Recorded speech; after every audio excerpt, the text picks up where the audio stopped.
All right. Welcome. Get on up in here. Get on up in here.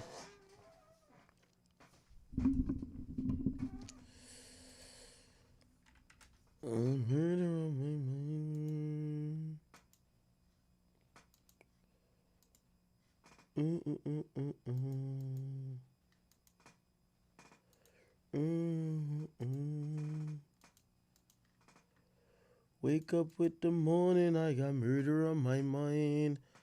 AK-47, Mac 11s, Glocks, and 9s. And these pussy niggas hating, trying to block me off my grind. Oh, we gotta go over that Thug song. I should have played that Thug song, shouldn't I? Thug down bad. I don't think they're putting it up on DSPs yet. I could probably play it on stream.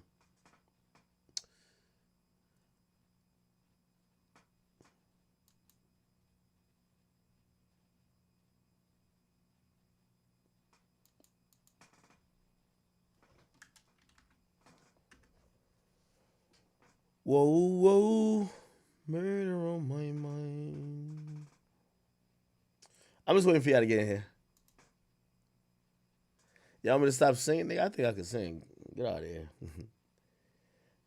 Okay. Sweetie! All right, we here. All right, okay. Oh, my God. Bunch of things to talk about. I don't know where you guys want me to start, so I'll kind of throw it out for y'all to kind of ask whatever you want in terms of me starting or me doing whatever. You guys can let me know. Somebody said turn on that rat rap. Who y'all think is ratting? Who ratting, chat? Who do y'all believe is telling? Lil Baby finna get a CDL? We'll talk about it too. Dre, what up with you? Your boy Drizzy was popping. Wave you on the moon. Oh, it's movie time. Oh, it's movie time. Yeah, y'all ain't send me the drops. I need the whoop-dee-doo. I need that drop, and I need the man, watch out. I need both of those.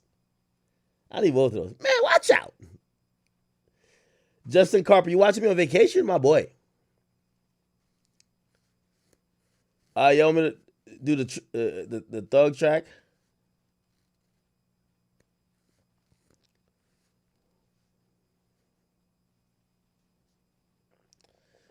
Lil Baby ain't going through nothing. That nigga just he like one of them girlfriends you cheated on 3,000 times, and at one time she got to act like she's staying on business. She be right back. You cheat on her 3,000 times, she ain't leave. But this one time, like, she walked in the room and your dick is in the pussy, so she got to stand on business for a little bit, so she not finna respond for a little bit. She playing the silent treatment. She be back.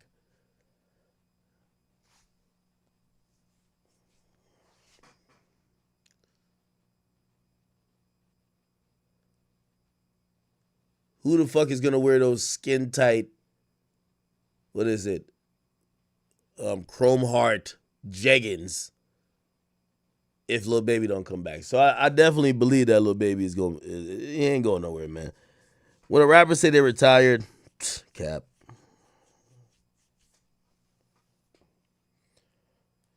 That nigga just falling back because he don't want to talk about Thug. I'm telling you, they trying to brush this shit out under the rope, under the rug. All right, let me start. Let me get in some shit. I bet. Welcome, people. All right. First topic. I'm gonna go through this again. Damn, how many times I'm gonna have to explain this? Okay. I got a few waste man people who I don't know if they're trying to make a name, but people like you're not being accurate about the situation. Always to the best of my ability, I'm always being accurate. I think you guys, it's the reason why we rock the way we rock, why we got biggest audience. Bro, we do a pretty good job. Not to toot our horns, we do. This YNW Portland situation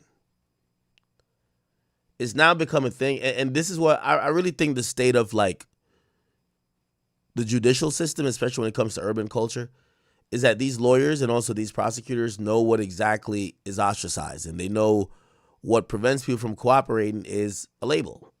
Labeling someone as a rat, a snitch. It prevents the legal system from working as it should. I want to let all y'all know, cooperation, snitching is part of the streets. It's a funny thing to say when you find out somebody cooperated, you're like, streets is done.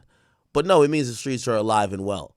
There's always a few dummies that don't tell. There's always a lot of people that do tell, and that's part of the process. Okay? If you do crime with other people, you should expect that maybe the person you did it with might cooperate. Now, here's the thing. There's a lot of, and I hate to name drop. I actually don't even like bringing up his name just because I don't want y'all to think nothing adverse of him. Me and Savage been going back and forth recently. And we talk. Y'all know that's my man's. But I've been, today I told him, I said, listen, yo, I'll actually give it, So me and Savage got a bet. We got 2 bets, right? So the first bet is this. He's the one who called me on stream. The first bet is this. The bet is, I think he knows Bortland or something like that. I think he's talked to him. He says he bets that Bortland will not cooperate, right? And what this plea is that he took is not a cooperation deal. That's the first bet. Now, my stance on that is it is a cooperation deal, okay? Here's why I think it's a cooperation deal. And I told him this today. It's varying levels to cooperation. And this is why snitching is such like this weird thing to even explain. It's easy to say 6ix9ine snitched. He got up there and he pointed out Shotty. That's the guy who did the crime. But then there's a million other ways to still cooperate. We've heard that Big Meat supposedly allegedly third party cooperated. What does that mean? It means that he used pretty much a surrogate or used a girl that he was dealing with to give up information to help the police solve a crime and get an arrest. What did that do? They basically gave him some post-conviction relief. Still telling. The thing is, and I even said this after too. I said, hey, I don't revel in the fact that Thug is going through stuff, but I do like the fact that the streets have to come to a final, solid conclusion. What is snitching? Because snitching could mean a lot of things. Or could we forgive certain type of snitching? Because if, again, 6ix9ine is the most extreme example. If 6ix9ine gets up on a stand and he points people out, nobody's going to sit here with the actual brain to say he didn't tell. However, there's other ways to tell. If you're in an interrogation room, he said, nah, the guy who hopped out the car with the gun, he had on a blue shirt, he had a pink shorts, and he had some Jordans on. That's telling. You might not get called to the stand. Now, I've seen so many different variations of what street dudes keep saying is telling. And this is why I keep, I don't care who's telling or not. I would like the whole thing to be thrown out. But I'm going to hold every street nigga to this unrealistic and also gray area thing. I'm a math guy. Y'all know I went to school for math. And I said it to Savage today. I said, listen, I'm a 1 or 0 type of guy. 1 + 1 isn't kinda, maybe 2. It's 2. Let's make it black and white. Let's cut the gray area. Here's the gray area, I believe, in most situations, especially even if you have a good lawyer. They know it's without a doubt you're telling when you get up there and you're testifying as a state's witness. You're going to have to point people out. You're telling. But what about the people who said something in the interrogation room? Is that kind of telling? Remember, I'm a 1 or 0 guy. Is that kind of telling? Now, people move the goalposts all the time. Well, he ain't really tell because he never went to court. He didn't get on the stand. Okay, well, a lot of people didn't get on the stand. Gunner didn't get on the stand. Is he not cooperating? So we're back at this stage where, nobody really wants to define telling because they realize their own hypocrisies will be violated. So everyone claims that they have these standards of telling, but they don't want to impose them. So what's telling? And that's my thing when it even comes to Ynw Bortland. What is telling? Is telling pleading out and essentially hurting someone else's case? Or do you have to sit up there and point the guy out? Because if what Bortland is doing is not considered telling, why did Gunner get called a rat? Gunner didn't take the stand. Gunner took a plea that would hurt YSL. Abso-fucking-lutely. But if you don't think that's the same, and that's why I keep calling it a Gunner plea, if you don't think it's the same with, and I'm only talking about you're a co-defendant, you take a plea that admits things that the prosecutor also alleged or trying to allege versus your co-defendant. If that's not telling, it can't be telling for Gunner or Bortland. Here's the thing. I got no horse in the race with none of these people. I like Melly. I hope he didn't do that crime. I hope he comes back home. I told you, Melly sang a whole album for me on the phone. Melly's a really nice guy from what I know. I don't know him as a killer. I would like him to be free because I don't think he's capable of that, and I hope he didn't do it. So I got no horse in the race. But I like to call out the hypocrisy of everybody in the streets. So this is why I call shit the Gunner plea. The gonna plea is basically taking a plea where you're not going to supposedly get on the stand, but you basically confirm the details that your man did it. That's a gonna plea, in my opinion, right? They're fighting a RICO. They need to prove it's a gang. They need to prove that 2 or more members willingly conspired to commit 2 or more crimes. Gunna, in his plea, while he didn't point at anyone, why he didn't say any names, he confirmed as such. Again, the streets are in shambles because everybody makes an exception for their man. Okay? Even the thug thing. Okay, well, you shouldn't be telling police anything at all. But for thug is allowed to spin the cops and flirt. Which is it? Could y'all just tell me one definition? I'm a math guy. 1 or 0. 1 plus 1 isn't kind of 2. It's 2. Just tell me what the rules are. And I would apply it. Again, it's not that I care, but when we're talking about these people, we'll know black and white what it is. Is telling. So if you told the cops something, so you tell me the standard. Are you not allowed to talk to the cops, or are you allowed to talk to the cops as long as you're flirting with them, offering your number to them, and also essentially trying to spin them? What is it? Well, then I hear, well, it's not telling if no one got arrested. Well, let's look at Thug. Pee Wee Roscoe later got locked up for drugs, and I believe in the interrogation video, Thug said, man, me and Roscoe used to serve some guys. Is that telling? I don't know. You tell me. 1 plus 1 is 2, not kind of 2. Just tell me what it is. That's where we're at. We're still at the picking and choosing of every single person. Now, in the case of Ynw Portland, I wouldn't make this a big thing. I really don't care to make it a big thing. But the reason why I'm calling it gunna plea, and I'm telling you ahead of time, is because the stars have lined up that his case will hurt Melly. I don't care what nobody says. I'm going to lay out some of the facts, and then we're going to play some of these videos. Because per these lawyers, and I seen Portland's lawyer came out, and of course, which attorney have you ever heard come out to say, no, my client did cooperate, or my client will cooperate, or my client's a rat? You're never. That's why you pay your lawyer. However, here's the thing too, because I'm not saying plea deals are means you're snitching, but you also have to understand the overall picture. And by the way, here's the thing too. How many times have we seen lawyers come back and say, or a rapper or whoever say their lawyers didn't tell them the truth? Nigga, you know what it was. That's what Gunna said. Oh, I got tricked. You paid millions of dollars for an attorney to come back and say you got tricked. Come on. Again, 1 plus 1 is 2. Don't tell me it's kind of 2. All right. So let me go over a few things with this Portland case. And I'm going to ask y'all questions because people seem to believe that the prosecutors are getting a salary and the DA that's elected in certain counties and municipalities, they're just sitting back and they are just giving out deals because they like giving out deals. I don't think that's how the criminal justice system works. They're usually giving out deals because, yes, they're trying to get a conviction, but they're also trying to further whatever their agenda is to supposedly stop crime. Okay. So for the people who are in complete belief that Portland, his plea is just, no, who gives a fuck? Why didn't he wait until Melly got tried? Why not? Why not? Why take the plea before Melly's trial?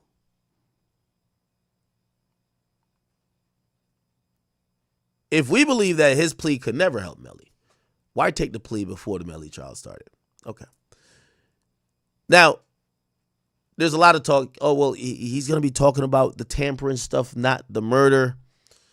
I'll bring another thing into perspective. There's something called circumstantial evidence. I'm going to use my favorite artist of all time as an example.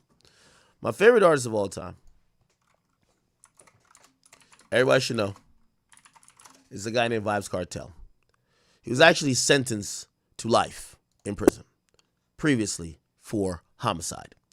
He was released after an appellate court deemed that the case should have not went on or should have not been decided on because the jury, there was bribery going on. That's what happened. It went to the UK Privy Council, and then that conviction was disbarred, and then the Jamaican government says, we're not going to do this again because it was the biggest trial ever in history. So they weren't going to go through that again, rip the country apart, for 6 months to a year. Now, why do I bring this up? Because this has a striking resemblance to Melly's case. In Melly's case, they don't have a body. In Vybz Kartel case, my bad. In Vybz Kartel case, they didn't have a body. Okay? Which means they're prosecuting someone for murder. They can't provide the person who died. There's no gravesite. There's no corpse. There's not a skeleton. There's nothing. The guy just disappeared and vanished off the earth. Yet, they did initially gain a conviction. How does it relate to Melly? Well, there's nothing that's dead to rights that links Melly to this case. Okay?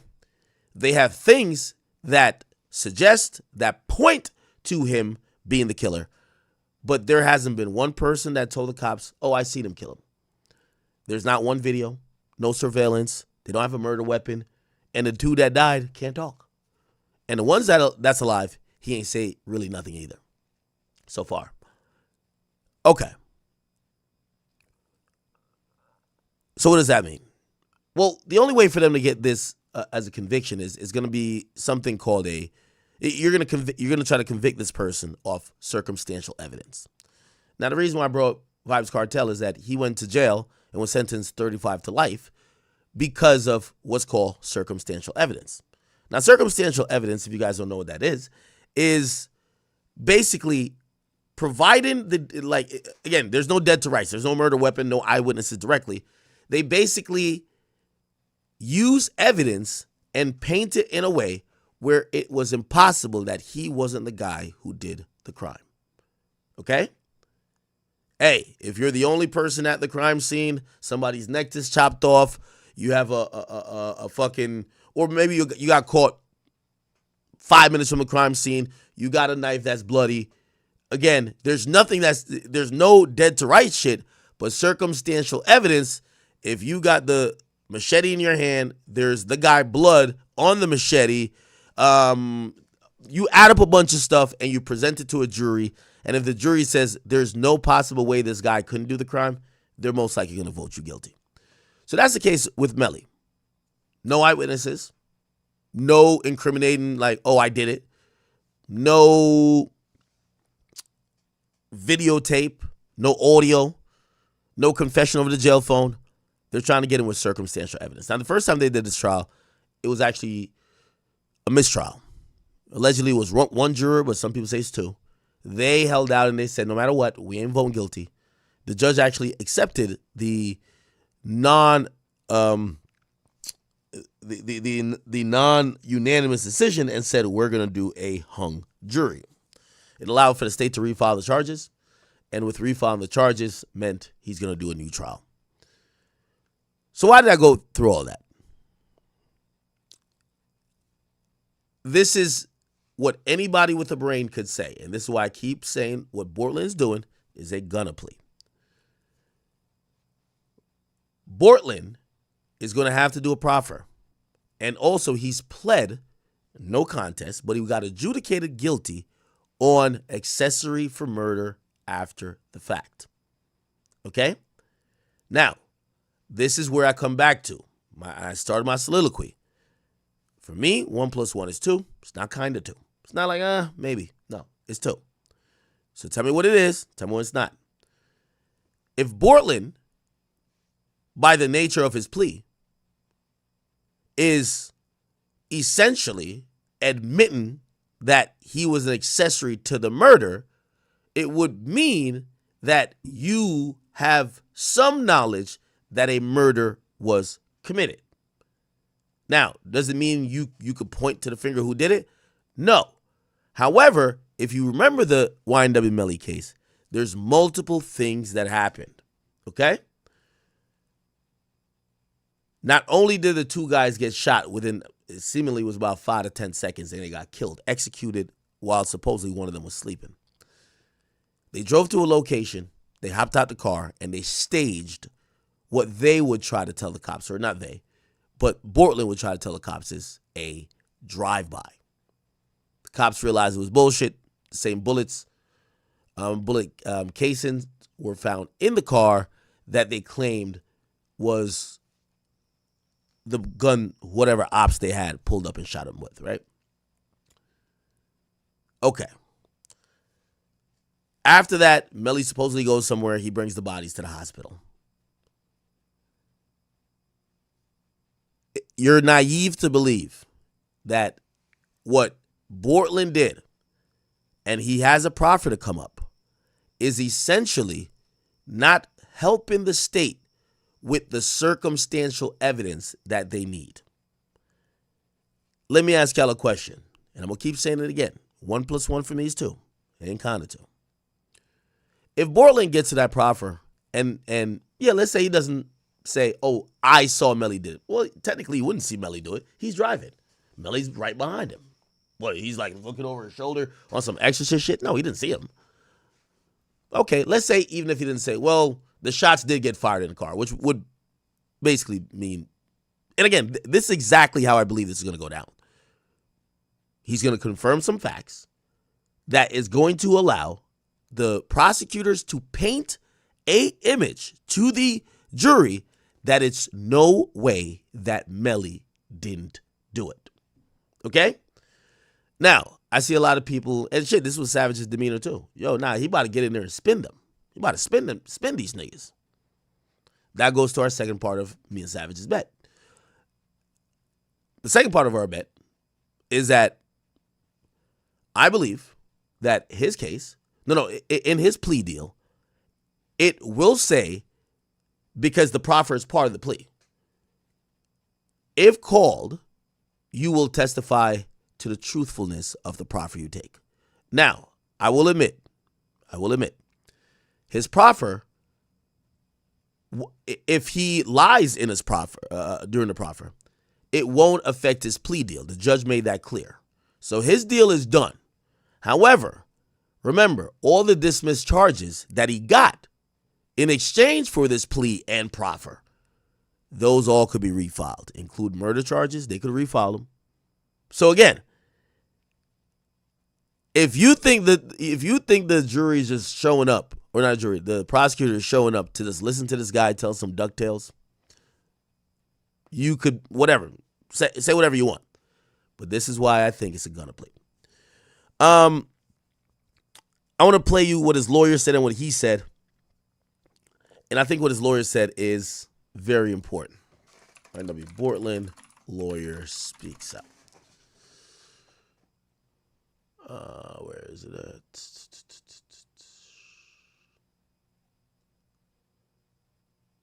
Is it? Okay, where's the lawyer? Y'all doing good?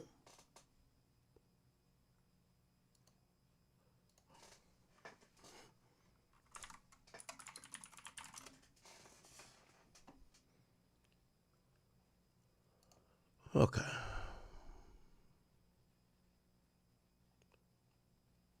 Where is his lawyer? It's so hard to find things these days. We have his lawyer speaking out, and we have him speaking out.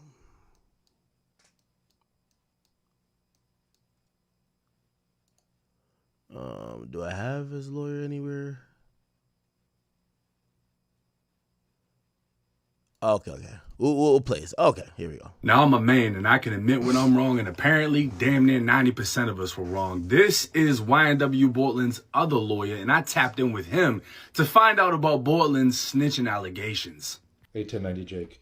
Thanks for giving me the chance to clear up a lot of the confusion and just chaos that's happening online right now.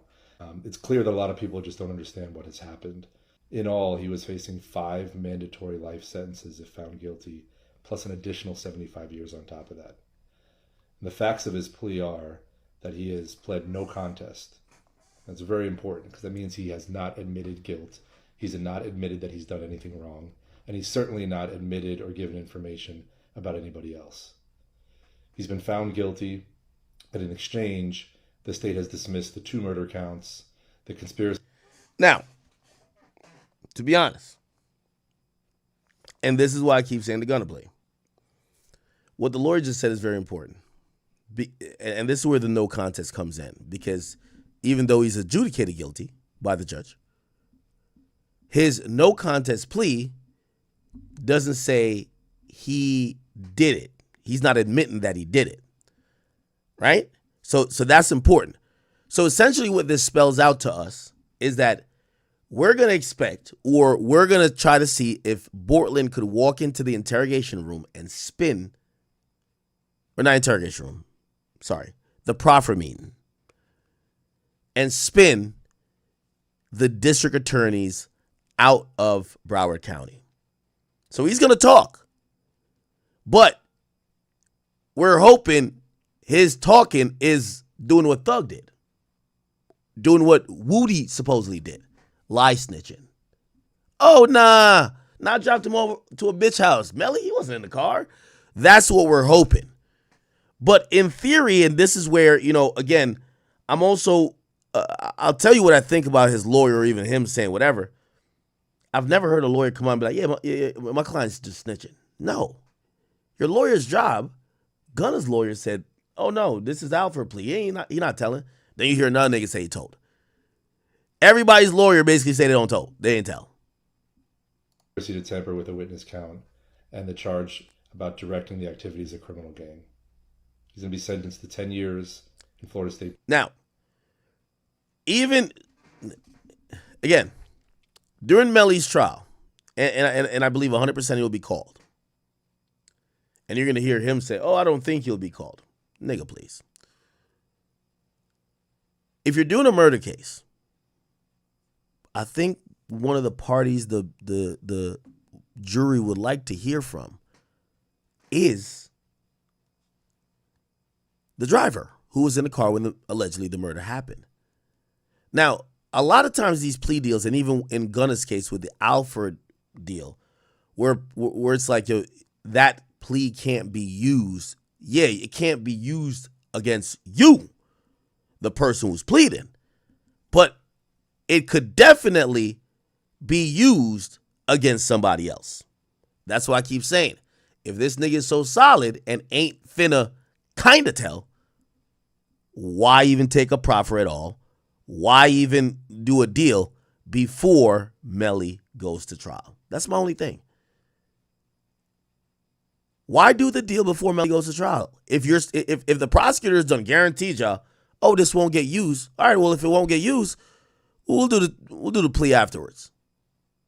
You're still in jail. Why do the plea now? It's clear to anybody with a brain that it's because the prosecutors believe that doing this deal and getting this proffer will help them prosecute Melly. So now, is that telling? Or not really? It's like kinda, but it depends on how he spins them. Okay, this is why we can never agree on snitching. Because Young Thug, in his opinion, he spun the cops. He said, I only said we deal drugs every day, that they stopped looking at Woody. I try to keep my niggas out of jail. That's what he said. Whoop-dee-doo, right? Okay. Prison followed by 6 years of probation with credit for time that he has served. And he's required as a part of that to sit down and give what's called a proffer. Typically, when you hear the word proffer, especially in a criminal case, it's when a witness offers information or will explain what they would testify to if called at trial or a hearing. Very important. By the way, I've heard his lawyer is a decent lawyer. That already should say, if they're taking a proffer from you, it should, by the lawyer's own admission, you should expect them to try to use what you say in a proffer in a criminal proceeding, possibly where you might have to testify. So this notion, and I've never seen on the paperwork, you are not required to testify. Bitch, where? When have we ever seen any plea deal where they just confirm that you will never have to testify? But that's the thing people are doing to try to hype the public up to say, oh, this can't be telling because he's not taking a stand. And this is where the gray area comes in, because maybe the telling was in the proffer. Maybe the telling was in the plea. But y'all have to let me know, is the only way you told is if you did the 6-9, which is get up on a stand and point fingers. It's unfortunate that we use that word today in court because that's not what's going to happen in this case. Bortland is not going to sit down and give a lengthy proffer or answer questions about what he would testify to if he were called as a witness, because we don't You just defined that's a proffer. And then you say he's not going to do it? anticipate him being called as a witness at any trial or any hearing.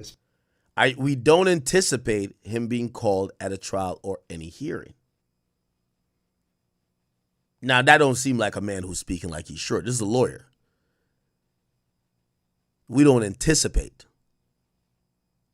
Well, I'll give you one better, chat. Because I like to put these things on the table because you got to realize these are paid attorneys, my nigga. They're not Jesus. And yes, they're very much more knowledgeable about the law than you or I. But they know who their client is. And these days, that snitch jacket is very heavy to wear. Right? It was ironic because I was watching this today. Shout out to Vlad. You know, Vlad always gonna get the scraps after the shit blows up. Here we go.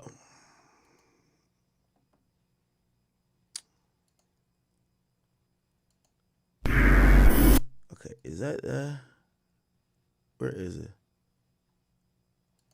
Okay. I think he just maybe wanted to just get it over with, I guess. That's what I would think. Pee-wee? Yeah. Okay. Now, what's important is that, remember DK? This guy's DK from the YSL trial. He was the first one to take the plea. I just want to show you the games the prosecutors play. Here we go. Way before Stoner or anytime. With everything? Yep. First song I was singing. Here we go. That's my stuff. Right. You around during this time? I will make my wife sign me out of the hospital. We get the discharge paper, sign me out. Know anything? Yeah. But then it came true. That was small. I went and did that. Hold on. Give me a second. Learn how to mind your business, how to see but not see. You learn a lot. I'm finna send it to you, send it to me. I ain't gonna cap, like, I hauled ass. Oh, you took off? I got can't be real, like, part of it. Wow. How am I part of it? I've been in y'all facility for the last 96 months.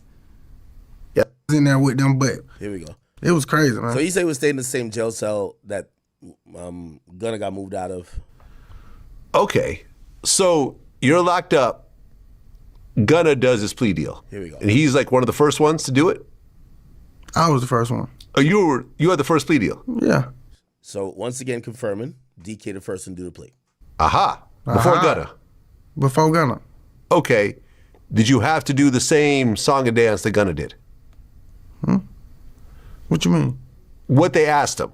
Is YSL a criminal organization? Have you seen everybody had to do members do things in furtherance of the gang and all that? So you had the same questions. Yeah. But they just didn't videotape you. So once again, clearly he's saying, I had to admit all that shit before Gunna. Which, by the way, goes against what Thug is saying. Like, Gunna, the reason why he's mad at Gunna and not everybody else is Gunna did it first. He said, I admitted that YSL was a gang first. I took the plea first. I think they did. But they just never released it. Yeah, I was nobody to them because I've been in prison for 8 years. Okay. I don't even think they know who I was. Okay, so you never had to take the stand or anything else like that? Now, this is important, right? So essentially, he admits that he took an Alfred plea, just like Gunna. He said he took the same plea, right? He said he had to admit those things in court. YSL's a gang, this and third. Hear what he says that is important and relevant to this Bortland situation. Yeah. You did take the stand? Yeah. That was part of the plea deal? Yeah. Aha. Okay. So if you took the same plea deal that Gunna took, how do you feel about Gunna taking his plea deal? I don't feel no kind of way about nobody, man. I'm grown, Vlad. I'm 33 years old, man. I done did it all, man. Literally. When I say did it all, I done did it all, man. I done seen it all. Ain't nothing unseen or unheard of, man. Okay. So they gave you the plea deal, but part of the plea deal is you have to take the stand. Yeah. Because Gunna's plea deal precluded him. But they tell me, Vlad, we might not even need you. We might not even... We might not need you. Nah. Even though you're the driver of the 2 corpses to the hospital, even though you were in the car while your friend Melly allegedly murdered the other 2 friends, we don't need you. Just sign on the dotted line. Sound familiar? Gunna's plea deal precluded him. But they tell me, Vlad, we might not even need you. We might not even call you. We just have to put this on there. And my lawyers agreeing with this too. So it's like. Ironic. So his lawyers agreeing with the prosecutors. Oh yeah, they're not gonna call you. You're good. Nah, just sign. Come on, we're gonna get out of the case. Come on, just sign.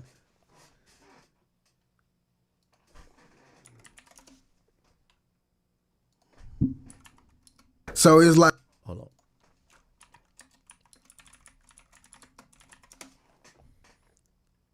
We don't need you.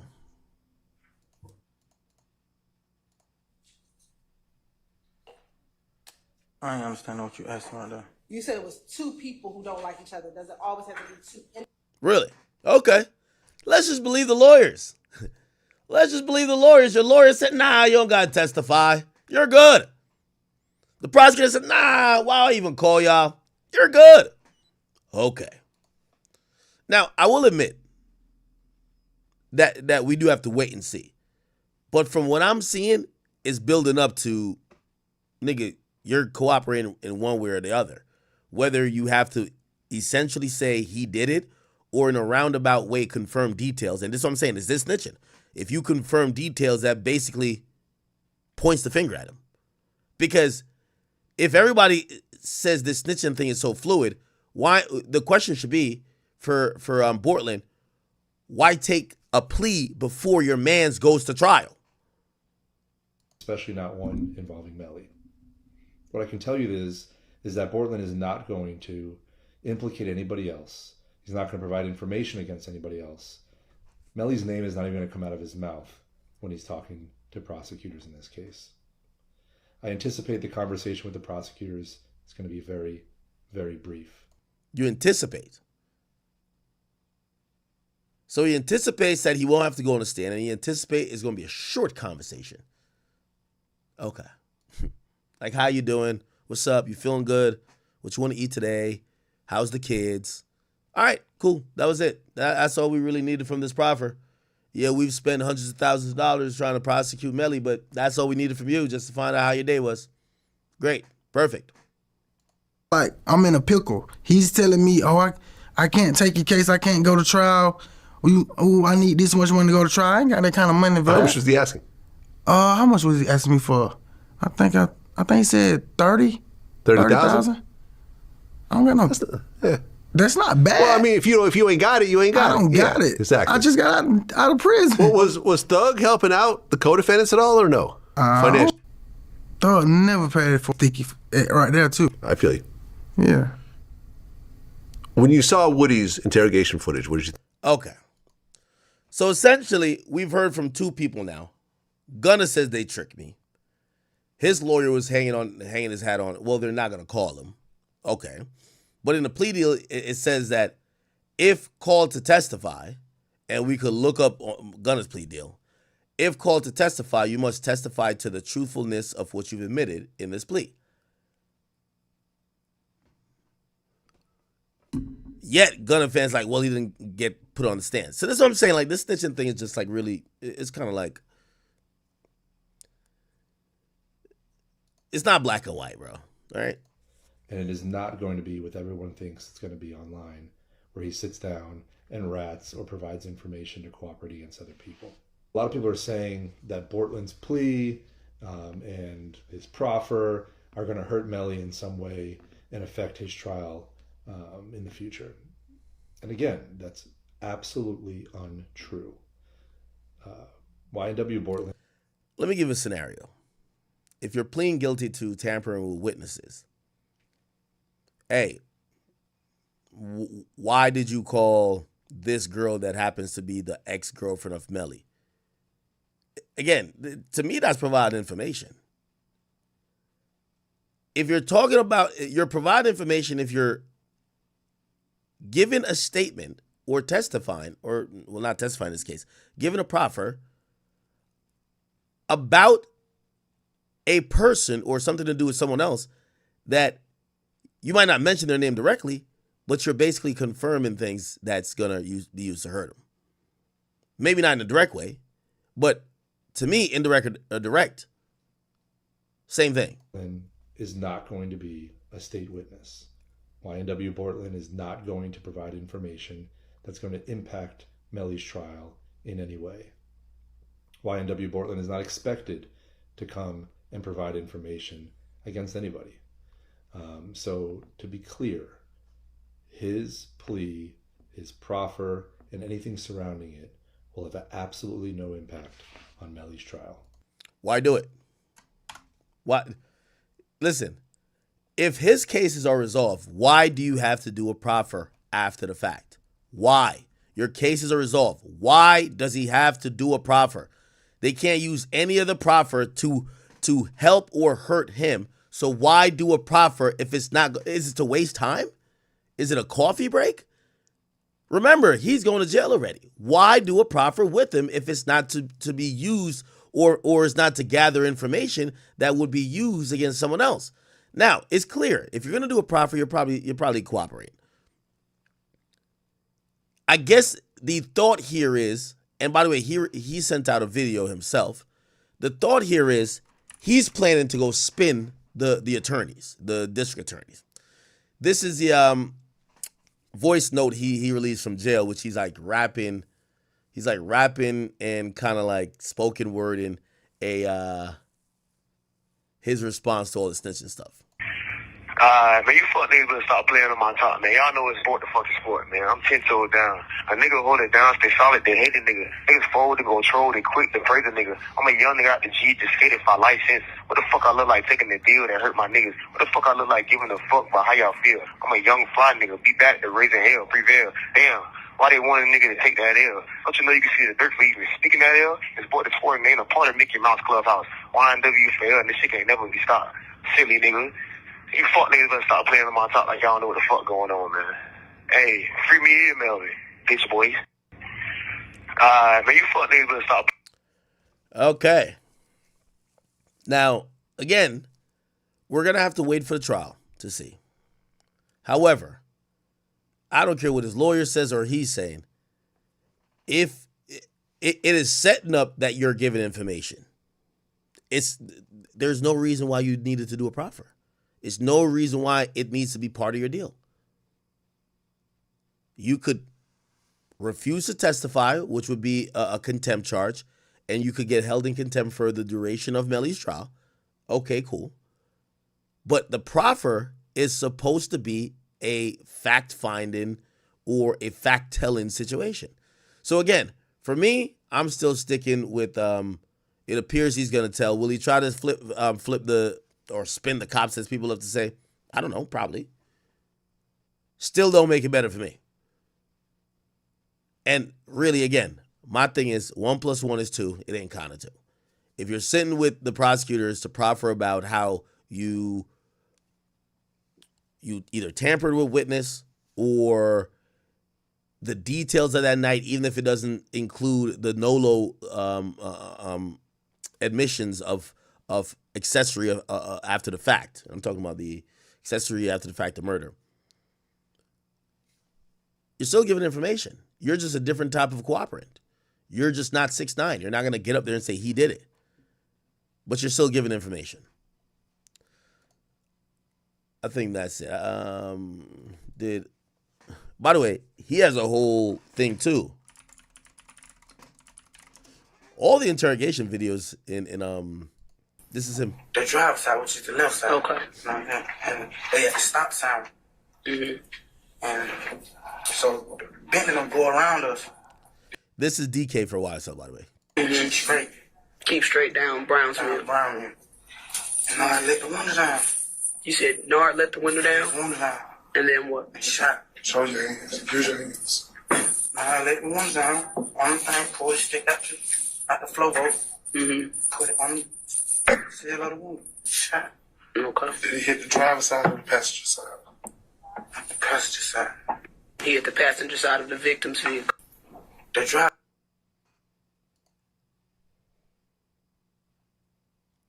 That's not the only one. Out to us, and you want to provide some information about this case that you hear on, correct? All right. I want to just once again advise you of your rights, just so you know Let me play again. Out to us, and you want to provide some information about this case that you hear on, correct? All right. I want to just once again advise you of your rights, just so you know what's going on. You have your attorney here. If you have any questions with him or anything like that, yeah, we can go back over it again. So find a labor counsel. Okay. So he even has a lawyer in the room and he's still telling. Okay. Point what I'm trying to tell y'all. If a man is taking a proffer after being found guilty, it leads everyone to believe the obvious. They're not doing it to ask him what size shoe he wears. They want to know what happened that fateful night, what happened before, what happened after.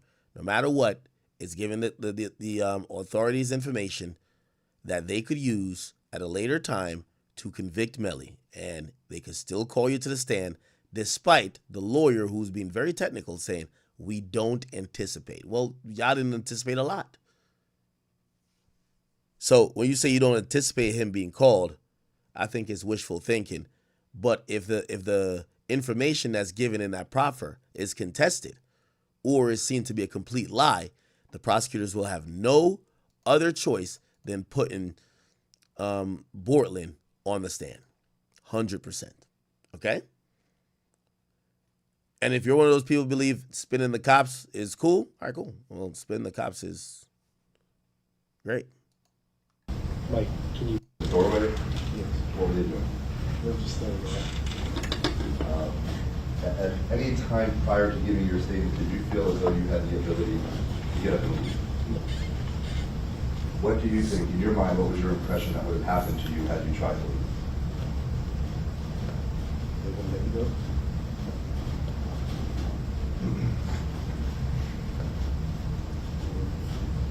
Prior to you giving your statement to the officers, the detectives, and after you gave the urine sample, did you get brought back to the room? And then at some point, there are two detectives that come in, right? Yes. At any time during your interaction with those detectives, did they tell you to agree to leave? So then the first question. Okay, cross-examination, go ahead.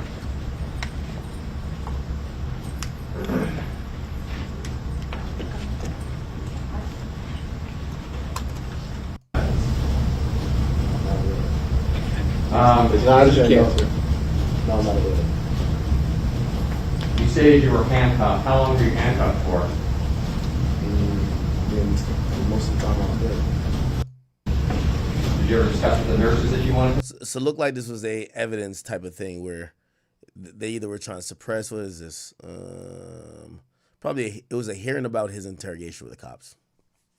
Anyway, we could get off of that for now. I think that's about it when it comes to this case.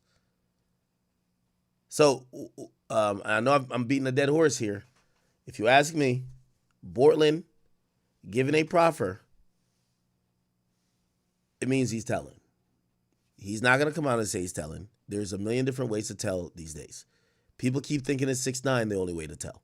If you think that's the only type of telling, well, Gunna didn't tell, Boston Richie didn't tell, Young Thug didn't tell, because none of those people got up on the stand and said otherwise. There is very different ways to tell. Proffering, which means giving up information, knowing that the police are about to bring your homie in a capital offense trial, I think that's telling. Like, what the fuck else do they want you there for? They're not bringing you to an interview like, just tell us what you want to tell us so we can tell the family to give them peace of mind. They can't do nothing to you. So they need a proffer from you to use whatever you say. And again, maybe he's good at spinning. Maybe he's a ballerina. I don't know. But they're trying to use that information against Melly. Absolute fact. Okay? And yeah, they might not call him to the stand. But if anything, you know how cases go. Remember, even Diddy had a bunch of people he wanted to bring on the stand. But they realized mid-trial, not needed. the prosecutor had more people they wanted to bring to the stand. The judge kind of admonished them a little bit, but also they admitted not needed. So again, we have to wait and see a bit if he takes a stand or not. However, if he was not going to help the cops with any information, why the fuck is he doing a proffer? We'll see. Dirk case starts next month. I believe Dirk is going to push that back. I think. We'll see, though. Young Thug has dropped an apology song, y'all.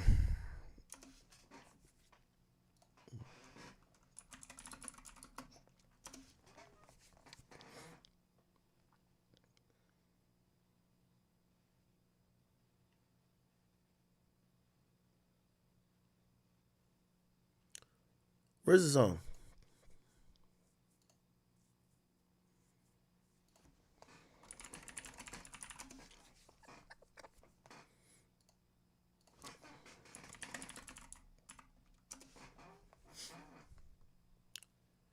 So he's admitting, how the hell you go to jail from me being bad? So remember, I don't know if you guys remember.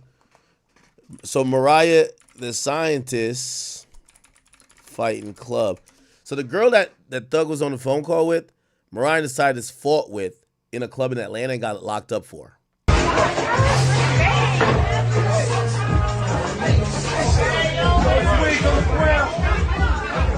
Now, getting your ass beat to a soundtrack is always lit. What the fuck going on?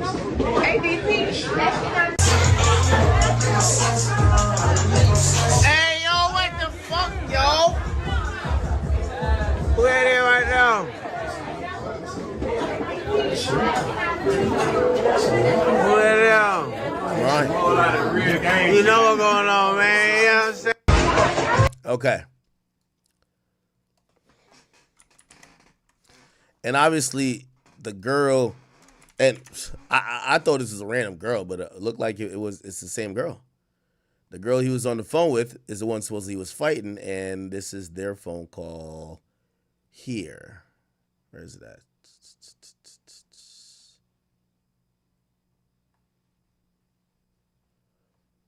Where's the phone call at?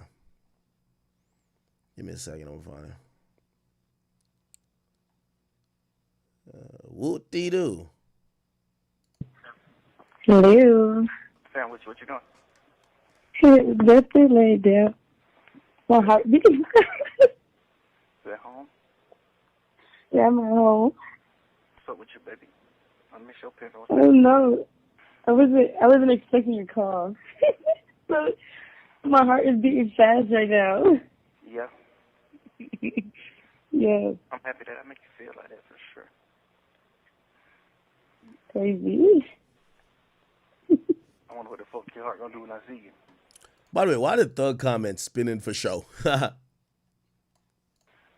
Oh my God, I don't know. Know what I would do. Oh, no, he was answering my question. Because I said, y'all think he was being for real or spinning the shorty? He says, I was spinning for show. Thug, man. Yo, I think we like Thug too much. He can't be a rat. Nah, we like him too much. Yo, chat, I ain't even gonna lie. We like Thug too much. He can't be a rat. Yeah, we like him too much. He's a legend. Oh my gosh. You said what? I wonder what your shit gonna do when I see you. Why it sound like Thug's trying to have phone sex? It's ridiculous. Yo, Thug playing with himself. Pause. I mean, it's good, but, like, it still happens. Like, what? For, like, 2 years. Yeah, it's definitely been 2 years. Crazy. Yes. When you plan on having kids? So she admits it's been 2 years since she's seen him. Like what age? And you get out? Tell you. So they're flirting. So when you plan on having kids? She says when you get out. Basically, I'm saying, hey. When you come home, I have kids. Yeah. Mm-hmm. Okay. Monday. Maybe more. Yeah, today Monday. What's Sam? Hello. Sam, what you doing? That's it laid down. My heartbeat. You at home? Yeah, I'm at home. What's up with you, baby? I miss your pen. I don't know. I wasn't expecting your call. So my heart is beating fast right now. Yeah. Yeah. I'm happy that I make you feel like that for sure. Now, the girl in question is this.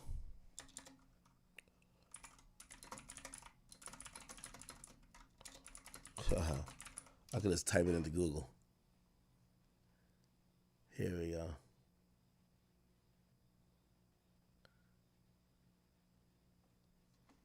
Wait. Hold on. Oh. I'll show you a picture of her if you care. So this is her. Her name is Cleo, supposedly. According to Gossip in the City, the alleged girl in the leak call that Young Thug is talking to deactivated her page after I posted the audio. Her name is Cleo. She's a twin. She had a fight with Mariah a while ago. Young Thug has issued an apology to everyone involved. Okay? Let's go back to the song. Yeah, these niggas bashing me like Jesus, cause I made it. Look at all this shit we been through, baby. Crying in my... That's what I don't like about like, you know, I think Thug finally got his PR right. He finally got the Gunna PR because he was just saying dumb shit at first and it was making it worse. But one thing I just don't like how I don't like him being the victim in this. He's not the victim. And he's trying to do a Meg Thee Stallion to me. Yo, I'm the person that, brother, you're the nigga who was still throwing up silly street gang signs and doing dumb shit after you were up millions. You're not the victim. How could you be the victim? Woody's more a victim to me than you. These niggas were broke as hell. They're still broke as hell. No disrespect to Woody or whoever else. They don't got nothing. You fucked up their lives because they were listening to you thinking that you had a master plan. How the hell are you the victim? I don't like the guy who encouraged and funded and did all the bullshit saying he's the victim. Oh, we're not sad that Gunna turned on you, nigga. The fuck? And that's another thing too, which I see nobody keeps calling out. Like when Thug talks about loyalty in a lot of aspects, he keeps talking about I sent this nigga this money, this nigga that money. That can't buy these niggas freedoms, or that's not what buys loyalty. So saying that, oh, I sent a couple of these niggas 75,000. This is how I kind of know Thug a little bit of a manipulator. You think you could buy these niggas. Like, that's just not the case. By the way, I don't think, and yes, I'm going to pause it a bunch because we gotta give some commentary. This is not just let's watch a video time. I don't think, nothing he said against Drizzy. I think Drake shouldn't turn on Thug. I think Thug kept it solid for him. Yeah, he was, he was like, don't make that call to Metro. And he might be like, he might have called Drake soft, but like, that's not nothing to be like, oh, I don't fuck with this guy anymore. So I think he held down on all those leak calls. He never slimed out Drake. Okay, so now we find out he was trying to get the beef squash between Metro Boomin and him and Future. Wow. I could see Thug. I could see Thug trying to do that, yeah. Niggas don't say. This is another thing which, Thug, I thought you stopped the telling. I'm joking. But Drake has this thing with The Weeknd, right? Drake and The Weeknd don't get along, but it looks like Drake and Cash don't get along. I didn't know that. Now, I'm gonna be honest with you. I don't want to be the person to spell out all of the things, but that shit is a little bit deeper, right? So he basically confirms Drake had issues with Cash, and he had previous issues with Drake, but Cash cleared up. Cash got Cash got Thug and Drake on the phone to squash their issues. Then later he finds out Drake is beefing with Cash. Now, well, I'll just give you a hint. So remember,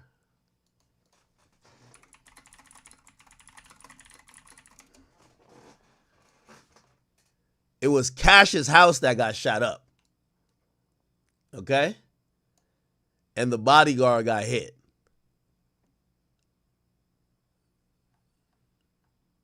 This happened this day. And remember, I feel like a snitch. And Drake's house gets shot up this day.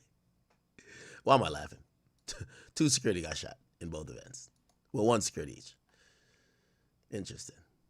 Unrelated. Got nothing to do with each other.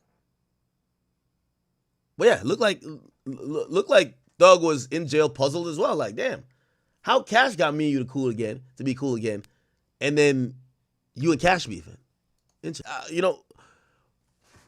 Does Thug pillow talk? He absolutely does. But you know what I like about Thug though? Thug definitely seems like the guy he likes to pass the ball. He does like to pass the ball. And that's like an admirable quality. It feels like his thing wasn't, yo, fuck everybody else, I have to be the best, like a lot of rappers are, right? His thing was trying to make sure everybody was good. By the way, Tim the Barber, thank you for the 5, says, why sell trucking LLC is all Thug needs to worry about right now. On the rise, thank you for the membership. He said, bro, definitely use the victim card. I'm going to be honest with you. I think the victim card will work. You just got to make hot enough music for it to work. And I'm not going to lie, it's starting to sound more and more like old Thug. So I think it's about to work.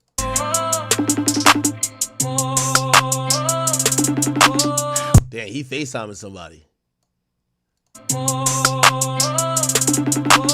Wham, pick up the phone, yeah. Wham, pick up the phone. I keep telling you, where is Wham? At a time like this, the streets are in turmoil. The rap industry needs a hero. He called himself the hero. He literally did. Where is Wham? Could someone tell me where Wham is? We need Wham in a time like this. Where is Wham? How you the neighborhood hero, but you're not the hero when we need one right now? It's like Spider-Man. It's like when Spider-Man went on strike. You ever watch it, like the Spider-Man movies, and be like, all right, they hate Spider-Man. And Spider-Man, I bet I ain't showing up no more. And then the crime started going crazy, and they're like, where is Spider-Man? Where is Wham? Could somebody find me Wham to make sense of this nonsense? Yeah, talk to me a spider. Taught you everything you know about this. The next album should be called Where is Wham? We for lifers. God told you in the Bible the devil a knife you. Now, what this kind of did put us on to is that is Wham? Is Wham not talking to Thug? Now I keep telling you this. Wham is like that mistreated side chick that keep coming back. And I think what we found out through the jail call and otherwise, Thug is like his daddy. No disrespect. Like, if Thug say jump, he says how high. You know what I mean? And I think Thug is a great manipulator because, put it like this, when Thug was in jail, he says whatever Wham says goes, and now we need Wham to talk. Where is Wham? He ain't saying a motherfucking thing. You get what I'm saying? He don't want to say nothing. So again, I think Thug played it well, but it's one of those things where you took a chick for granted, and then when she stopped answering your call, now you start begging. This is what it seems like. Seems like maybe Le Bebe has broken out of the spell of Spider, right? He's broken out of the Spider spell, and maybe he's not returning the calls because he's realizing, and I do think this is going to be a real thing. All jokes aside, chat. It's no way that Lil Baby don't look at himself in the mirror unless he got no pride. He got to look at himself in the mirror and say, this man right here sent me off on a couple dummy missions. He basically told me, fuck Gunna. He ratted this and third. Then he went and did an interview and said, maybe he's open to a conversation. He didn't say that directly, but he basically hinted at it like, and even talked about even forgiving him. Also, when you hear the jail calls of him with Savage, where he's basically saying, man, it's kind of like too late for it. Like almost like he was saying like he would forgive Gunna, but niggas already cut Gunna off and he got to ride with his niggas, which is a really weird thing if you ask me. People start beefing because of you, and because they're already beefing, you're like, I'm not going to tell them to stop. So I think Wham has to have a moment where he says, are you your own man or not? Because Young Thug been controlling you like a puppet, it seems. Go diss Gunna. You dissing Gunna. Yo, your label owner, he a snitch and he stole from you. All right, you're beefing with your label. That's another thing about Baby not dropping his music. Baby not dropping his music, I think part of the reason is that he's beefing with P. Well, we know he's been beefing with P. But I think P responding to Thug, I don't think the label is probably...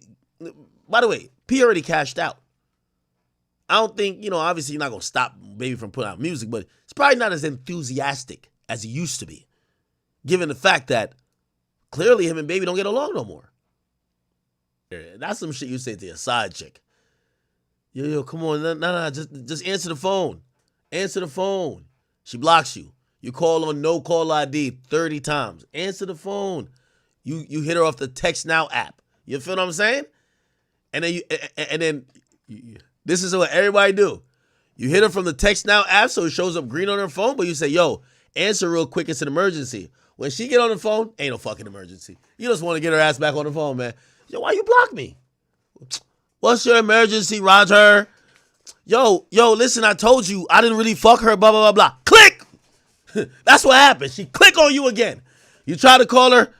This call, she blocked you again. You got to hit her on the Text Now app again. Yes, that's how it goes. I've been in one of those. Yeah. You ain't really had no bitch until she blocked you 30 times. Yo, you know what I do? I just send, because I'm tired of it being sent and I don't see the delivered thing. So that's how you know you're blocked. I just send a dot. If the dot go through, I'm like, it's like shooting a free throw, like with your eyes closed, and then you open one eye like,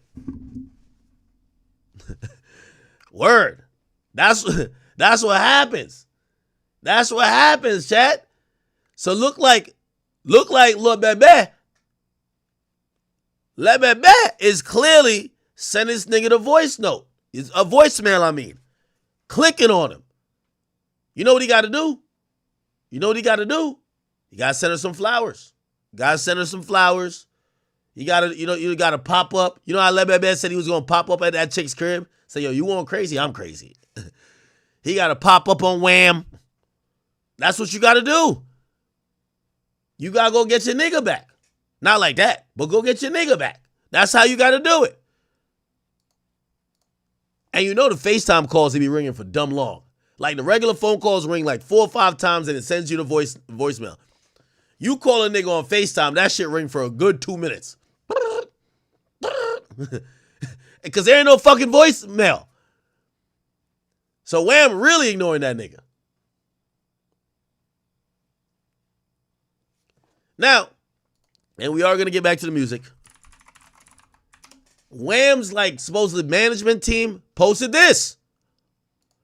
Baby is retiring from music. This is crazy. Now, do I believe Baby's retiring? Lil Bebe ain't retiring from shit. That nigga love buying Chanel purses for hoes and he will go broke in 30 days if he don't got an active income. He's not retiring for nothing, okay? He's buying Rolls Royces for these treaches. He ain't retiring from nothing, okay? What I think Lil Bebe is doing is one or two things. Number one, which would be the smartest thing for him to do, Gunna won in this situation because he got the sympathy card. What Wham need to do, stay the fuck away from Thug and play his sympathy card. You know what Wham's sympathy card is? Man, this is what happens when you ride for a nigga and you realize he bad. Or that's his sympathy card. I'm a loyal nigga who even cut other niggas off. I shot niggas block. Obviously didn't do that. What I'm saying, like I diss niggas for my nigga, aka shooting up the block, whatever. I rode for my nigga, and then damn, my nigga ain't who I think he was. Big sympathy card. Big. So that would go hand in hand with this fucking post. Oh, I'm retiring, man. This rap shit fake. I'm retiring. And then 3 months later come out with a banger album. It works. I ain't gonna lie. That actually does work. It does work. Right? Oh, I'm retired. Damn, this rap shit ain't the same no more. Damn.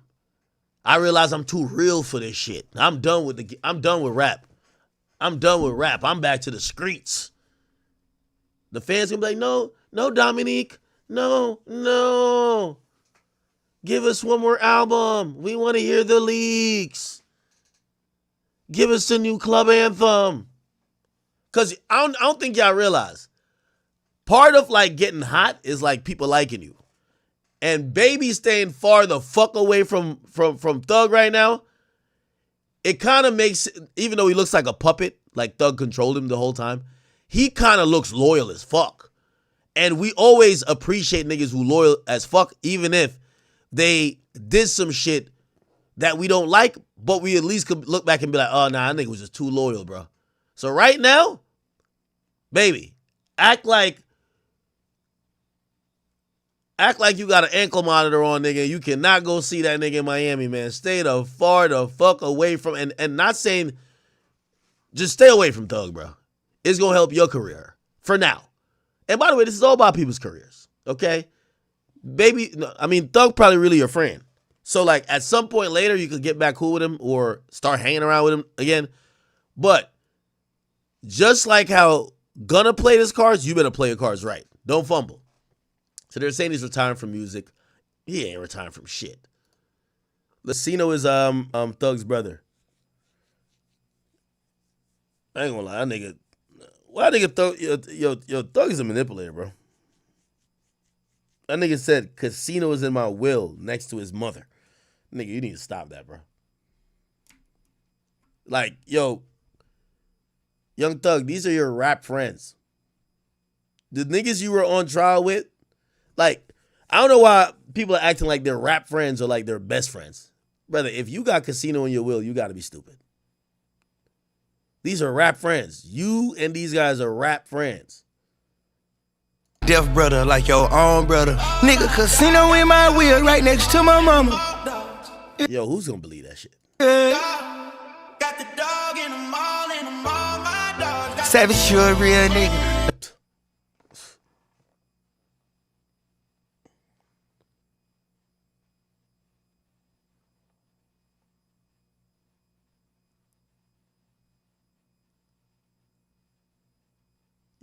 Yo, I think, jail must have traumatized Young Thug.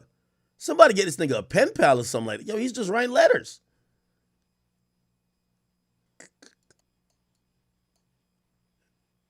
Yo, Thug.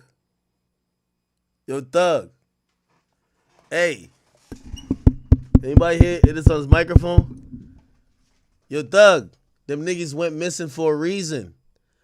I know Savage been talking to you, but don't tell the world, nigga. Just like how you told the cop, don't tell the world. Why the fuck is you telling the world that Savage still talking to you? Just act like he not talking to you too. Don't drag that nigga into your mess. Go through your storm, right? Go through your little storm, and when you come out, you and Savage can be popping bottles at the club. Don't mention my name right now. What? If Savage wanted you to mention his name, and Savage ain't gonna tell you this. And by the way, I fought with Savage, but and he ain't tell me nothing about none of this. Savage could have been posted you like, I don't care what none of y'all niggas say. That's my brother. That's all we need to say. That's my brother. No, you know what Savage is saying? I'll be back. I'm going to Jamaica, Haiti. I'm going over there to Sri Lanka. Everybody keep it quiet because, again, you a man. Just some of them ain't turn on you. And by the way, from what Savage ain't turn on him. Savage, fuck with him. And by the way, Savage don't believe he told. So, like, it's not like Savage like, yeah, he ran it, but that's my man. No, like in Savage's mindset, he didn't tell, right? But yeah, don't mention. You're mentioning Future not answering the phone. You're mentioning Lebebe not answering the phone. Your own girl not answering the phone. Nigga, don't mention me. Don't bring me in there. He'll tell you. Except for the back, you did that. Nah, for real, you did that. Man, I miss my dog. 10-17, this shit. Oh my God, Gucci, you get some bars too. I love you too. Yo, is he apologizing to all the niggas he was talking shit about in the jail call? For life, me and you against the world, we back to back plenty nights. Nigga, you know you ain't soft, and you didn't raise a rat.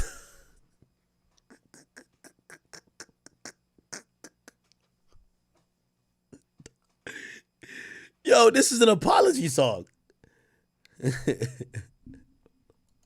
You know you ain't soft. I'm wondering why he makes this song. Are they really not answering his phone calls? Because you know what I really thought? I'm gonna be honest. Because I talked to some people in Atlanta, right? And they're like, nah, people still rock with Thug. I would think these conversations really happen, but privately. Like, yo, yeah, bro, like, I was just chatting there, like, nigga, you a real nigga, bro. Him singing it out on a song, I'm like, did they block him? This nigga got a black and white video of him in Gucci. She was shot in the iPhone 4. Now, I think he posted the rest of his apology to Instagram. Probably sound better in a rap. But let's read the apology letter. Baby, I'm sorry. One of my biggest fears is losing you to the internet, waking up in our bed with you. Oh, okay, this is the lyrics. Pillow talking ain't my game. Pillow talking ain't my game. Okay, let me see. We had our own differences, but cash came through and got us on the phone like when you and Cash beefing, nigga, got us on the phone. Okay.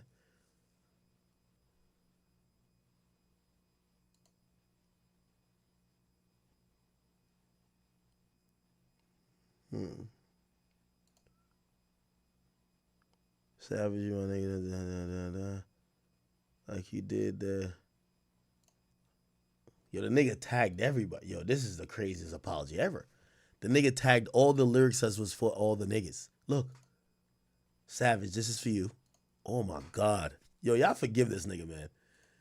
Yo, Thug moving like a nigga who only got rap friends. Like, he don't have no real friends. Like, these are his legit rap, like, friends.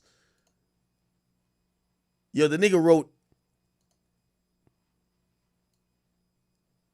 it's like when you be hiding your chick, and she be like, you don't really fuck with me? Well, post me on the gram right now then. You're like, whoa, hold on now. Wait, hold on. If you really fuck with me, and you never, post me on the gram right now. Okay, Thug. So Mariah got this. Damn. Champagne Poppy got this. Le Bebe got this. Okay. Damn, Le Bebe got 2 pages. Fuck. He got 2 whole pages. Wham, pick up the phone, Wham. Wham, pick up the phone. It's Spider. King Spider. Talk to me. It's Spider.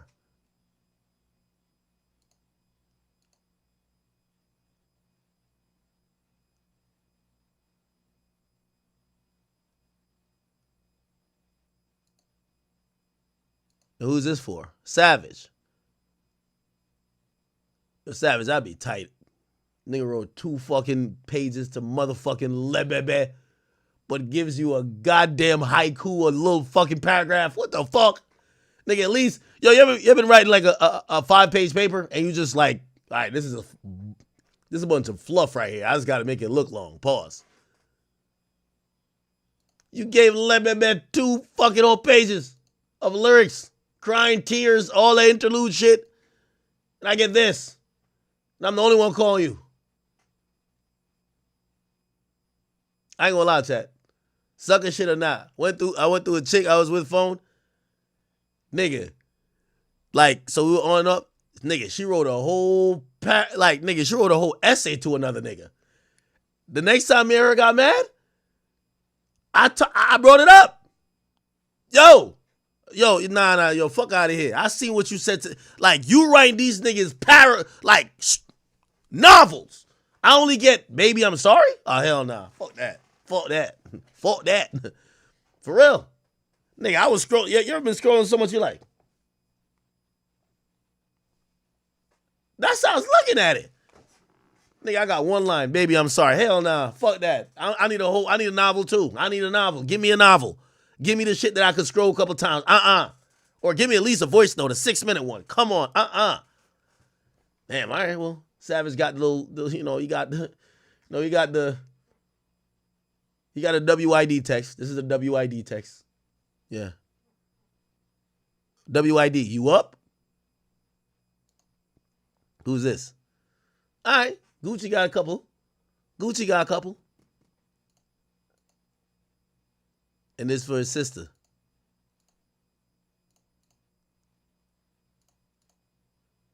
No, maybe this page was for Pluto. You can't tag that nigga? Nah, I think this is a Future.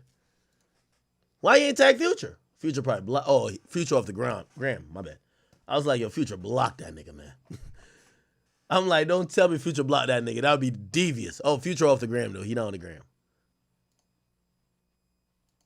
All right. I forgave him. Did y'all forgive Thug? He didn't really,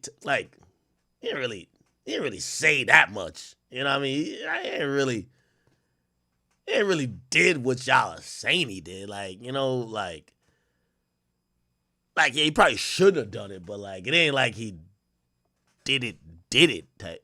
Like, yeah. Thug, we like you, man. But no more apology music videos, okay? Let's get to the bullshit now. We want to hear you back rapping about murders, okay? That's our favorite type of Thug track. Now, it might violate your probation, but shit, give us what we want. Okay, look at them. They're cute. Has Mariah been posting? Hey, Mariah, this is your time to post the Justin LeBoy memes. This is your time. You should be posting me your story. That's how I know a bitch I'm dealing with is hurt. I go to her story, and it's always one of these posts. Justin LeBoy.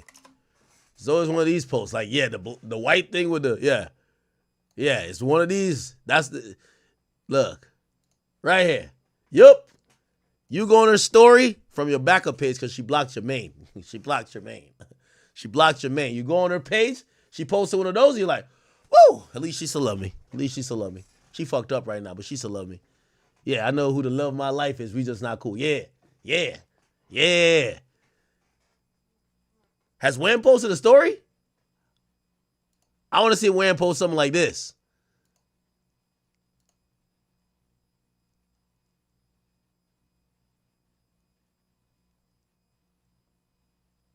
Okay.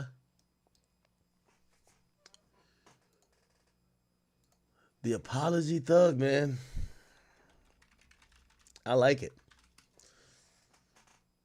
Well, actually, I don't. He sounds pathetic.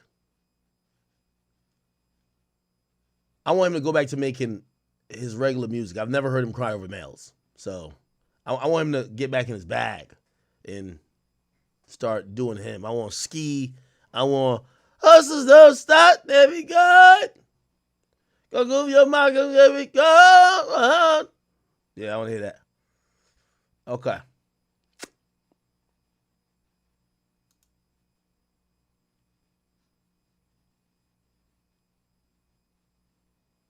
What?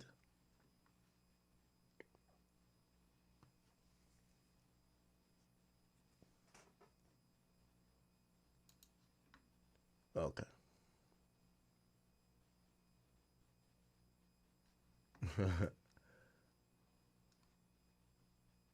What the hell?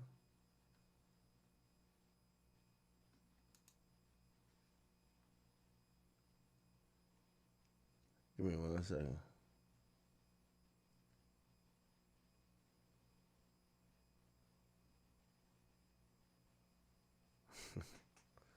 All right. Oh, let me read some donations. Give me a second, child.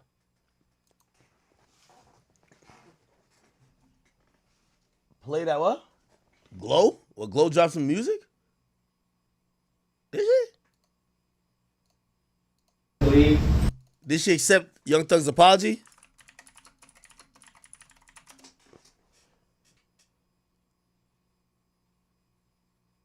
What? I just found. Did she? Is this real? He said, Mariah, bring your ass here for some from bars too. Got motherfucking Tweety Bird. Look at that. Damn thing, she cute. Yo, let me play that. Let me play that leak call again. Young Thug jail call Glorilla.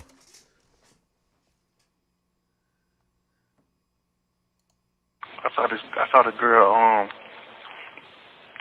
The girl Gorilla. She.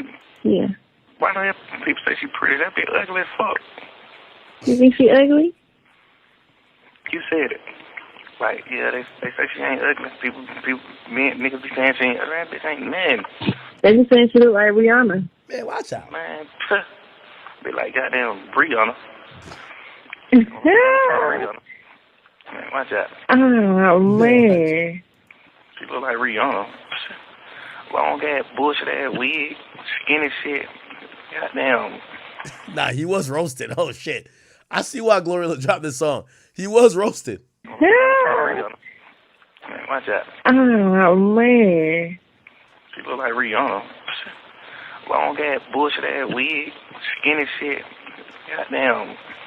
Big ass head, big mouth. Man, watch out.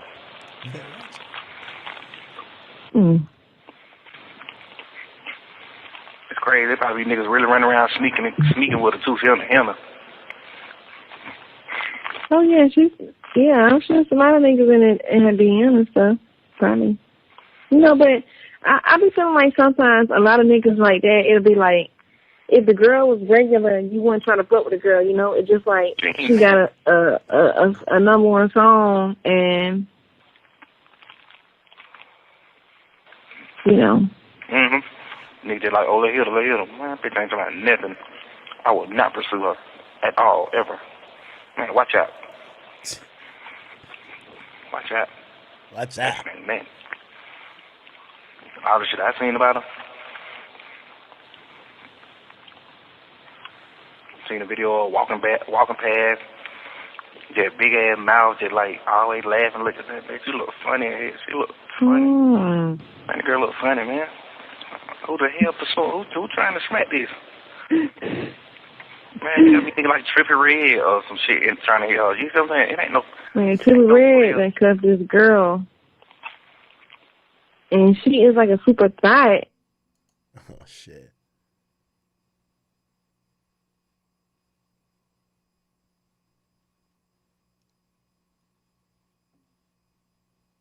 Huh.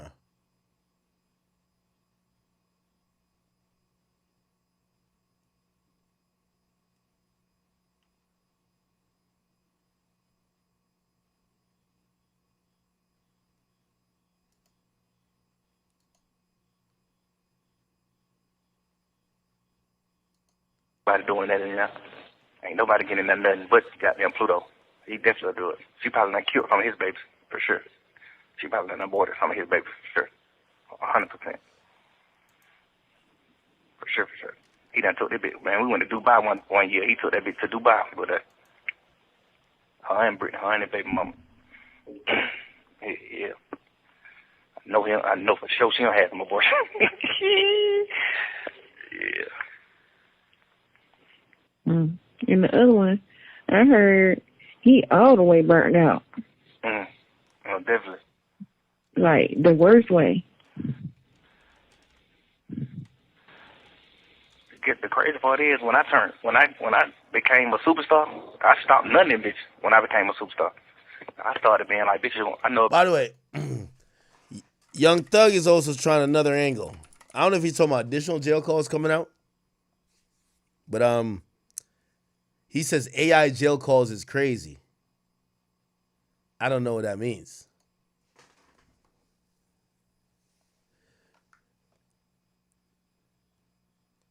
A lot of people did skits like with like fake jail calls. Hold on. I want to play out one of them.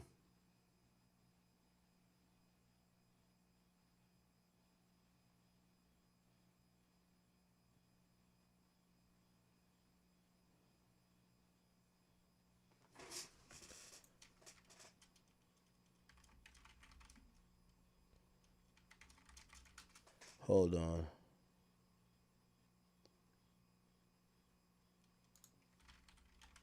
Give me 1 second. I'm trying to find you some of them.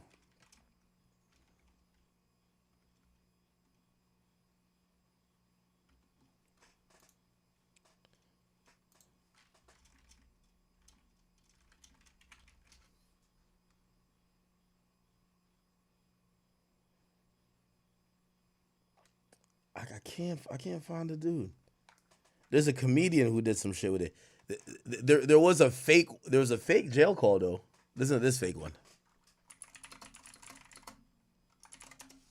Where you talking about fucking a CO? That was fake.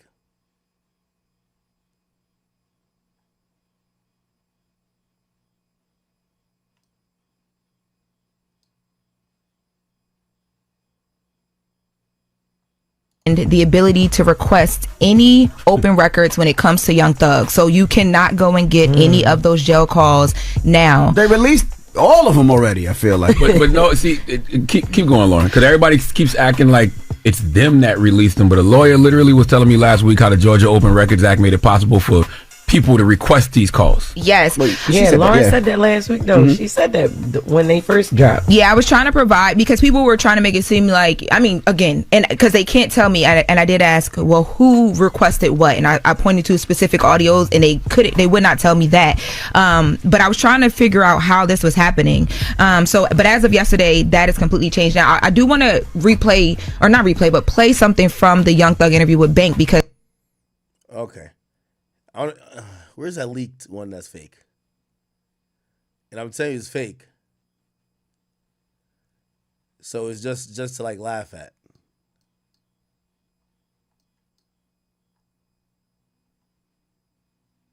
Where's it at? It's so stuck in the cell.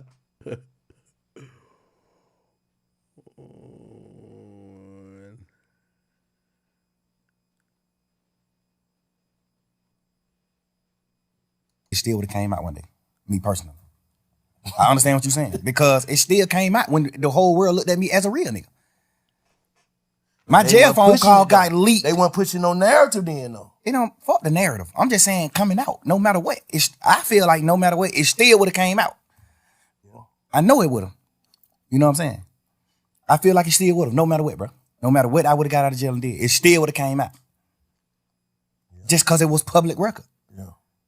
Because at the end of the day, when the first shit came out, when the first few jail calls came out, or me and my girl just talking this shit, when those first few jail call came out, nigga, my team got in touch with the Cobb County people and stopped all of it. Like, shut down the whole system. Now you can't go get none of that shit.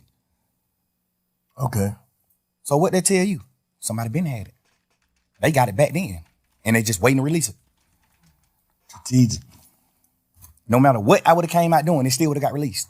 What about, like... Because you can't go on the internet and get it right now. You can't go on Cobb County website and get it. It's been shut down for a year and a half. What about, like, contradicting shit? Like, they say, All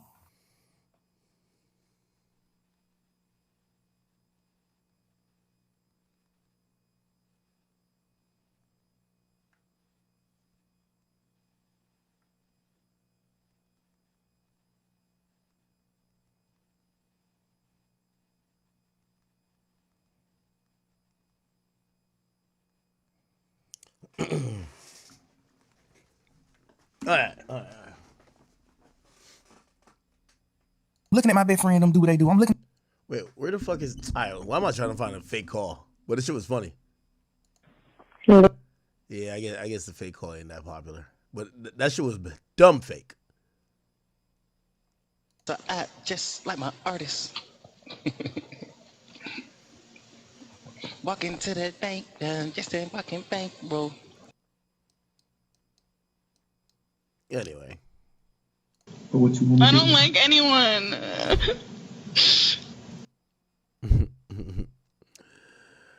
All right, man. What's the name of this fucking...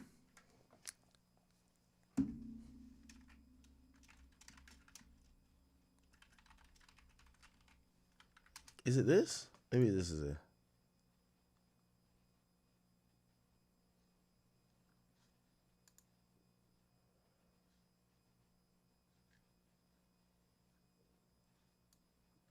No, I can't find it. All right, whatever.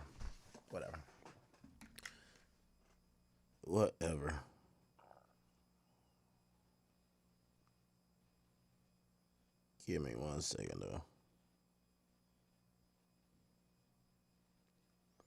Are we buying the apology or no?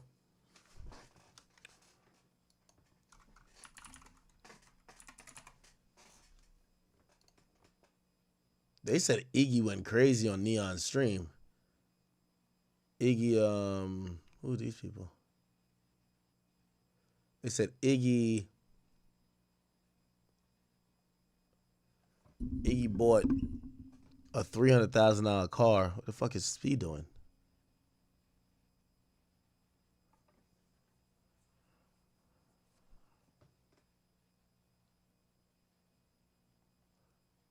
He said she bought a $300,000 Bentley and took Neon on a $5 million yacht to spend her birthday weekend with her. Right next to you to help you with the road and shit, you know, see the sides and stuff. You'll be good. How'd she get money? Is this Cardi money? Yeah. She's beautiful. But I think that's a quiet setting and you can make it loud too. We should make it loud when we go to the yacht. I agree. I'm very excited about this. All right, let's get in the car. Thank you. I'm a, Look at this. Congratulations. Big B. Has its own little jacket. Alana has the other Wow. keys. Okay, perfect. All right, Okay. she's got all the extras. Thank you. Mwah. Mwah. Cream, do you have Taekwondo practice later? Yeah, you know. Jiu-jitsu? I've been trying to play a little bit of basketball. I'll hold your purse for you. Thank you. Yep, of course. Oh, man. I probably shouldn't. Here's the boat. Let's go. Oh, my God.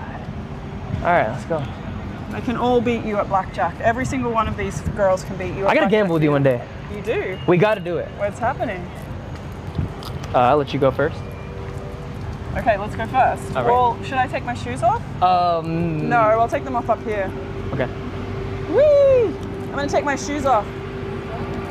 Thank you. Hello, how you guys doing? Nice to meet you. Does this look cute? I think it's fire. You just are clicking stuff. No, actually, I'm getting the angles, I swear. No, I'm kidding. Nice. He doesn't know what he's doing. Let's go. Holy fuck. Yeah, fuck this. It's way too... Apparently, yeah, Iggy was on there allegedly throwing shots at Cardi? I don't know. Let's see. Things can be frustrating. Like, why doesn't she have a man? What's wrong with her? I'm like, nothing's wrong with me. It's just you guys want your buttholes licked, you do crack, and you don't have enough money to be 50-50 with me. That's your problem, not mine. What is 50-50 with you, though? I'm trying to think. 50-50 with you has to be... It's a pretty high standard. If I had to pay it all, you wouldn't be fuckable, so I don't know what to tell you. I think a woman shouldn't have to pay for anything. I don't believe in 50-50. Well, I believe that it's the best I could. Why would I limit? It's just. Even if you have your own money, like I think the guy, like, I mean, me personally, I wouldn't feel comfortable letting a girl pay for a living, pay for food, pay for clothes, like pay for anything. I know, but I'm just saying, like, if you're gonna do that and you're paying for my lifestyle, that's like you got to make another $15 million a year just to pay for my shit. So is that really fair? I don't know. I get that. That's like true. fuck, and that's how 50-50, yeah. That's what I'm saying. Like, let's be for real. And I have aspirations. Yeah. To butthole ever. I'm not gonna lick a guy's butthole ever. Wait, that's disgusting. Are you? Someone's asked you that before? Well, they don't ask with words, but there's motion. They just put their asshole in front of you? Well, it's like a baby getting their diaper changed. Wow. And you know, there's no need for a man to have his legs cocked up like that. So you've been in that situation? I just said, I have to go to the bathroom. And I did not go back into that environment. Are you serious? I'm dead serious. It's happened to me twice. What the fuck? And they were, and it was... What type of man wants their ass eaten? Ones that are in front of the camera usually, just know that. If I told you. What type of man wants their ass eaten? Ones that are in front of the camera usually, just know that. Oh shit. If I told you who the arse eaters of this world are. I gotta know. Well, actually, we don't know that they're arse eaters. Yeah. What are they? They want their arse ate. They're arse eaters. Like isn't that where your G spot is? Though your asshole? You tell me. I mean, I've never gotten anywhere near that. I don't know. Yo, Iggy, baby girl. You gotta let that girl, you gotta let that hate go, yo. You gotta let that hate go. Cardi got way more money than you. Talking about, oh, you gotta make more money Cause he don't 50. Come on, stop it. I don't know what Cardi you were with before, but Cardi getting to a bag these days. Let that hurt go, baby girl. I know he left you high and dry to play the PlayStation with Lil Uzi. We gotta let that hate go, girl. I know he went and had another kid after you. But you gotta let that hate go, my girl. I know his career been only going up since he left you. You gotta let that hate go, girl. You see, the thing with women, when you start succeeding without them, they try to throw things in the air to bring you down. Oh, he like his ass eaten. Okay, I don't know if that's true. But Cardi also did an interview where he basically said he was bisexual. I don't know what bisexual niggas do. Regardless, I like his music. If I like his music, I like his music. So her mentioning this was a little bit, she's trying to be slick, but she hurt, man. Let that hurt go, man. Let my boy go kick it with, what's her kid name? Onyx? Y'all go hang out, man. Somebody said what? OnlyFans got her caked up? Yeah, she do OnlyFans, huh? How much money you think she made off OnlyFans?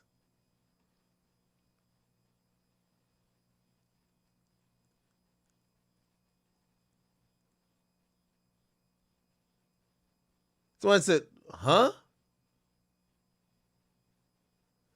Bro, why y'all act like, bro, you know we bring up this post every few times, right?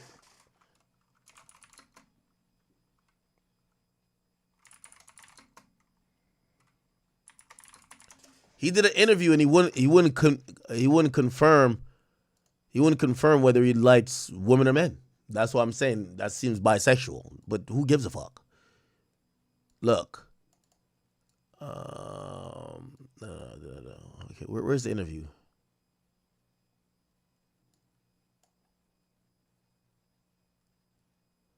Where's the interview? He did an interview. Yeah, it was with Double XL. Can I click on it? Here we go. It was Double XL he did an interview with. Every time I gotta bring this up, I don't know, like, chat, y'all gotta have a better memory. Come on. Here we go. I think they asked him a question about being gay.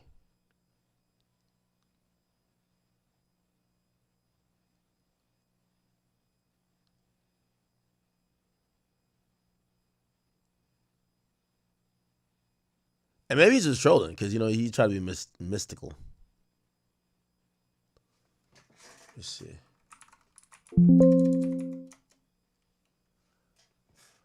Okay. They ask him, right? They say, how do people respond to your face paint? They laugh, but they know. My friends call me Michael Jackson. They say you're on your Michael Jackson shit. Did you have to grow to a place where you're comfortable with that side of you? He says, I wouldn't give a fuck because it's like, I love everybody. I don't judge nobody. I have gay friends. I have trans friends. You know what I'm saying? I done dated. And it says ... Like, I don't know. What do you think he was trying to say? So you're accepting of everybody. He said, I don't give a damn, and everybody knows that. Now, maybe he's just saying it for the interview, but, bruv.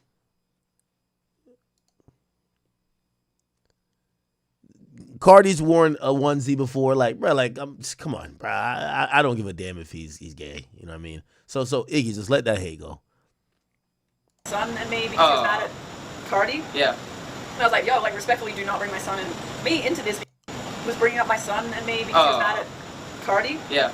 And I was like, yo, like, respectfully, do not bring my son and me into this because we don't have shit to do with it. Like, I just had shared the story about how when I first met him, he wanted to sign me to a record deal, and he asked me how big my boyfriend's dick was, and he was asking me all these questions about my boyfriend's dick, and just, yeah, a bunch of weird stuff, and then more weird advances like that over the years that I've never gone for, and I just was like, I think that you send your wife's naked pictures to other men and ask them if they jack off to it, so I think that's how they were saying he's a gooner for those sorts of things, which that sounds right then if that's what a gooner is. I feel you. Was bringing up my son and me because he was mad. Okay.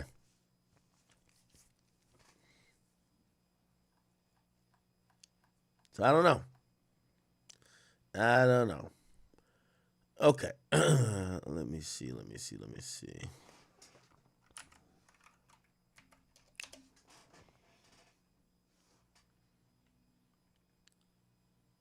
Are y'all want to talk about the Charlie Kirk stuff?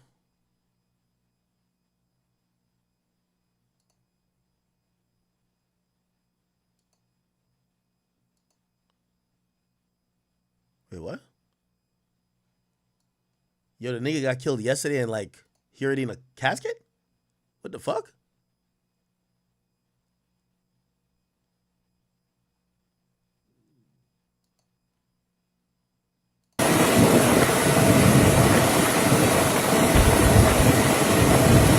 Didn't they kill this guy yesterday?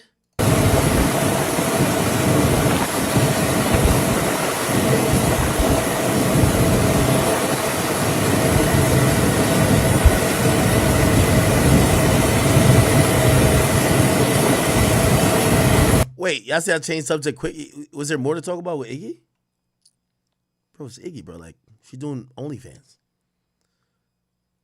Cardi, bro, no, all right. We can stay on the topic longer. I'm just saying there's no, bro, every ex-girlfriend is going to say a nigga dick short, he gay, she think he like men, because that's the only way to explain why the fuck he not with you. Instead of saying I'm a raging bitch, I didn't fuck him good enough, I made it so intolerable he had to leave or I left him, they just say the nigga's gay.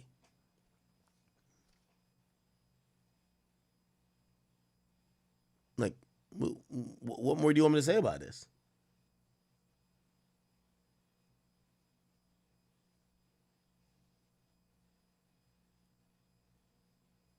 Oh, y'all want a Cardi topic? I mean, Cardi's hibernating right now, man. I think I heard some rumblings that there might be some new music soon. I heard some rumblings, but not too sure how it is.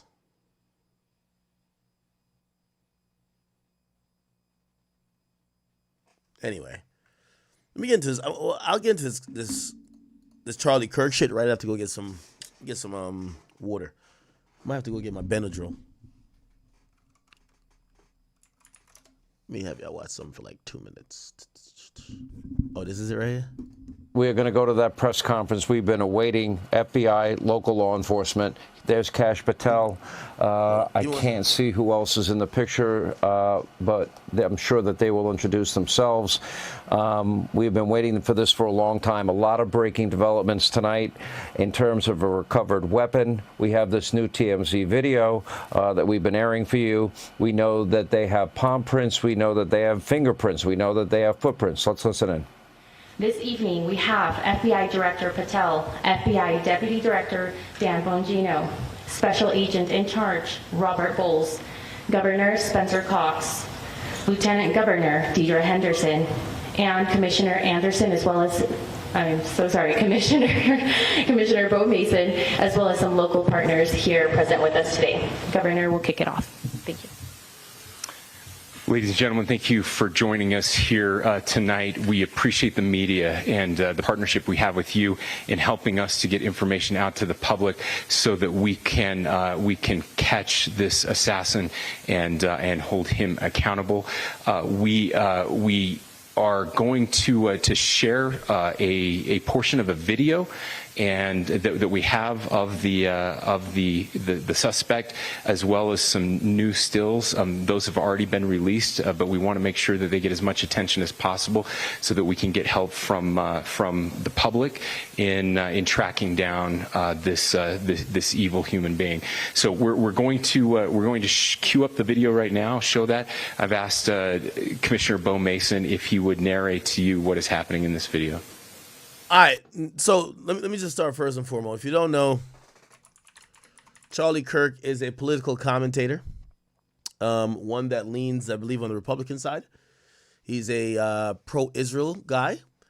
He's, white, clearly, as you can see by the picture. That's him pictured right there. And, he's gained a lot of support, but also a lot of enemies because of his opinion and also his ideology that he spreads by these debates, public speaking events, and he's actually been given the credit for helping to empower a lot of the young people who ended up voting for Trump. So a lot of people love him, a lot of people hate him. While doing an event called Turning Point, USA, I believe. It was an outdoor speaking event at a university in Salt Lake City. Someone shot him seemingly with a scoped rifle, and the bullet went through his neck. It was all captured on many different cameras, and he died. It's gotten a lot of people in shock because, number one, when have we seen a live execution? But number two, this is also coming off the heels of President Trump, an attack or an alleged assassination attempt on his life. I know some of y'all might be saying, but why do we care?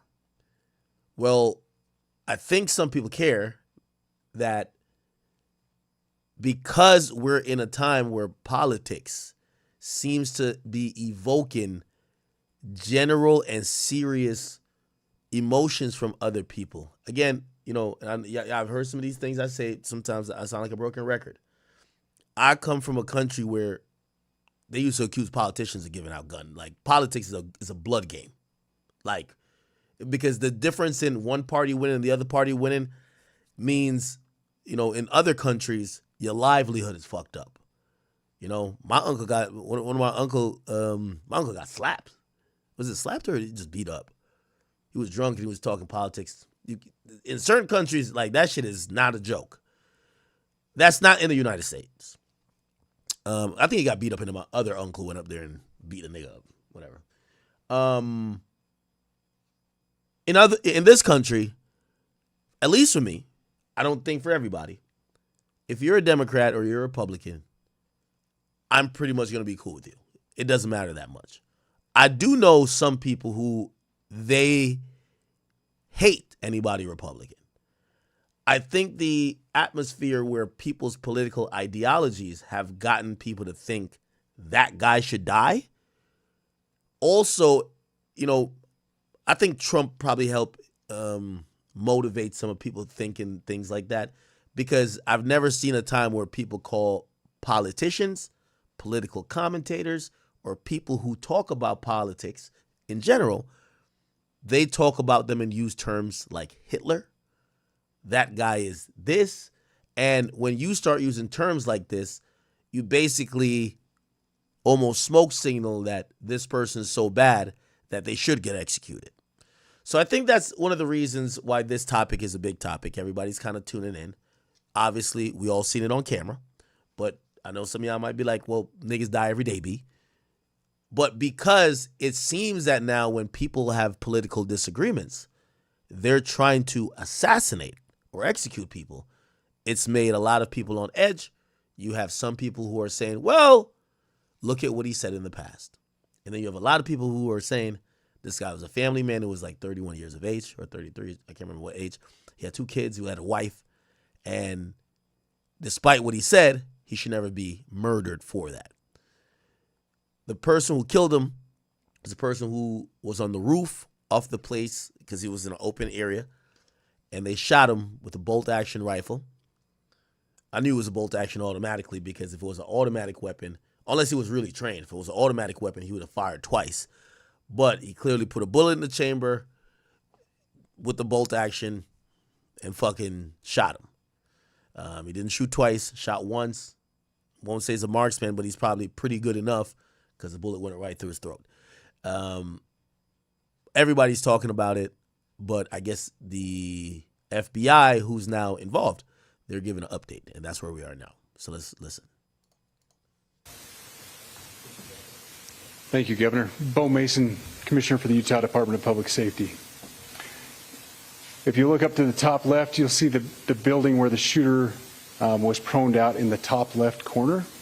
We'll go ahead and play that video, and I'll narrate as we walk through that. So here you see the suspect ran behind that upper... Right here? Upper building. He's going to come out on the right, moves to this far right corner. As he does, he's going to climb off the edge and then drop down to the ground. As he did that, he left some palm impressions. There's some smudges, some places we're looking to collect DNA. There's a shoe imprint where we believe the suspect is clearly... Wow. I'm scared of heights. That would not jump. But this guy, he was out. Identified as wearing Converse tennis shoes. Again, we'll replay that again so you can get another view of that. It's important to note his black T-shirt, his black pants, and there appears to be some white on the soles of those Converse tennis shoes. Those are all identifiable items that we're looking for. It's interesting because the majority of people is on the other side of the building. That's where the shooting happened. So he shot that way, then he ran across and then jumped on the backside where the parking lot is conveniently. The stills that are going to follow this, you're going to see a very distinctive T-shirt with an American flag. I don't know if he brought the gun or not. He might have left the gun up there. And appears to have an eagle on it. There's also a baseball cap with a triangle on it and a pair of sunglasses. All distinctive, all things that we would ask the public to look for and try to identify if they know someone who has those items, who has been seen wearing those items. We're looking for all that information. Here you see the suspect after dropping off the building. He moved around across this grassy area, around the parking lot. We're going to pan to the right.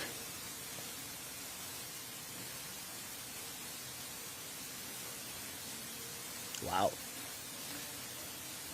After he crosses the street, this is where he moves over into the wooded area. This is the video evidence that we utilize to track his movements and to locate that firearm in that wooded area following the discovery of this evidence. Oh, so he did bring the firearm. Good. You want to go to... I don't see the firearm. I mean, it got to be a long rifle, but like, did he throw it off the thing? Did he have it in his hand? Did he put it somewhere in his clothes? Did he have a backpack with it? How did he get off of this shit with a rifle? We're going to go to that press conference. We through that. So here you see the suspect ran behind that upper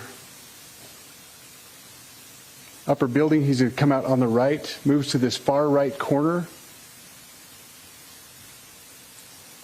As he does, he's going to climb off the edge and then drop down to the ground. As he did that, he left some palm impressions.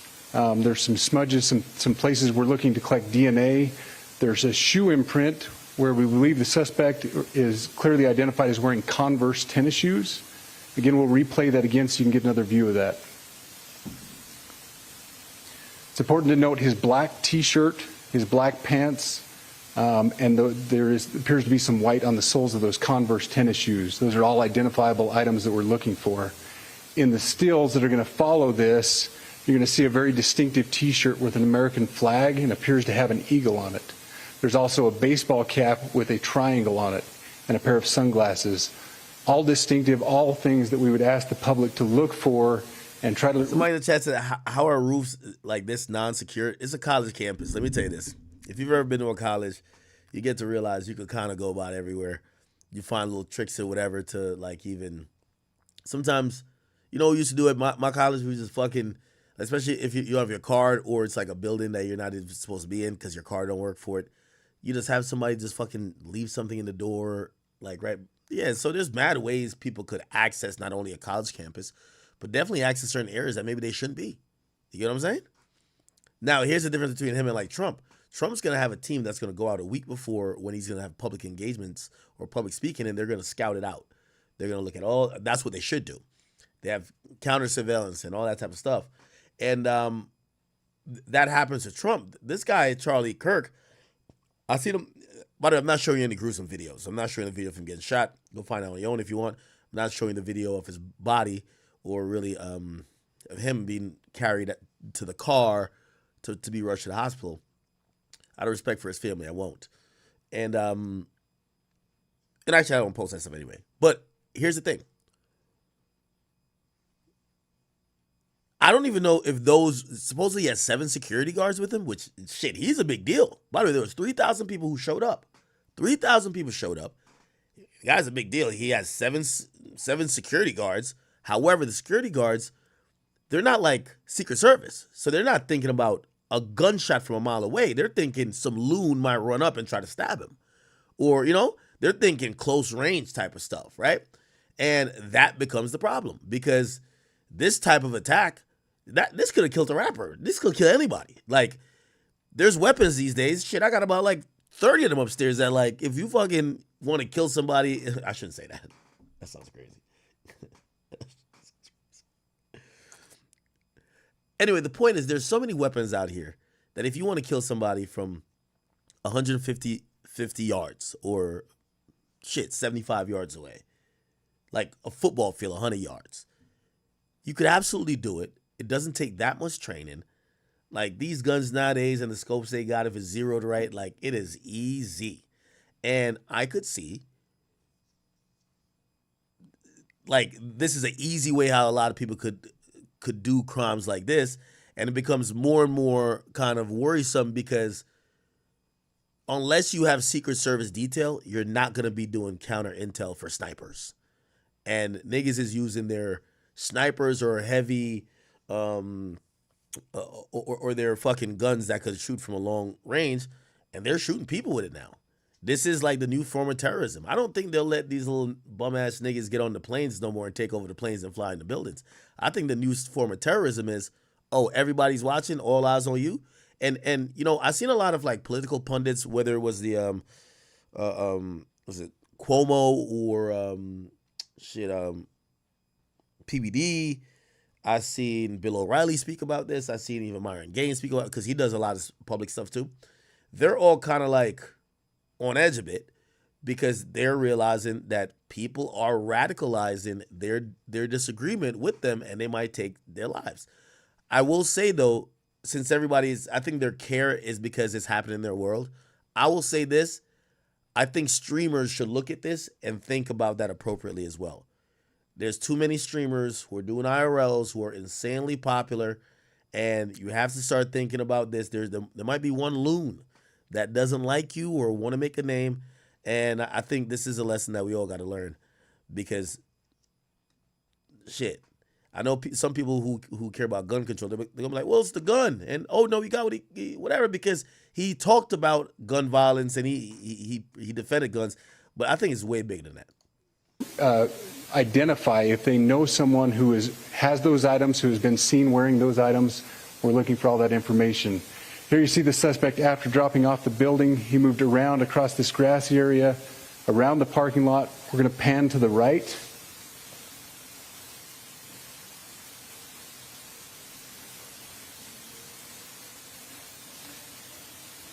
After he crosses the street, this is where he moves over into the wooded area. This is the video evidence that we utilize to track his movements and to locate that firearm in that wooded area following the discovery of this evidence. Good. You want to go to the stills? So here's the still photographs I mentioned. These have been enhanced. So these are slightly different than what we introduced earlier. Please pay close attention to the T-shirt. Wow, he looks pretty young. Wow, no facial hair from what I'm seeing. It looked like this is a type of an American flag type of T-shirt. Black clothing, has a hat. Maybe he's been there before because, you know, he clearly knows there's a camera or some recording device. He's keeping his head down and away. Huh? Like I said, very distinctive with that American flag and that eagle. The hat with the triangle and the sunglasses. If you'll go to the next picture, please. The backpack as well. All identifying features that we're hoping the public can help us identify and lead us to this suspect. By the way, ironically, because he's on campus, it makes sense for him to have a backpack. Now, I'm still wondering about the rifle. Is it one of those foldable shits? Like what the fuck? Like, a rifle can't fit no back. Where the fuck is the gun? You know? Suspect. Look like this is him walking up the stairs, right? Up. Next picture. And again, there's a better picture of the hat with that triangle logo, and again, the T-shirt. Blue jeans, and you get a good look at those Converse tennis shoes as well. We have pushed these out. We'll continue to push these out, and we just ask for the public's cooperation through the public. The tips that have been coming in are what are giving us our next leads and enabling us to continue to further this investigation. We've had great cooperation from the public, and we're continuing to ask for that as we move forward. Thank you, and I'll turn the time back over to Governor Cox. Thank you so much, Commissioner Mason. I want to thank Director Patel and his team. It's great to have them on the ground with us tonight. We've had several briefings, and he's had an opportunity to walk the crime scene. We appreciate our local law enforcement here. Again, we have working hand in hand with the state and with the FBI as we move forward with this investigation. Now, I'll just give you a little warning. We will not be taking any questions at this time. We're giving you the latest information we have, being as transparent with everything that we have. But I do want to share a couple things that I think are important.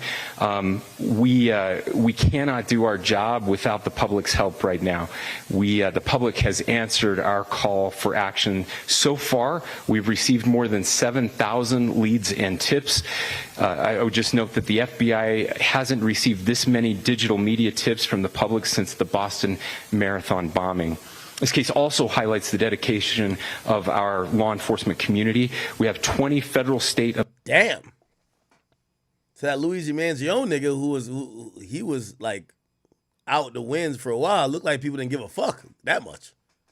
Local law enforcement partners that are working shoulder to shoulder to find the person who committed this horrific crime. With their support, we've completed nearly 200 interviews. As you're aware, as has already been reported, the FBI is offering a $100,000 reward for information leading to the identification and arrest of the person responsible for the murder of Charlie Kirk. We also continue to implore the public to support this investigation and come forward with any information. We are truly hopeful that this video and new photos will lead to even more tips. We are processing. We have an incredible team, a state and federal team working together to process those tips. We are going out in tandem to interview any potential person of interest or suspects. But we need, again, we need as much help as we can possibly get. Any videos or photos that you might have, the public, should be submitted to our digital media tip line, which is www.fbi.gov/Utah Valley shooting, all lowercase. Again, that is fbi.gov/Utah Valley shooting, all lowercase. You can also provide general tips about the shooting by calling 1-800-CALL-FBI. That's 1-800-CALL-FBI, or at tips.fbi.gov. This is, I would just say, this is not just a local matter here in Utah. We have people all over the country that are helping to bring this perpetrator to justice for Charlie Kirk and his family. I will just add as well that, as was mentioned, there is a lot of forensic evidence that is being processed right now at both the state lab and the and federal labs, federal lab on the East Coast. So we are working in tandem together. I would also just add a word of note for those people who are spending so much time on social media. I think Charlie said it best, that when things get bad, we should put our phones down and spend a little time with our families. There is a tremendous amount of disinformation. We are tracking our team, the state team, and I'm sure the federal team as well. What we're seeing is our adversaries want violence. China, we have bots from Russia, China, all over the world that are trying to instill disinformation and encourage violence. I would encourage you to ignore those, to turn off those streams, and to spend a little more time with our families. We desperately need some healing. We'll have more to say about that in the days and weeks to come. More than anything, we are going to catch this person. Last thing I will just say is we've been working with our attorneys, getting everything that we need, affidavits ready, so that we can pursue the death penalty in this case, and that will happen here in the state of Utah. Again, to the public, to those who are grieving, thank you for your prayers. I know we are feeling those prayers. I know the Kirk family is feeling those prayers as well. We pray that God will bless our nation at this very dark time. We can start healing by finding this perpetrator and holding him. Yeah, I'm gonna be honest. I don't know if you care to hear my thoughts on this, but yeah, I'm not gonna be in agreement that in the United States somebody should die over their political views. So I thought this was really heinous. And again, just remember, man, I see some people celebrating it. Everybody got guns. So I know y'all are happy. If y'all are celebrating when Charlie Kirk gets clapped, what happened when the nigga you like get clapped? So again, I don't think we should celebrate this violence at all. Like, if you didn't agree with him, you didn't like what he said something that offended you, I don't think the way to, react to clearly an act of terror. This is an act of, they're trying to terrorize and scare people. Like, that's the only reason why it's for. If this person the dude announced that he was going on a college tour or going on a tour to speak. This person had months to plan, knew exactly where it was going to be, did probably surveillance and got some intel on how he could execute this. If this person wanted to just kill him, he could have killed the nigga while he's going to get coffee in the morning when he doesn't have security. I'm pretty sure there's times Charlie Kirk is way more accessible. But this person wanted to kill him in front of 3,000 people when every camera was on and there was a microphone in front of him. Why? Because he's trying to send a message. So that's the thing that when you look at that, I think this is a new form of what terrorism is. They make it so difficult now that niggas can't take over the planes. So how are they going to terrorize people? Well, they used to do bombings. Now I think they're like, you know what? We're going to kill the people that matter because y'all care about certain people more than others. Right? So, I don't really have an opinion about people who feel whatever way about his death. I'm just telling you how I feel. I think it was horrible. And, yeah, we can move on from there. Somebody said this was staged. Bro, y'all got to stop with the stage stuff. Y'all got to stop with the stage stuff.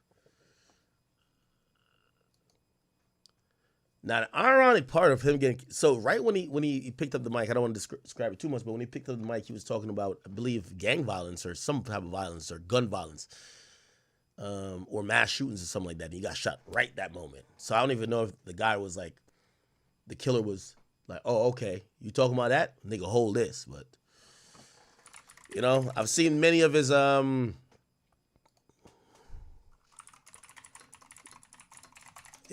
I seen this start circulating because some people's empathy only come from, did this person talk about us or talk nicely to us? And I seen supposedly he had something that he talked about black women. Obama and Sheila Jackson Lee and Ketanji Brown Jackson were affirmative action picks, we would have been called the racist.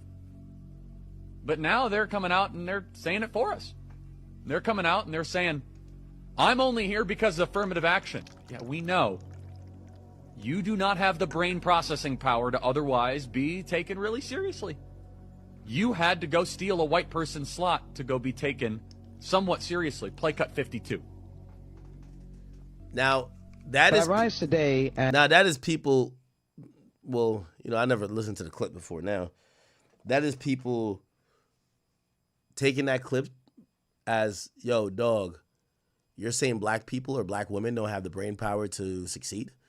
I didn't take it as that. I took it as is he talking about Kamala or he's talking about one particular black person? He was just like, think they're fucking stupid.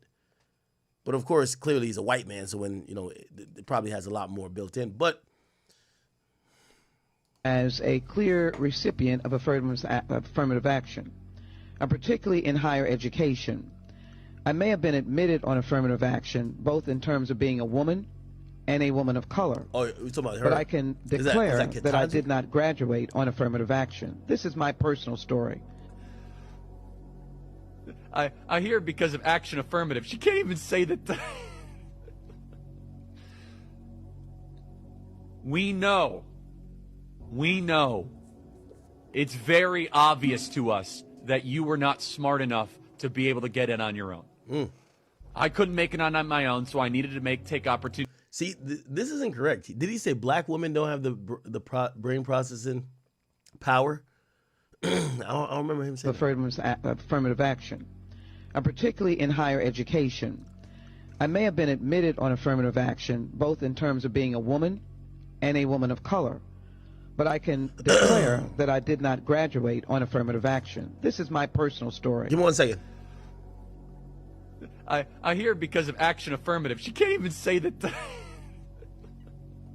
Michelle Obama or Ketanji Brown Jackson. They think this is of course why we need affirmative action, because you have impressed us with your brilliance. Of course. Oh no, imagine the world without Joy Reid. Imagine the world without Sheila Jackson Lee or Michelle Obama or Ketanji Brown Jackson. They think this is persuasive. They think, as they kind of now reveal that I'm only here because of anti-white, anti-Asian forced discrimination policies, that turned me into a bitter, resentful activist, because we know. All right. Give me 1 second.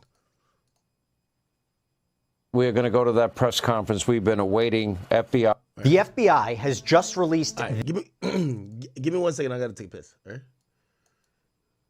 My man Jesse. This photo of a person of interest in connection with the horrific killing of Charlie Kirk from yesterday. And this comes as they provided new updates and evidence today as they race to find this assassin. The conservative influencer was in the middle of debating a member of the public during an outdoor event at Utah Valley University when a single bullet ripped through his neck. Chaos, confusion, a shot that has been heard around the world. We are going to break down what we just heard with former FBI and CIA agent Tracy Walder. Welcome to Sidebar, presented by Law and Crime. I'm Jesse Weber. Charlie Kirk, the co-founder of Turning Point USA, a stalwart friend to some of the most well-positioned people in our government, and yes, a controversial online presence with millions of followers, is dead at the age of 31. This is a dark day for our country. I talked about this on social media yesterday. I'm going to say it again. We cover some of the worst evils in this country almost daily, and I was still sickened and shocked and disgusted by what I saw yesterday. And I just tell everybody out there, please think about and pray for Charlie Kirk's family and friends, because they are now left with the new reality of pain and loss and confusion that victims' family members deal with every day in this country. This married father of two, he is credited with rallying young Republican voters during the 2024 presidential election. He had this famous debate-style events at colleges around the country, drawing praise from some, criticism from others, and this was his final one. It was during one of those college events on Wednesday that Kirk was shot and killed. And again, we are about to get into what the FBI just said. But it appears, based on their comments, that this may be a lone gunman who was atop a roof near the heart of Utah Valley University's campus in Orem. And we are learning, again, new details about that shooter right now from public safety officials and the FBI. We are going to show you the brand new press footage, and I'm going to be bringing on former FBI and CIA agent Tracy Walder to break down what these new developments mean, the potential evidence, how they're going to analyze it. Are we closer to actually catching the suspected shooter? We'll talk about it. But here's what we know. You had event goers who were lined up in an outdoor area to ask this conservative activist questions about things like gun violence and gender identity. And Kirk has this often, these answers that are booming over a microphone at the Quad. There's a lot of political excitement there. But again, controversial figure. And the New York Times reports that 3,000 people had turned out to see Kirk speak as he started another round of college tours. This one was called the American Comeback. Now, Kirk was seated underneath a canopy. He was surrounded by these metal barricades with his own personal security nearby. We can have a separate... Another thing, too, though... I know comedians have blackballed colleges, a lot of them, because colleges these days are the most woke places. I want to say this: there's a lot of and I'm praying for my man Myron, because he does this too. This whole thing of y'all niggas with extreme opinions showing up to college campuses, talking about come debate with me and prove me wrong. It's clear some of these niggas don't want to debate with you. They want you dead. So I do want to implore a lot of these people. You can have whatever opinion you have. You could have whatever ideology, but showing up to places that are usually not the most friendly with the opinions you may have. Most colleges are on some extra woke shit. If you're the conservative or the guy who's spouting some extreme shit, maybe not go to where to the most intolerable places of that is. Again, not blaming it on him, but I do want to, like, I'm noticing a trend. I like these outdoor events. I watch them. They're highly entertaining. However, y'all are also going in the lion's den. Y'all are going to the places where people vehemently disagree with you a lot of times. And, you know, you're hoping that you, at worst, is just a bunch of loonies that just get shooed off. But clearly, as you could tell, not this time. Conversation, and maybe we will, about potentially the lack of security. But as seen in videos that were posted to social media, a member of the public standing just a few feet away was questioning Kirk about recent gun violence in America. So, do you know how many transgender Americans have been mass shooters over the last 10 years? Whoa. He gets shot right at this moment. They better not show that.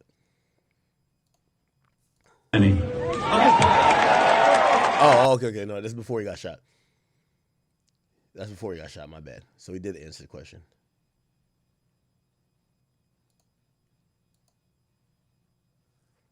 What the fuck? How did that happen? Oh. It's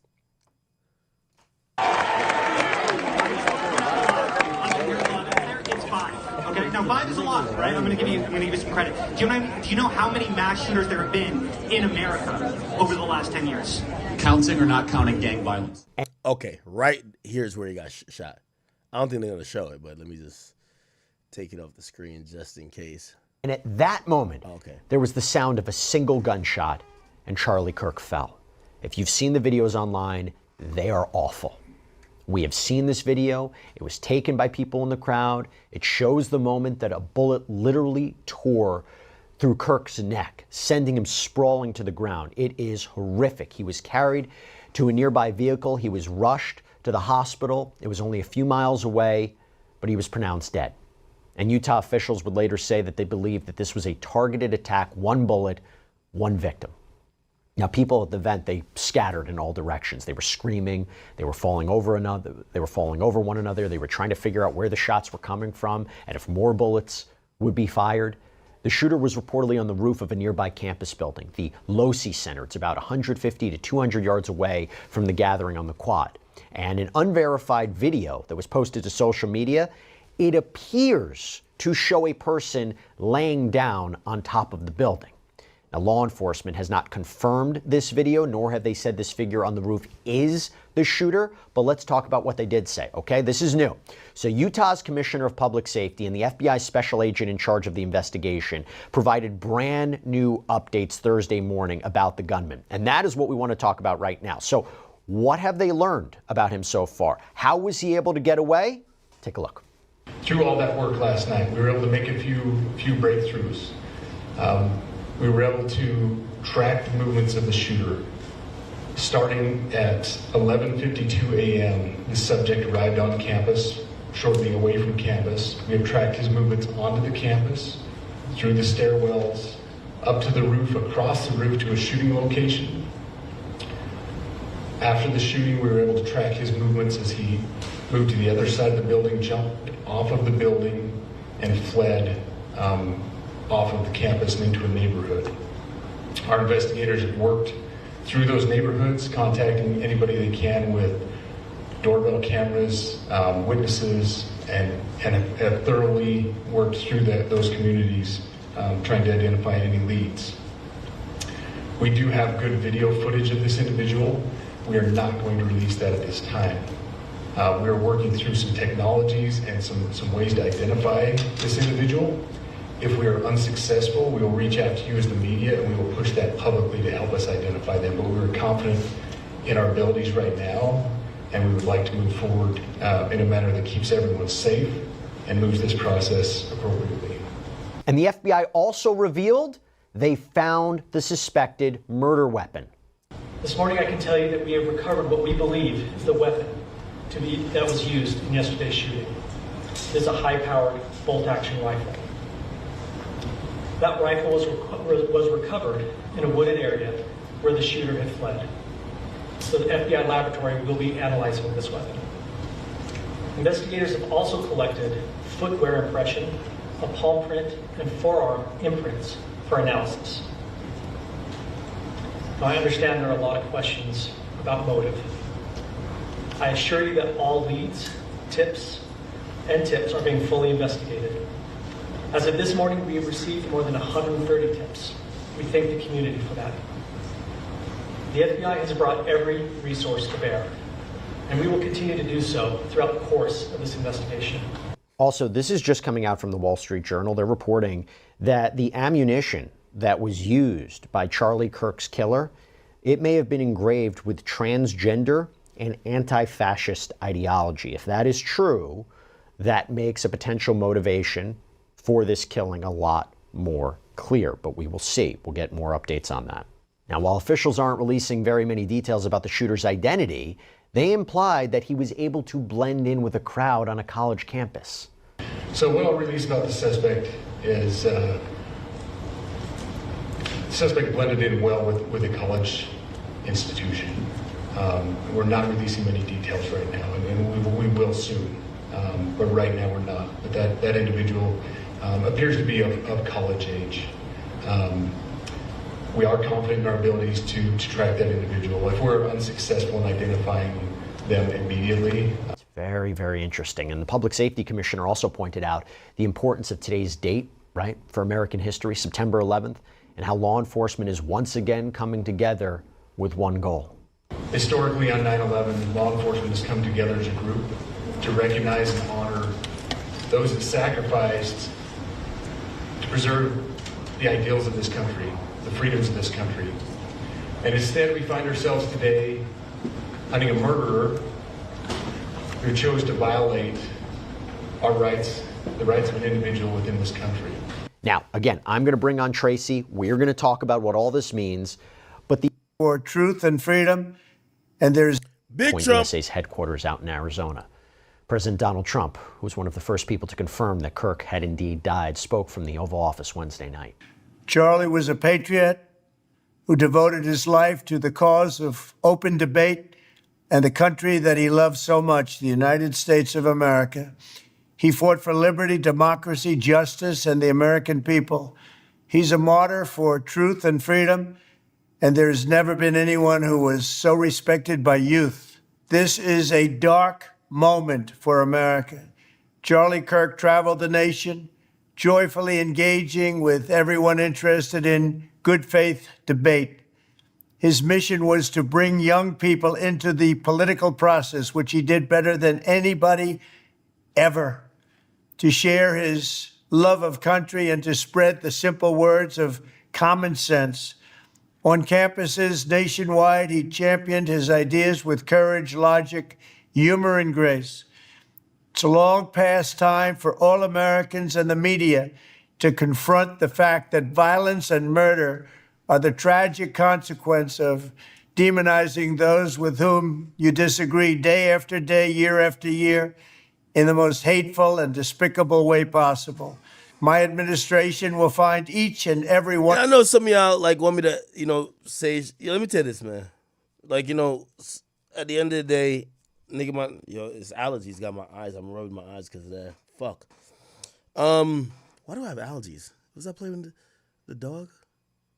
I think maybe it was me building today. I don't know. Every time I build, anyway, what? Wait, who the fuck is this? Give me a second. Oh, yeah, yo, chat. Let me tell you this, man. When it comes to hip hop, I don't think nobody gets more death threats than me, and this is why I could empathize and also see what it is. It's like there's chat. I know y'all might be watching me and y'all love me, bro. There's niggas. I promise you, I get no less than 100 death threats every day. I swear. Bro, when any rapper dies, there's 2,000 comments. Man, I just wish it was Ack. I'm telling you. So I understand when people hate you that bad, they want you to die. I understand it. I don't know this nigga, this Charlie Kirk nigga. He probably is a decent people to some people. Some people dislike him. For what? So my stance on it is going to be, I'm not going to sit here and celebrate this guy dying unless he did something to somebody. Because if I was that person to do that, I'd be the person to celebrate everybody dying. You know what I mean? So, pray for him and his family. But for some people who wonder, like, yo, all right, are you like, do you believe? Does this mean you believe everything he said? You know, I ain't gonna lie to you. I just started watching him today. He must have hit a nerve, and I ain't gonna lie. I'm mad honest. I started watching the nigga today. I was building my shit. I just put him on the speaker because I now want to hear what he been saying. When niggas want to kill you, you're saying some stuff that is either offensive, you're saying some stuff that trigger them, and also I'm wondering, damn, 3,000 people loved him enough to come out to his not concert, but his talk. But clearly one nigga was there, want him dead. Let me hear what the shit he was talking about.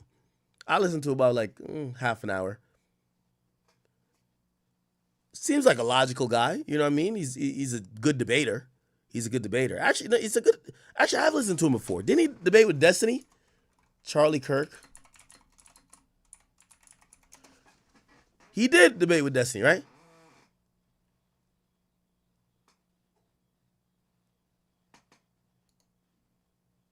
I just got Kirk! Yeah, I just got escorted from Kirk, baby!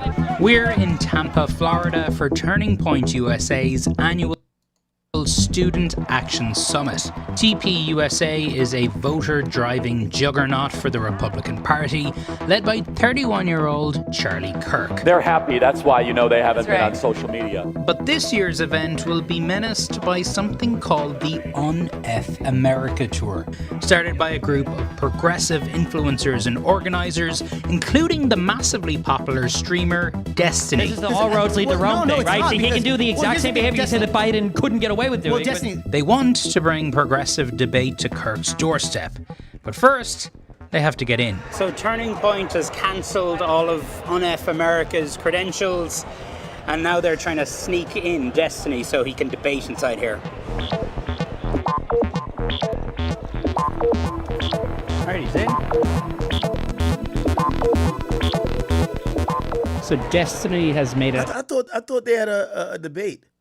I watched this Charlie Kirk nigga debate one time. He was brilliant. Who did he debate? Oh, I think he debated Hassan Piker, didn't he?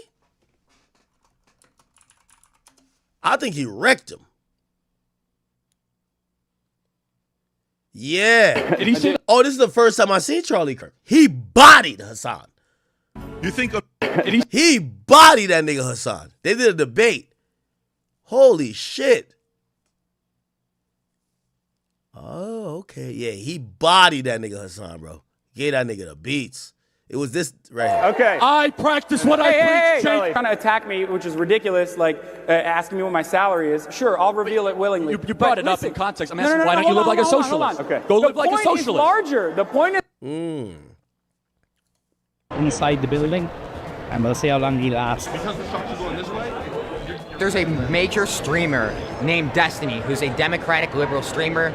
He appears to be debating Myron Gaines, who's more of a right-wing red pill guy. They're both sort of creatures of like internet trolldom, but it should be a lot of fun.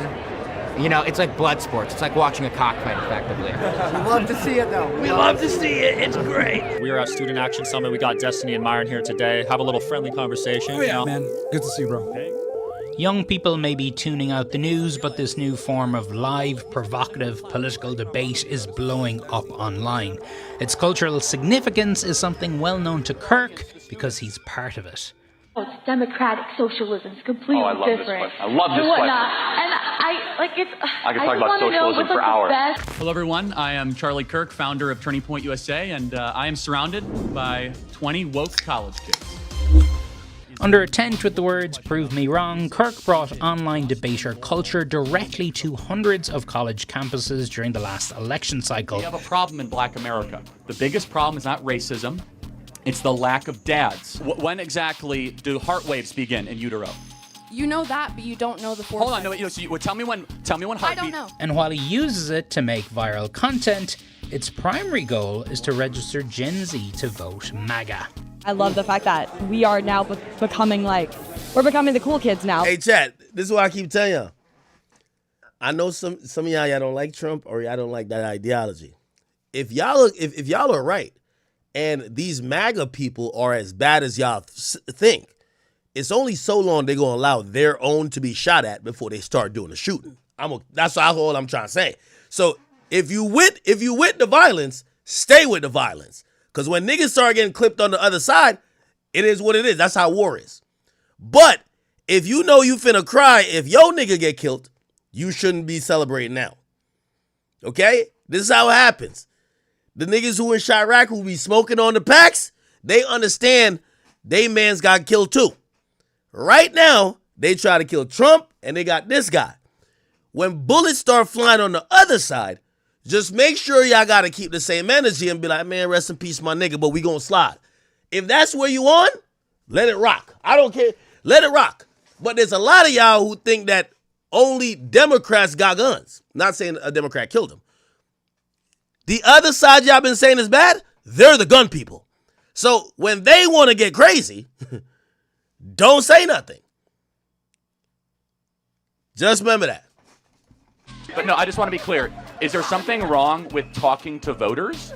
No, there's nothing wrong with talking. Well, that's what we're doing. He says they've been shooting. Okay, I'll give you that. They haven't been shooting at rallies. God forbid somebody try to, I won't even name any names, but you know the political people we love that they're liberal. Imagine somebody shoot them. Again, ain't one side allowed to have guns. Everybody allowed to have guns. So when you celebrate him getting clipped, and then when somebody we love get clipped, you gonna have to say, all right, but at least we up on the scope. That's how you gotta keep it. If y'all with the violence, just remember, there's always get back. So when a nigga says, I bet, who y'all like? Oh, that nigga? He the first what? I bet. Let's see. It's movie time. Oh, it's movie It's time. movie time. Y'all niggas gotta accept it.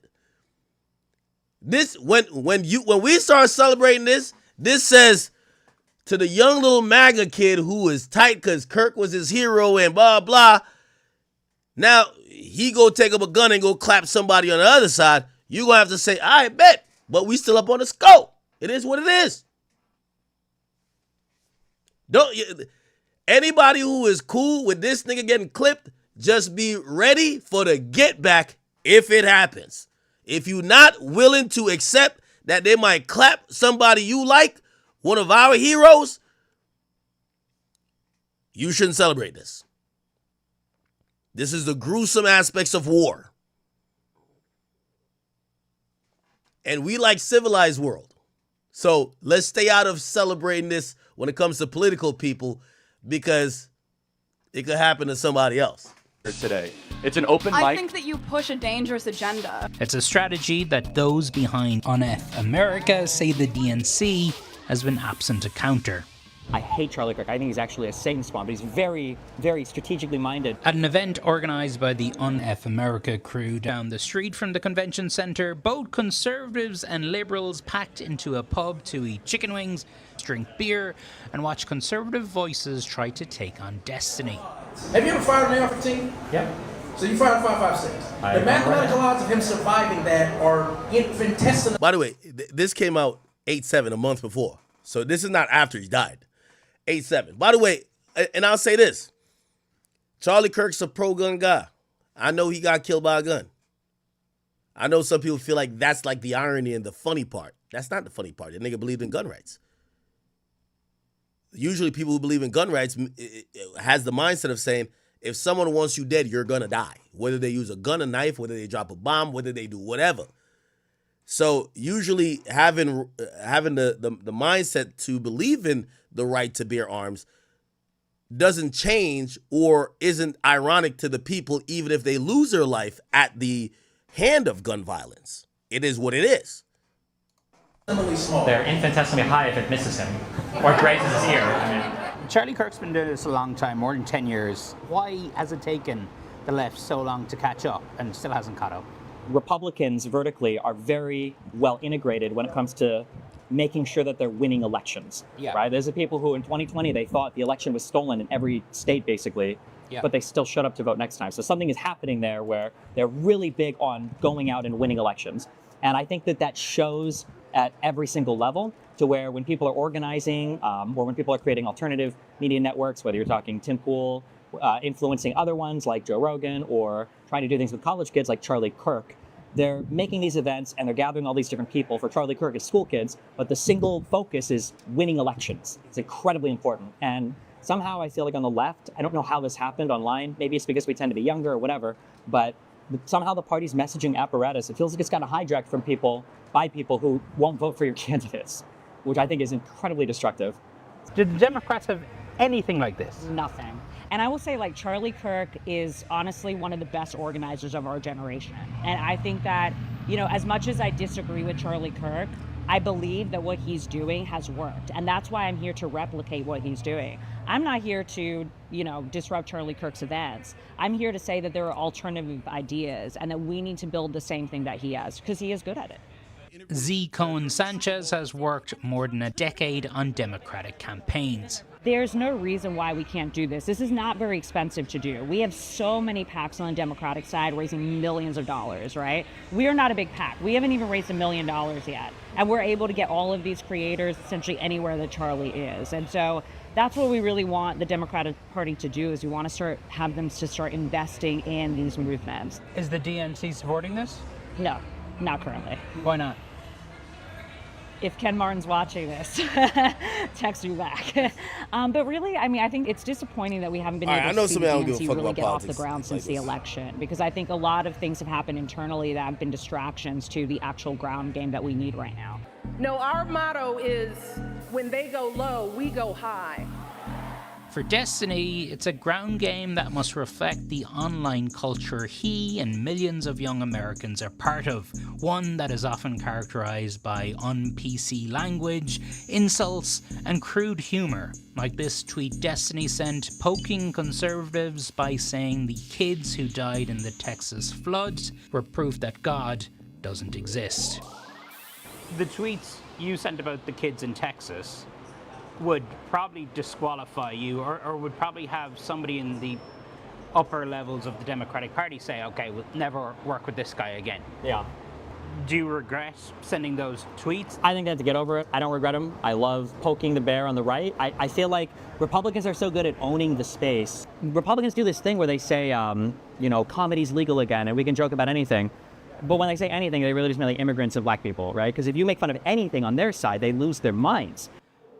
I guess is your point that, you know, always trying to take the high ground is clearly not working for Democrats? One of the things that conservatives stumbled into accidentally, because I think Donald Trump's an idiot, even politically, but they stumbled into this thing where people started to get confused because of what... It's a minute left, chat. We're going to move on. ...the right and left look like. And I think they think that you need an extremist platform in order to win elections. But what you really need, I think, is just extremist messaging. I think that's what you need. Back inside, the packed event giving the Un-F America organizers hope there will be appetite for similar debates on college campuses this fall. I do 100 hours of this a semester. 100 hours. In addition to 2 hours of podcasting radio. I mean, the physical crowds are now 3,000-4,000 people almost every time we do this. And so the plan for this semester is Charlie Kirk shows up at campuses all across the country, and you guys are going to be there too. That's the goal. If we can raise the enough money to get there, we... Wow, so Charlie Kirk was a big deal. One of those who contributed to this atrocity and to other political violence, including the organizations that fund it and support it, as well as those who go after our judges, law enforcement officials, and everyone else who brings order to our country. And by the way, the president just announced that he is giving Charlie Kirk the Medal of Freedom posthumously. Tributes have also poured in on social media. Political advisor Stephen Miller posted on X, "Our hearts are shattered. America has lost one of its greatest champions. A loving family has lost the most extraordinary husband and father. All of us must now dedicate ourselves to defeating the evil that stole Charlie from this world." Again, FBI Director Kash Patel, who was close with Kirk, wrote on his personal X account, "Rest in peace, my friend, conservative titan Charlie Kirk. I am praying for Charlie and his family. His passion for American and fearless leadership inspired millions, and his impact will live on in this movement for generations." Former President Barack Obama posted on X, "We don't yet know what motivated the person who shot and killed Charlie Kirk, but this kind of despicable violence has no place in our democracy. Michelle and I will be praying for Charlie's family tonight, especially his wife Erica and their 2 young children." And as people were fleeing the school, armed law enforcement officers, they were pouring in. They were going from building to building to help escort people to safety. And just before 9 p.m. Eastern Time, school officials gave the all clear, saying there's no ongoing threat to the campus. Utah Valley University announced that classes were canceled, that the school will be closed until at least Monday. You know, we've been on top of this story from the very, very beginning. And we're able to do that, by the way, because of our sponsor, Morgan & Morgan, America's largest injury law firm, a firm with over 1,000. What we heard here from this presser, they were able to track the movements of the shooter, saying that the shooter arrived on campus at 11:52, tracking the movements through the stairwell to the roof. They find the shooting location, saying the shooter jumped off the building after the shooting, fled into the neighborhood, that they start canvassing the neighborhood, looking for doorbell footage, contacting anyone that has footage. They have confirmed they have video footage of the shooter, but they are not going to release it, and they are working on ways to ID this person. Before we go any further into the revelations from this press conference, let's start there. What do you make of that police work, and what can we glean from that?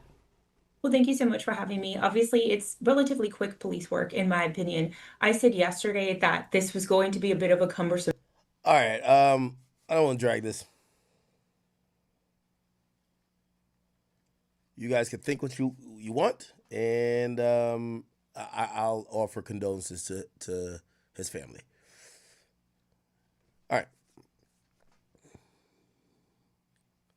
I think some of the things that people didn't rock with him about, I think he had multiple like debates where, you know, the George Floyd thing was a thing for him. Charlie Kirk, George Floyd. Yeah, I'm going to show you the good, bad, and ugly about him. By the way, let me show you his family first. I'm not here to have you make up your mind either way. Charlie Kirk family. This is them. His wife, 2 kids. His 2 kids are pretty young. That's his wife. But yeah, people weren't that happy about, you know, certain things, especially when it came to his thoughts about George Floyd.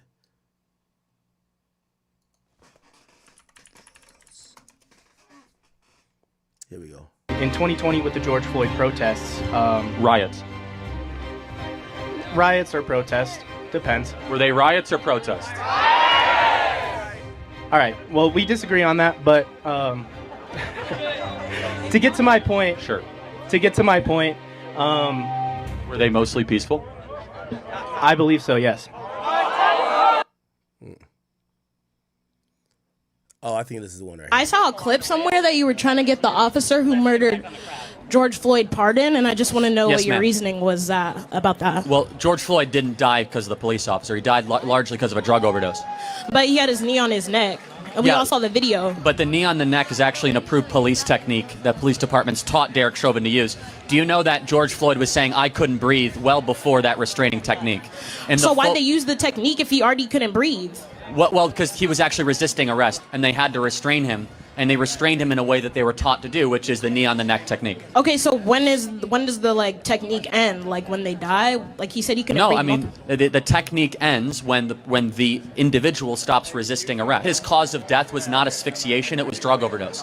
He had that was a part of it. Like he also had a heart like thing, and like he was on drugs. But like he wouldn't have just died if he was standing there. Like they had his. Well, their actually, knee on his there's an neck. argument to be made. According to the medical examiner, he was drug overdosing in real time.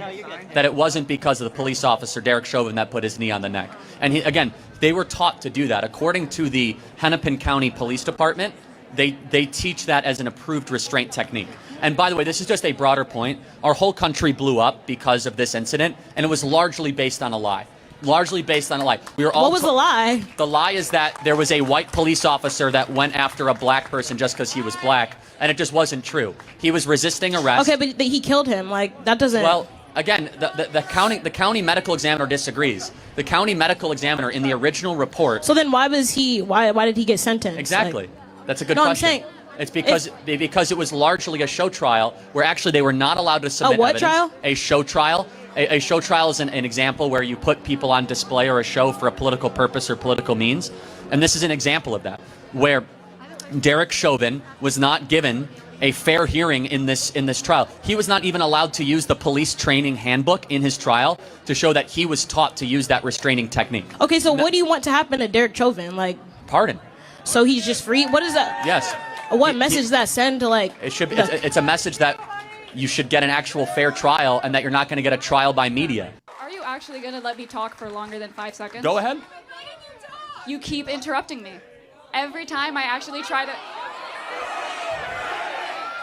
Every time I try to actually explain my... Are these Make America Great hats back here? ...my point and have a reasonable conversation with you, you cut me off. I was trying to explain, you cut me off, started talking about something completely different. You started bringing up random stats and random facts to try to make me look stupid. Nice outfit. Thank you. What's on your mind? What is your fursona? I So fursona is like, what animal really speaks to you? No. I need this for an argument. Please, come on, man. Come on, man. I got a good answer, guys. Okay. What is it? I gotta know. It's the beaver. Okay. All right. Thank you, man. Okay. All right. So apparently he had a movement going on, but he is now dead. All right. Ooh, did y'all see this? I'm gonna get a little messy. Well, not messy. This is not even messy, right?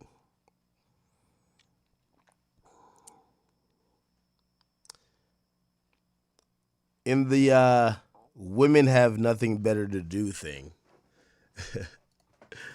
Have y'all seen this?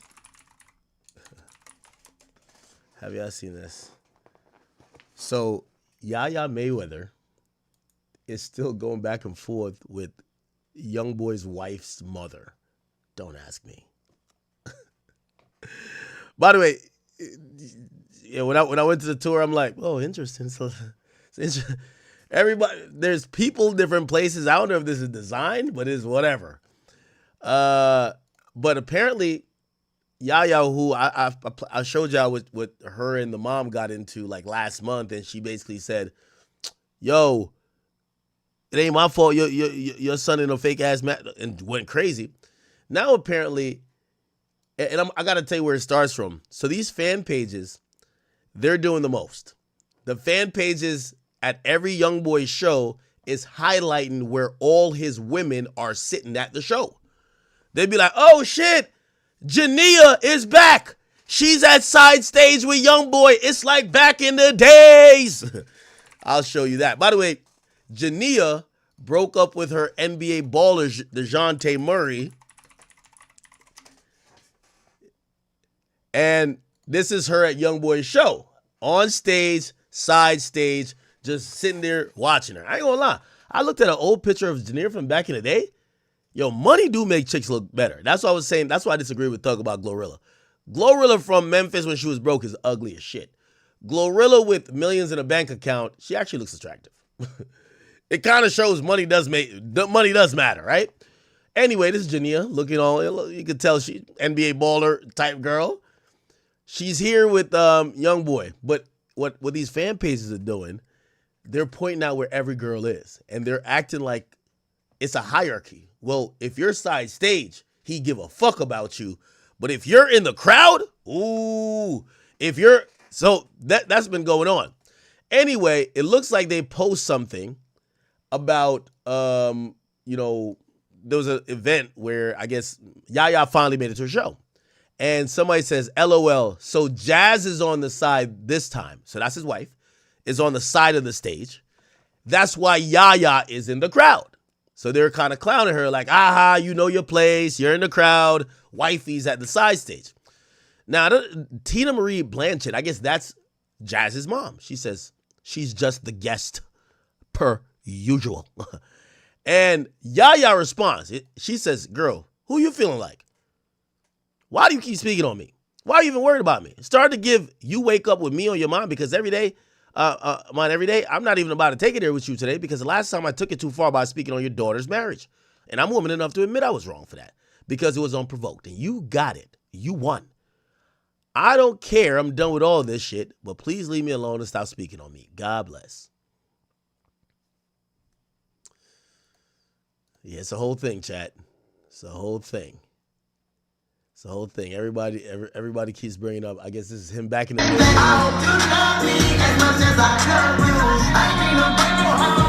Fans want to see him back with Jania so bad, but nigga, he's married. So this is her.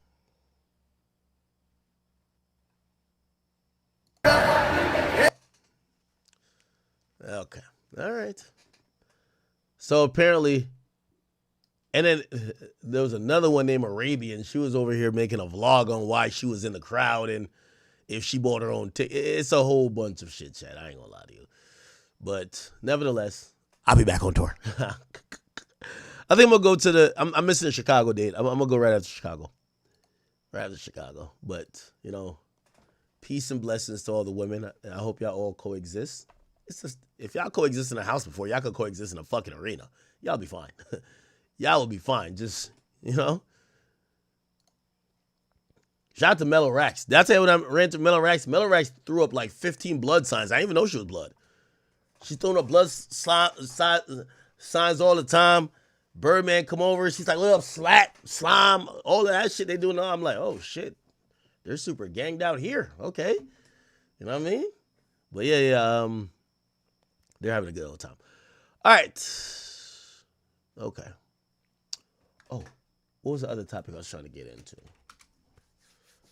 We jacking for topics, chat. We're only at the 4-hour mark, and I know y'all niggas do not want me to get off early today. Y'all already tightened me for missing yesterday. Okay, what is this?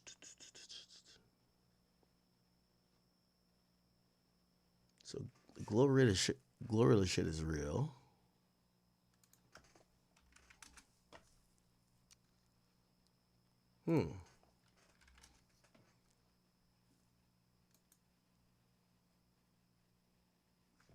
Okay.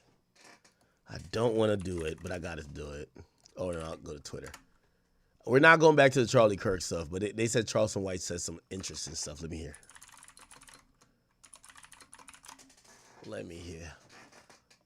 Oh, this is it? Kirk's deal. I don't give a fuck. What's your opinions of Kirk's deal? I don't give a fuck about Kirk's deal. Nigga, I don't give a fuck about no white man dying. I don't give a fuck about no motherfucking white boy dying. White boy. I don't give a fuck about no white boy dying. I don't give a fuck about no Peckerwood getting shot. I don't give a fuck about no white boy getting killed. Chill shit. We go 0 to 100, nigga, real. He has 2 kids.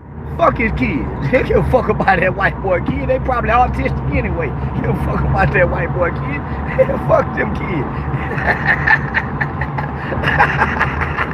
Fuck Charlie Kirk babies. Give a fuck. All the poor niggas that die, man, fuck that white boy and his white babies. Nigga give a fuck about no white boy. White on white crime. I don't give a fuck about white on white crime. White people don't care about black on black crime. Fuck that white boy in his deal. Yeah, he got 2 kids. So, King Von did too. Fuck his babies too. Yeah, they think I'm supposed to girl. Nigga, I'm having fun. Baby on it. Didn't nobody shoot me on a college campus. That's why they staffed them white folk campus. Had he been to an HBCU, they just would have recorded it. They think I care about a white man getting killed. Nigga, I killed the white man. Yeah, I don't give a fuck about no motherfucking white boy getting put on his pussy. I should have had protection. I protect me. I don't give a damn about nothing. I I ain't a nigger. I'm a nigga. What? But I wish I could be a nigger. I didn't live during them times. But thank you for the compliment, Peckerwood. Fuck Charlie Kirk. They think I give a damn about Charlie Kirk. I don't even like Trump. I just be bullshit. I don't really like Trump. I do, but I don't. You know, fuck. I love Trump. Talk about white people and their problems. I just be talking like that to get white people's attention. Okay. All right. Oh, did y'all see Charleston White? He went to some HBCU and turned to a screaming match. Here you go. Watch this. I gotta fight because I ain't got time to debate because this is what happens. We go back and forth. The old man say two black people don't have no business hanging with each other. Why? Because all they're gonna do is argue and squabble. When they get through arguing, squabbling, and debate, they ain't gonna build nothing. They're not gonna produce nothing. They're not gonna manufacture nothing. They're not gonna create nothing. So why you talk to black people?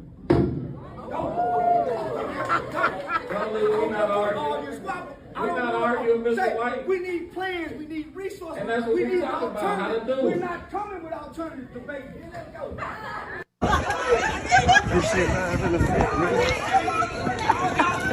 All y'all debating for. All y'all debating for. Get some goddamn money. Big dog.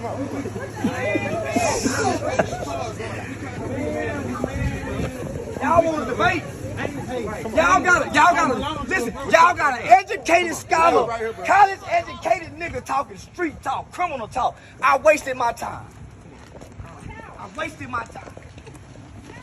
Most educated game, not a goddamn thing, nothing. I thought I was talking to children. I'm arguing with adults. Why are you walking away from your people? Why are you walking away? Give a damn about my people. Mr. White. If you don't care about your people. The white fuck my people. I don't give a damn about my people. Come on, you right there, bro. You right here.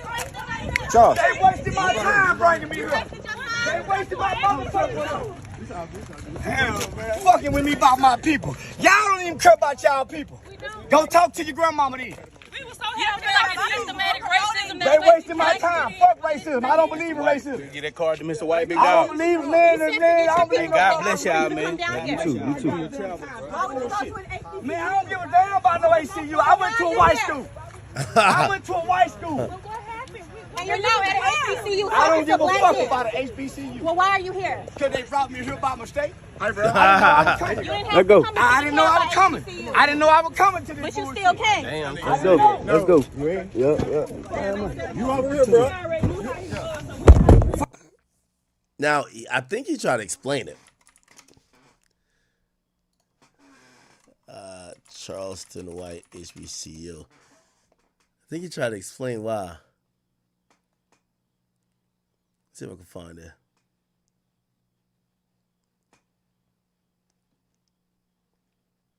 Boy, let's get her. Having an intellectual debate. He is known as a comedian. With. I wouldn't say he's not capable of having an intellectual debate. He is known as a comedian and a black activist, and he has said some things that some of the students have come up to me and they said they did agree with. I told everyone, I said everyone has a difference of opinion. I think he responded. He reacted to it. Let me look on Twitter. Or I think maybe he called Aiden. That's what it was.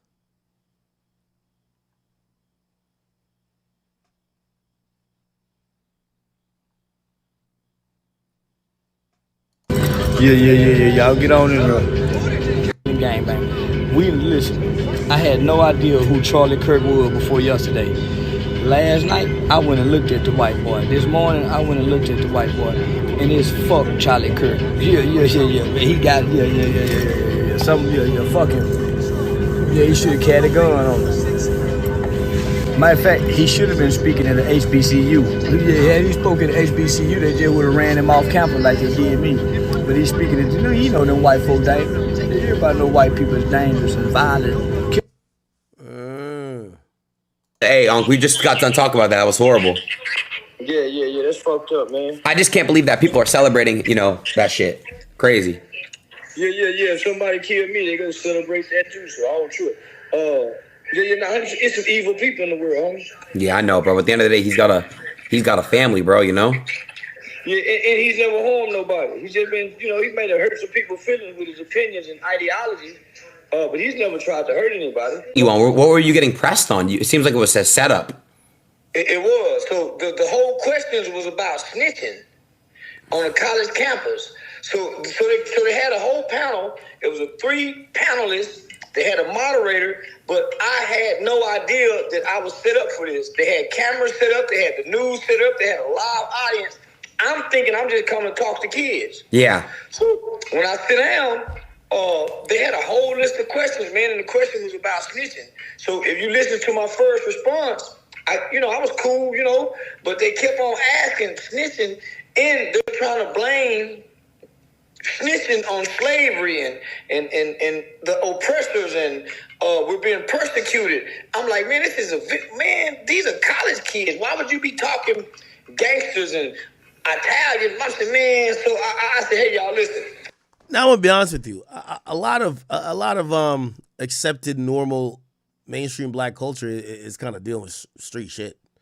It's like even people who are of higher intellect and higher economic stature still feel like the street codes apply to them, which maybe that's from their upbringing or whatever. But I kind of do agree with them.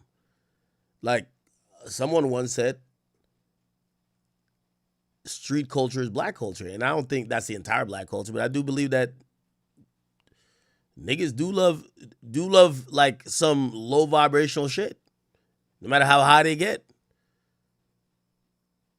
These are college students that want to talk about snitching. You know what I mean? It's what it is. The old man told me this is why 2 black people, so I gave him that spiel. I got to catch a flight. I got to go. So when I left home, they came chasing after me with the phones out and things. So I'm saying, come on, man. So obviously they didn't want the man, so I gave him the character. That's crazy, though.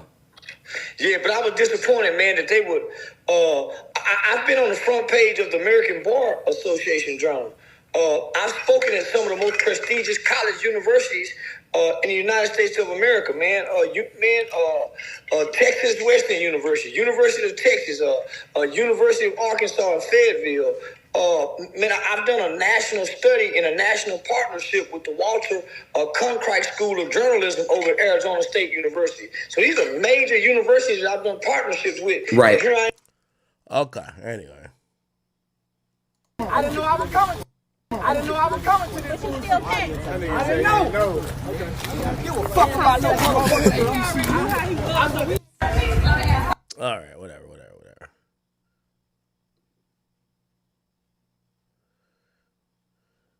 Okay.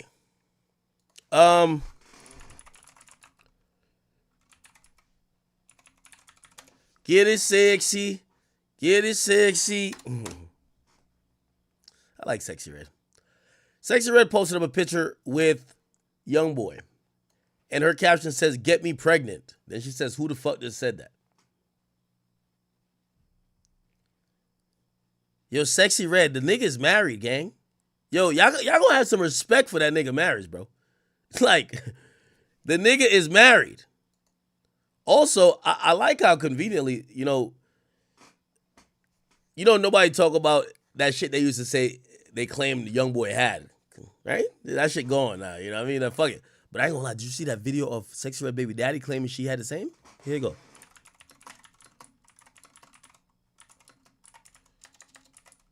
Listen. It came out recently. Nah, he said it 9 months ago. Then he popped back. Why am I Jamaican accent coming out? He popped back up online recently, kind of saying the same shit. Did they delete it? I think Live Bites had it. Let me see. Nigga popped up talking crazy about Sexy Red. I'm like, damn, nigga. Why you still complaining about her? Can I find it? Maybe not.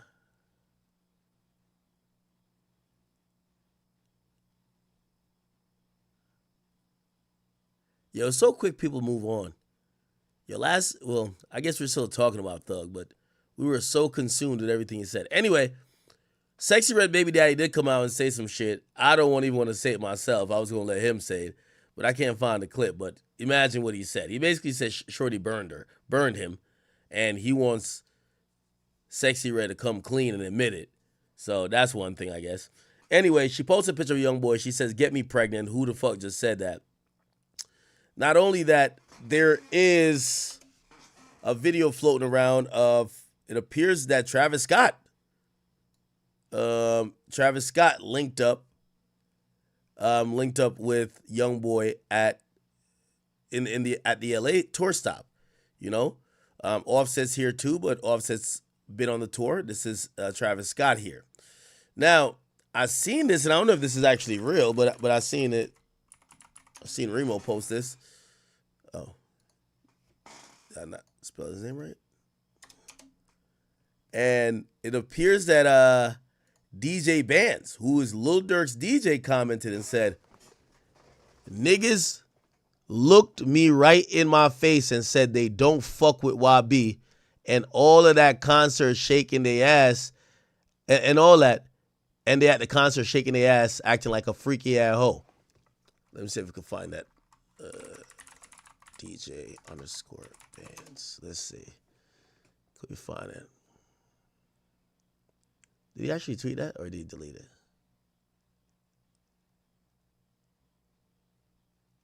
Maybe he deleted it. The fuck? This can't be DJ Bands. No way.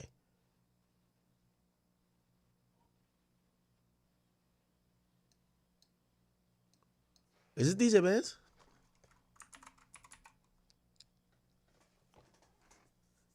No way, this is DJ Bands. This is probably a fake page. Oh, he do got 48,000 or 48,000, whatever. He says, "Niggas look me right in my face, said they don't fuck with YB and all that. At the concert, they shaking their ass like a freaky ass hoe." Wow. Wow.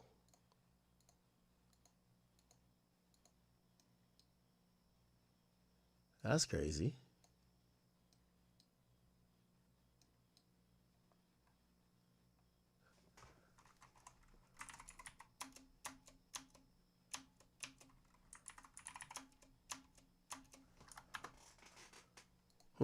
Yeah. Well, I mean, that's happening a lot now, Chad. I ain't gonna lie to you, bro.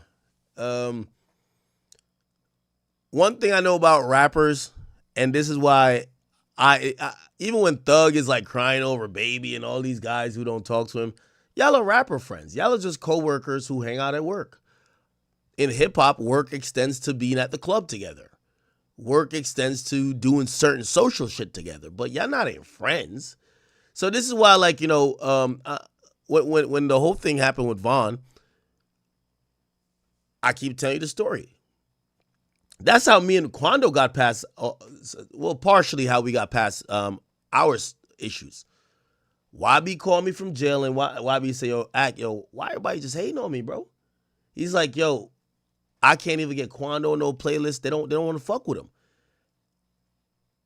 It was not only, and then when I talked to people at some higher ups, they were like, yo, well, if we give this nigga love, Durk ain't gonna fuck with us. So a lot of people didn't fuck with YB because their allegiance was with Durk. Now Durk is incarcerated. Free that man, by the way. I don't think he did that. When Durk is incarcerated and they have no more benefit to gain by not fucking with YB, I'm starting to see a bunch of rappers, because it's now, the word is on the road, YB got the hottest tour. His tour is the culture. His tour is what's popping. Everybody is now trying to be cool with him, trying to be there, trying to whatever. They're probably trying to get their songs, which it just shows you how fake this industry is. This is why, you know, again, when I see whoever, but especially rappers who claim that they didn't fuck with YB over Durk because they fuck with Durk, why even do that? Bro, just say you fuck with the person you think could do something for you. Because as soon as Durk get locked up, he can't do nothing for you. A lot of y'all are reaching out to YB. It's kind of stupid to me. Did he say anything else, though? Let me see. This is his real account, right? Kind of look like it. Let's see.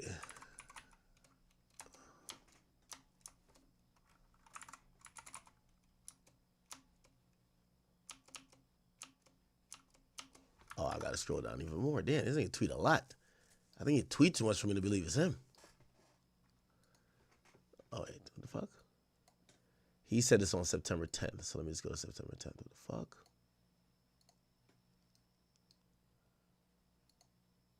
September 10th.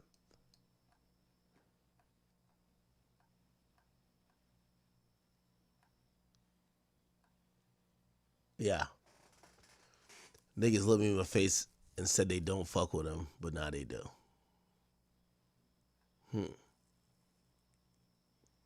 Yeah, YB Show's been a movie, man. We know Kai went there. Aiden's gonna go there.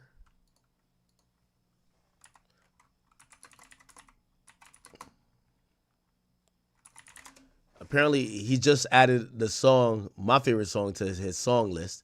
He performed House Arrest Things for the first time. Yeah, so he's changed up the set list a little bit. I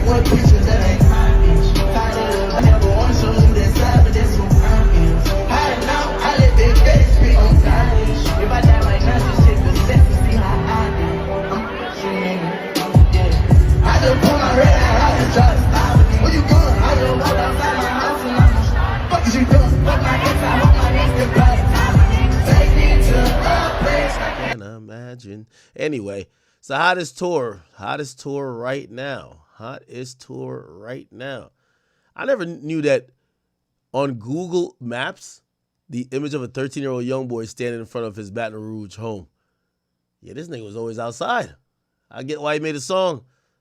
I ain't going outside today. Okay. All right.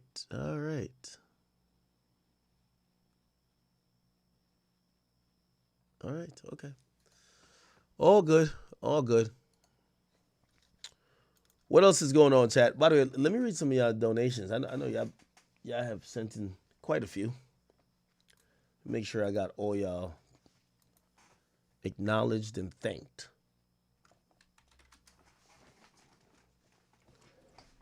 Somebody said Charleston White's the realest nigga alive.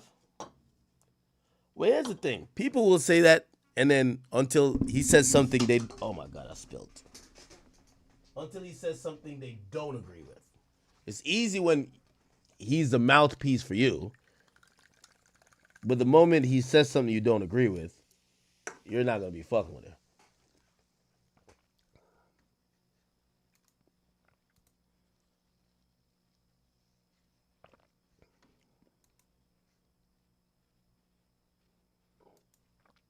Here we go.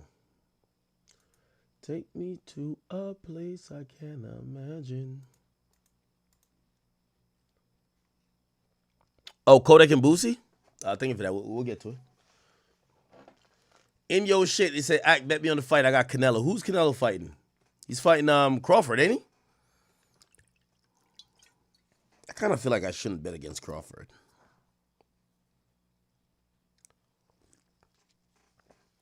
Is the only fight Canelo lost to Floyd?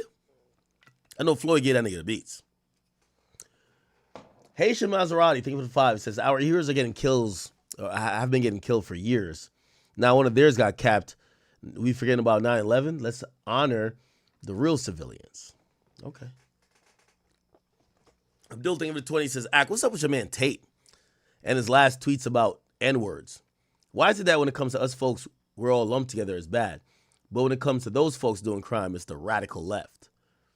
What did Tate say? Dreamlet Beats, it says, yo, there's nothing bigger than the chat. They can't kill all of us. I ride with you, Ack. Appreciate you. Haitian Maserati says, yo, they been shooting. Okay, we read that already. Speaker says, yo, if this was Ack and women, y'all be cheering. Y'all be in y'all nearest altar. Oh, if this was Ack and women were cheering, y'all be at your nearest altar down with tears in your eyes. Okay. And yo shit says, y'all be looting if the roles were flipped. As Falco, think of the 20, says, yo, that Charlie pack is hitting harder than my pops. Oh. Y'all defend him as dumb. He would never fuck with y'all, ever. Goofy ass niggas. Speaker says, black people reaction to this is why I don't claim black culture. We're our own worst enemy. Is it only black people, though? I don't think it's just black people having polarizing opinions about Charlie Kirk. Omens then says, yo, Lil Bro got 360 no scope from across the map. S. Falco says, Charlie's in a pack. Wow. Should have hired Bloodhound Q50 to be security. He'd be alive right now, but we still smoking on him respectfully. Wow. Shit says, any riots going on? Imagine roles were swapped. S. Falco says, Charlie's in a pack. Jesus Christ. Nicholas says, that boy's long gone by now. Clothes are burnt. Oh, my. Yo, all right. Okay. Rory and Millie Mall says, Drake's red button is an indictment against iHeart and labels coming for money laundering and payola. The clip is on Twitter. What?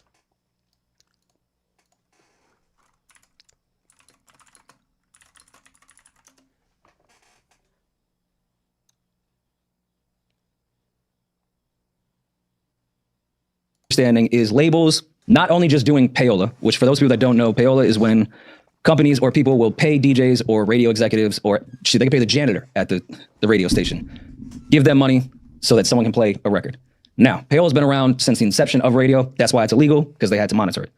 We've known that's been going on. The bigger part of this radio RICO shit is the money laundering portion of it, which is an extreme version of what payola would be. Funneling a bunch of money into radio so a record can continue to play, yes, payola. But then when the radio station is setting the price higher than anyone else to funnel it back to the label, now you are, by definition, laundering money. Right. You're putting money out, it's getting clean, no taxes there, and then it's coming back to you as a profit. Yeah.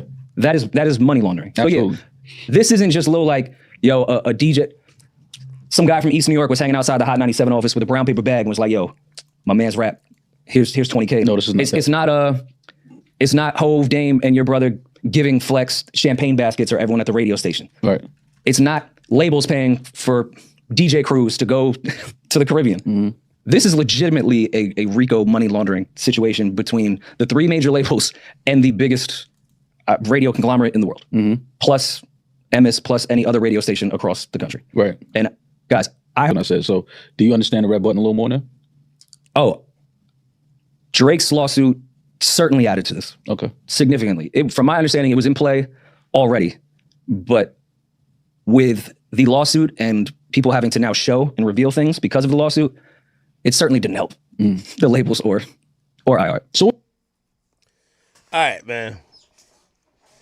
This albino boy need to shut his fucking trap. He's capping. Listen, this is why I hate speaking on these things, because, Drake fans want me to give them the narrative that they could repost me a million times. I don't give a fuck if they repost me. I'm just going to be honest with what I think is the truth.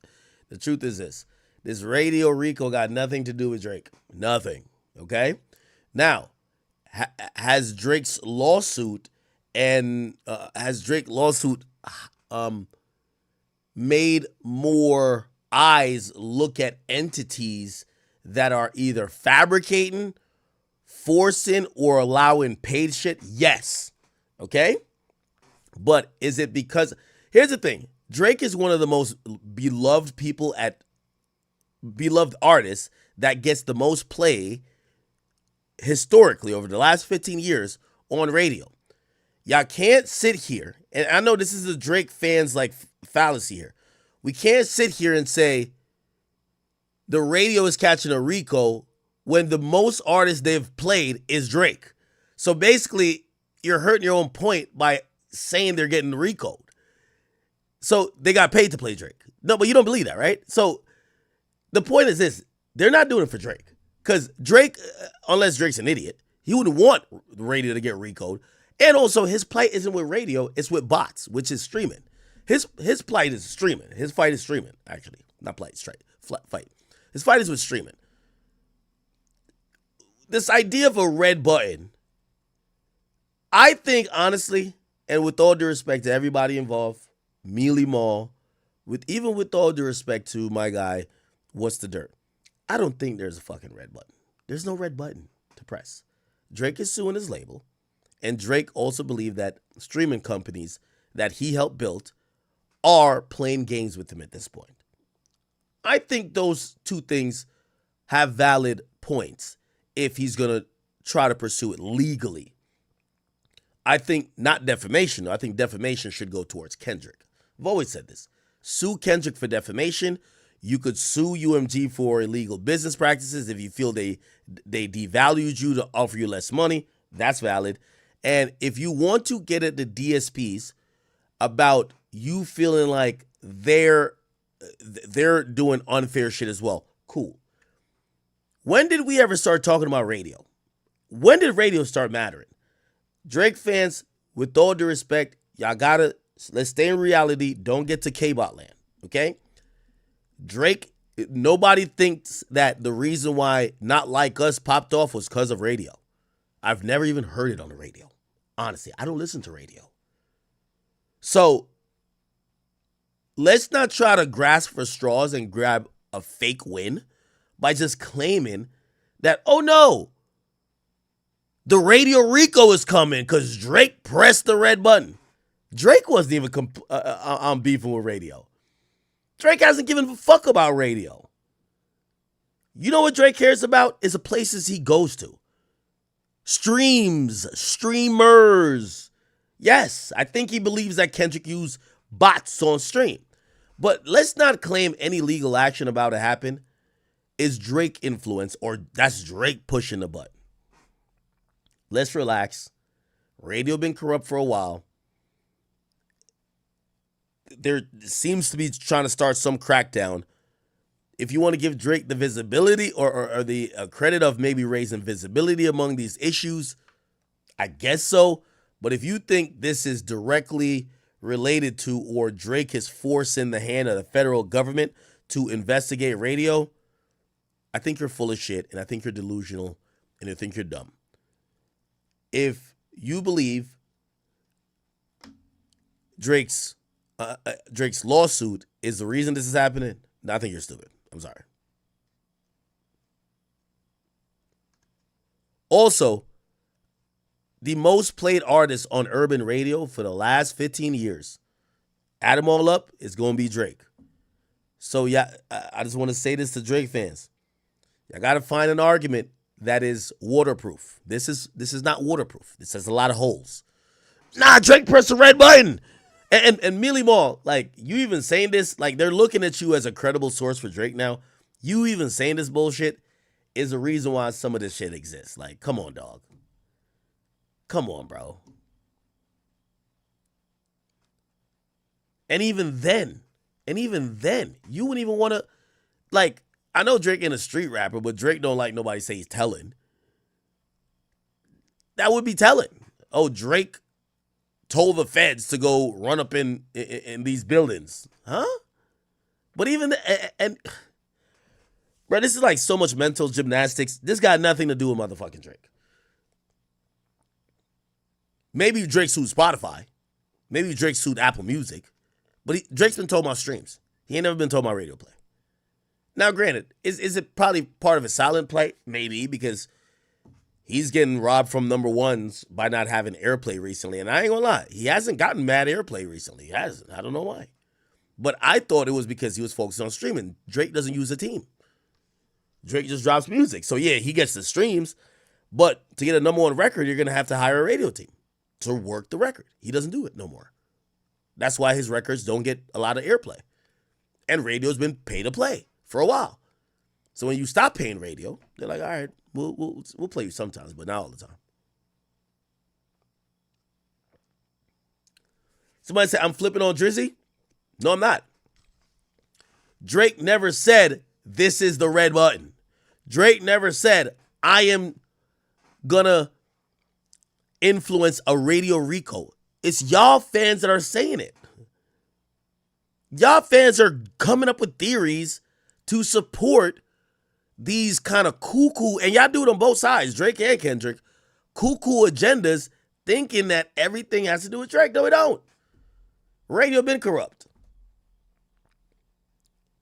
However, an argument could be made through his corruption, it's only helped Drake, not hurt him.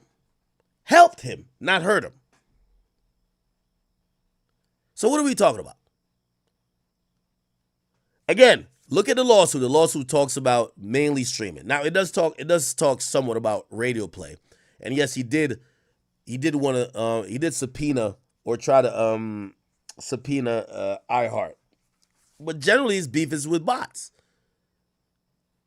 Drake's beef is you allowed a song to go out that defamed me. Y'all all promoted it. And then these people have been allowing bots. We're not talking about radio stations.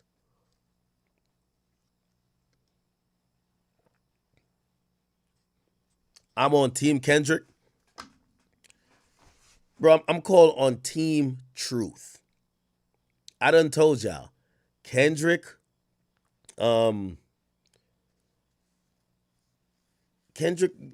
a lot of the shit that Drake does. Like why y'all act? There's no good and bad. Like, what's up with y'all?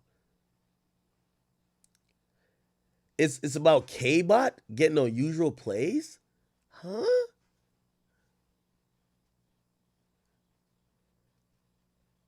Honestly, I think the radio stuff, I think it stems from not even Power 105. I think it stems from what I've heard. It stems from a non-hip-hop station. Also, there was raids of Spotify, I believe.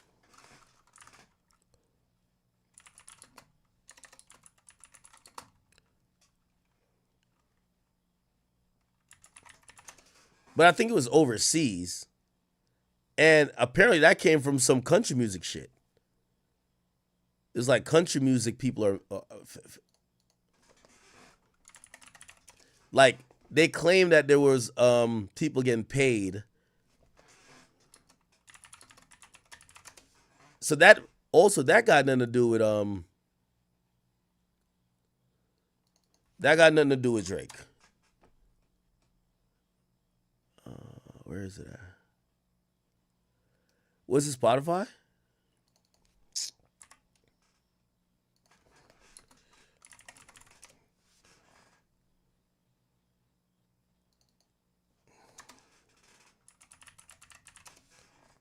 Was it Spotify? Okay, here we go. There was a poll-in, there was a probe from Spotify, and it was really because they were saying people could pay for their playlist, something that they actually deny. But they said that it would examine if it violated Turkish law by engaging in practice that complicate the operation of its rivals. And then there's another thing. Let me see.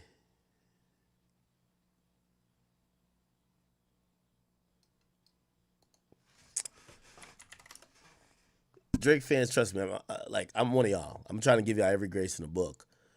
Let's look. Radio payola. Let's look. Is there any video going on? Okay. Now, in 2005, there's a real scandal, right? Remember this. I'll change hip-hop again. Change hip-hop again because the way it is now, it's no direction. The radio station, Angie Martinez, makes records and really disgraces hip-hop music. Flex is on the air with his voice is nasty. He's taking money under the table. I'm not having it. You want to play a new Nas record, he gotta pay me. I'm not sitting back letting the clowns run the rap game. Stop. Today's a new day. Are you worried, or do you think that Cameron is in the position now where he's kind of almost taking it away from violence, taking away from waxing, kind of taking it almost to the streets? Nah, he's... Okay. Like this? I can shake it like that. Well, in the mid-2000s, a ton of bands were caught. Or rather, their labels were caught, paying for plays on the radio. Something that's not only cringy and embarrassing, but also, in fact, illegal. The 2005 payola scandal was one of the last great caught with your pants down moments for the music industry. Among the thousands of emails released by New York's Attorney General were glimpses of corruption. If your station adds and accumulates 60 spins of Pat Green's Guys Like Me, we will fly a station member plus one. Desperation. What do I have to do to get Audio Slave on WKSS this week? Whatever you can dream up, I can make it happen. Deception. Please make sure the callers are women 20 to 28 years old. And please make sure they don't get caught. And greed. You have room for a money record this week? 311 love song Big Money, Money, Money. Even stranger is how little this scandal is talked about today, despite the fact that many of the bands involved are still active. Not that they necessarily knew what was going on, or could have stopped it if they wanted to. But hey, if we can't use the internet to poke fun at washed up bands from our childhood, then I don't know what it's even here for.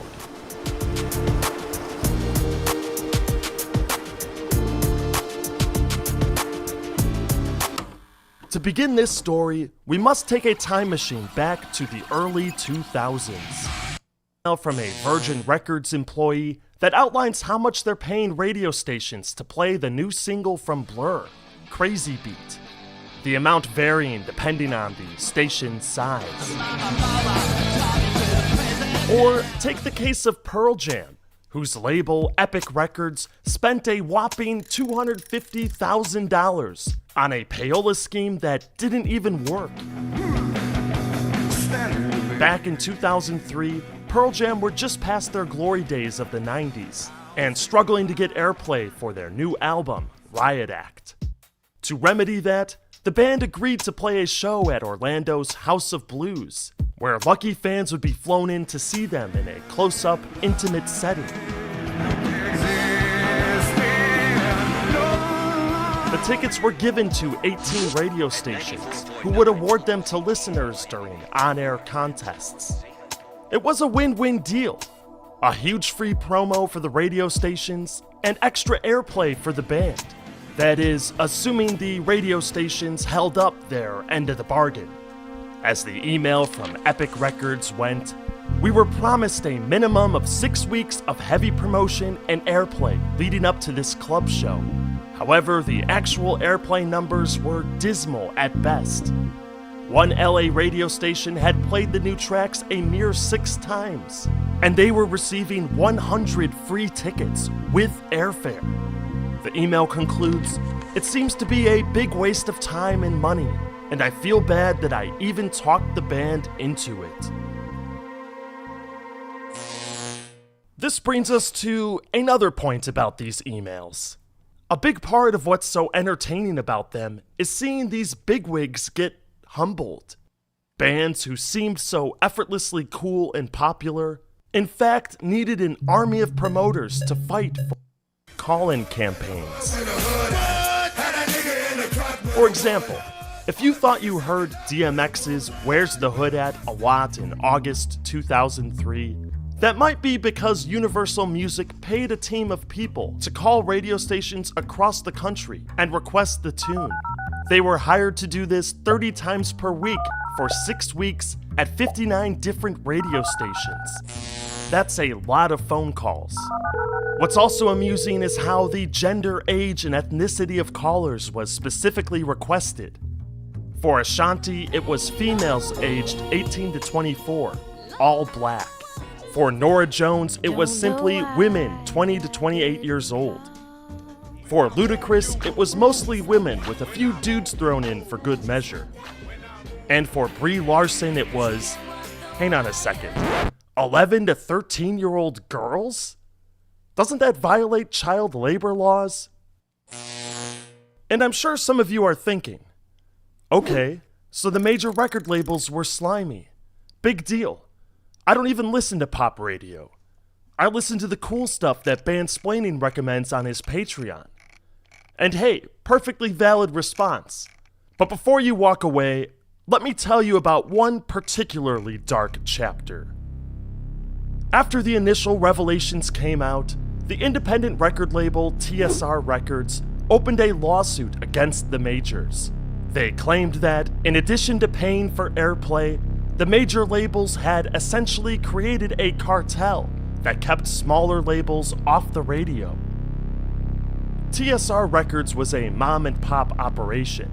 They got their start in the early 80s releasing dance and techno music. By the 2000s, their biggest artist was the indie rock band Get Set Go, who were flying high after their song Break Your Heart was featured on.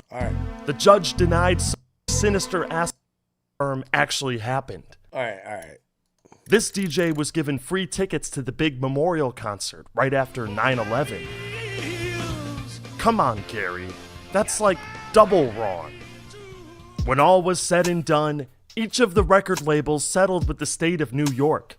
$5 million for Warner, $3.75 million for EMI, $10 million for Sony, and $12 million for Universal. For a little context here, Universal had just under $6 billion in revenue that same year. So this fine was only about 0.2% of that. The money was paid to the Rockefeller Philanthropy Advisors, who in turn distributed it to New York State charities. The record labels never admitted any wrongdoing. No employees or executives were charged. They merely acknowledged that some of their employees pursued, quote, improper promotion practices, and really super duper promised not to do it again. Now, in case you're wondering, payola is definitely still happening today. In fact, it has evolved to cover the world of Spotify playlists. But I'll let you peep our other video if you want to hear all about that. Alright, nostalgia trip over. Enjoy these closing memories, and don't forget to support. Nothing more has to be said, man. If you don't get it after that. Yo, could y'all, and by the way, could y'all stop saying like, bro, I switched up on Drake or whatever. Like, bro, please stop with that, bro. Like, bro, if I call niggas K-bots, y'all just want me to just ride Drake dick, man? Like, y'all just want me to just say everything? Bro, like, y'all are giving Drake credit for shit that he don't even care to have credit for. Like, y'all Drake fans, y'all can't become parasocial. Please. Like, Drake isn't sitting back like, oh yeah, I got the radio niggas in trouble. Y'all are saying it because y'all want to make Drake seem like something that not only he's not, but y'all are battling with another fan group. Just chill out. The dude is suing his label. If that works out in his favor, it works out. Drake never filed no lawsuit to shut down the industry. That's not what's happening. And I know y'all want to feel like that because that makes you maybe understand it better. But I'm not like some shill that's gonna come. And it don't mean that I switch up on him for what? Drake my dog. I'm cool with him.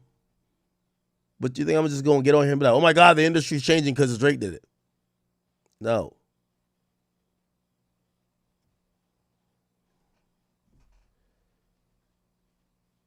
I've given the credit. He's given visibility to maybe practices happening behind the scenes. Drake ain't the first nigga that knew botting was going on. Botting was going on years before. Mad other people said it.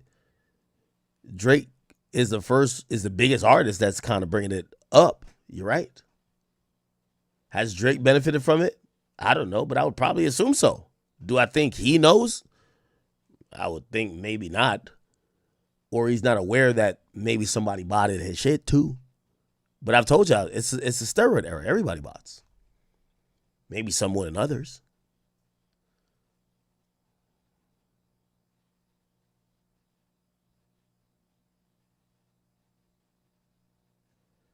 Like, y'all Drake fans got to stop thinking if I say something critical. It's not even critical. Like, bro, get off Drake's fucking dick if you think if you think Drake is so fucking powerful to motherfucking... Brother, I promise you, I know Drake's my favorite hip-hop artist of all time. If Universal wanted to, they would crush Drake like a fucking ant. Like, relax thinking this guy's that powerful. Relax. He's just a rapper. Relax. I like his music. It's not going against him, but y'all are... There is a growing thing within Drake's fan base where they're thinking, nigga, if he's that powerful, Kendrick wouldn't have did what he did. Everything would be stopped. So all I'm saying is that Drake's just a man. He's just a rapper. A really good one at that. Probably the best. But you don't have to take everything happening in the music industry that's way bigger than just him. Hip-hop is this much bigger of the pie. Y'all think that this is a payola video from when payola finally it hit a peak and they started investigating. Most of this shit, you ever heard of Pearl Jam? They're not hip hop. You ever heard of some of these people? Like, they're not hip hop. Only DMX we seen. And well, NERD I think we see in there. But Good Charlotte, they're not hip hop. If you think the feds are coming in to stop Kendrick from using bots, by the way, here's the thing too. Nothing in what I'm saying means I'm picking up for Kendrick. Kendrick, I believe, used bots. Has Kendrick done payola for radio? Probably. And when I say him, I'm not talking about him personally. I'm talking about his team. Right? Of course. Yo, damn, all my dogs crying. Of course. But it would be stupid. Like, I hate when Drake fans are acting like Drake is the only organic artist out there. I think Drake is organic more than most. But if you think that Universal was botting other people's shit and nobody ever botted Drake shit at some point, come on, bro. Like, come on, bro. Now you turn Drake into somebody he's not. He's not Jesus. Don't do what the Kendrick fans have done to Kendrick. They act like Kendrick sat there and say, you do this bad thing. You do this bad thing. That's why they can't believe that Kendrick beat his bitch's ass. Kendrick uppercut the chick. Allegedly. I don't know. Beat her ass. The cops came. They buried the footage. They buried the police report. And because of how Kendrick sits up on a high horse, his own fans, even if you showed them a video now, they wouldn't believe that Kendrick beat up his girl. Because to them, he's Jesus. And that's what I'm saying to y'all Drake fans. Just chill the fuck out before you act like Drake is like this almighty, all-powerful guy. He's a human too. Oh yeah, this is the red button. He got the whole industry investigated. No. That's not what he's doing, or that's not what he did. Y'all are starting to do what the Kendrick fans do.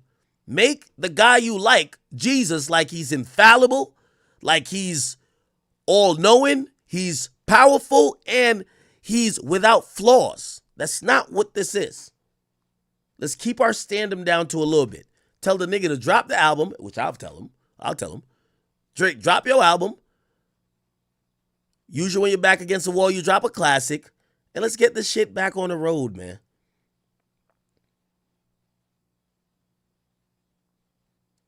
Oh, now I see in the chat. Oh, it's because you're signed to UMG. What I told y'all. Tell these niggas to get off UMG. That's not... Yo, I've spoke negatively about UMG more than anybody in the world. My point is this. Don't tell me to... These niggas won't get off UMG them damn selves. So how... I don't got no contracts with UMG. And y'all are saying, oh, I'm protecting UMG. But the same niggas who is mad at UMG won't get off. They won't leave. Leave. I told y'all, I make a bet with anybody. Drake gonna re-up and stay at Universal. It's a lot for nothing. It's like stupid to me. That's why I think he should have sued Kendrick.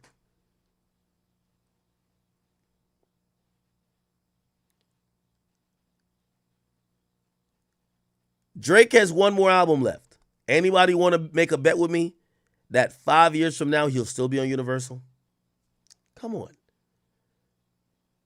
So how are y'all, if Universal gave him $1 billion, how are y'all saying that, oh, I'm protecting Universal?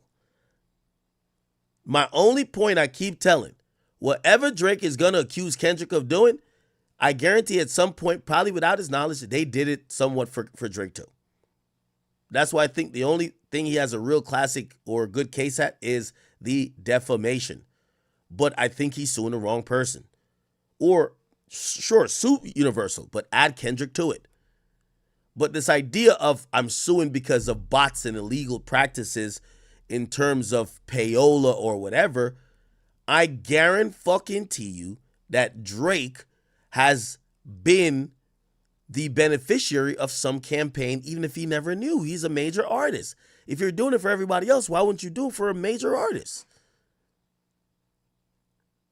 Let's get out of fairy tale land.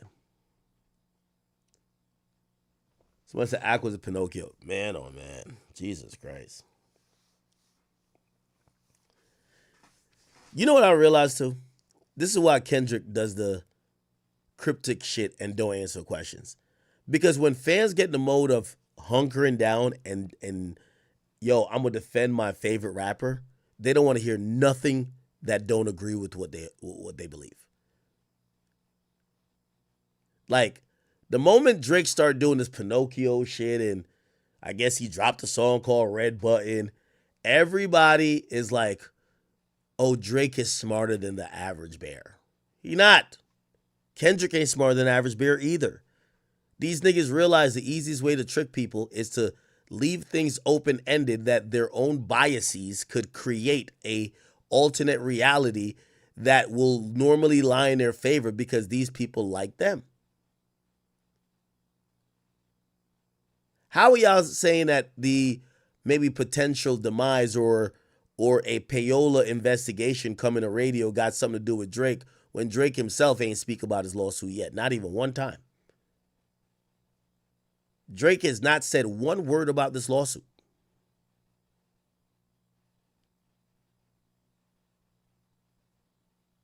Hey, Drake, why are you suing? Not one word. So I know y'all are assigning every win to him. Like, oh, yeah, we told y'all. We told y'all. Drake is getting the whole game clapped up. No. Now, I'm going to be honest, because I think radio got nothing to do with Drake. I think streaming do. I think Spotify start acting a little bit different recently because of Drake. I'm going to be honest. I think Spotify, they start fixing up. They posted Drake for the first time in a while. They start fixing up. Spotify is starting to fix up. They've been delaying all the charts. Yes, that's where I could say, and listen, I'm mad fair, bro. I'm just saying, Drake fans, get off the nigga dick. Stop giving him the credit for everything. Like, he's not the reason why the sun rose this morning. Get off his fucking dick, right? Radio got nothing to do with Drake, okay? Because Drake has been one of the most biggest and successful artists at radio, historically, urban radio specifically. His thing is more bots, and bots got to do with streaming. Now, I think Spotify is panicking, honestly, because of Drake. That's a fact. I believe Spotify is definitely panicking, and they had delayed the charts. Let me see. They delayed the charts like consistently because I think they're trying new methods of weeding out the bots. Okay? So, and I know people are going to clip me, so they're going to be like, oh, he's just hating. No, I'm saying radio, nope. I don't believe Drake got no impact there in what's going on. I think Drake got all the impact on what's going on streaming. Yes, their global charts was delayed. It was delayed for a third consecutive day. Then it was delayed for a fourth consecutive day. What I think is happening is Spotify is realizing their platform is not impervious to bots, and they got to fix up. Also, I think Drake has made that very loud and clear. Yo, bots. When the biggest artists or one of the biggest artists claim bots, they got to do some in-house auditing. Yo, who's taking money for playlisting?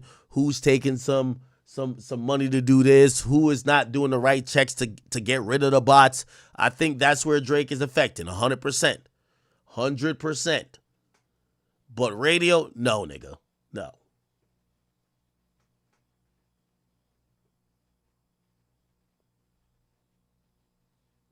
So, for the Drake fans, Spotify, I'll give you that. For radio, I think not. Usually when they come in with like radio and payola investigations, it's bigger than urban radio. It's going on across the board. Okay?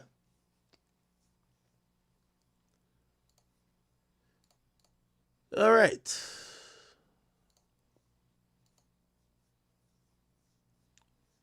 Oh, let's do this real quick. So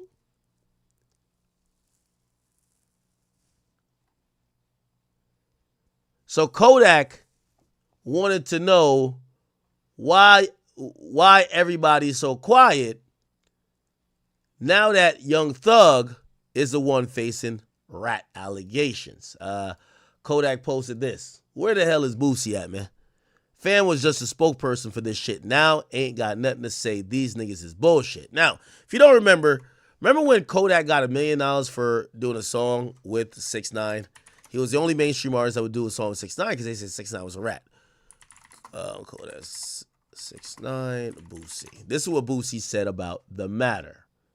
I thought it was a lie. When I first saw it on Instagram, I got up, tried to call Kodak, but he must have had a new number. I called his brother, and I asked him, did Kodak do a song with 6ix9ine? He said, yeah, bro. Think so. It me up. It hurt me. He asked me, did I want to talk to Kodak? I told him I ain't want to talk to Kodak or block Kodak.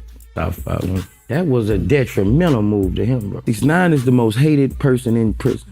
By every race, what Kodak did, he's going to have to stand on that. I thought it was a lie when I first saw it on. Now, I also said this to Savage today.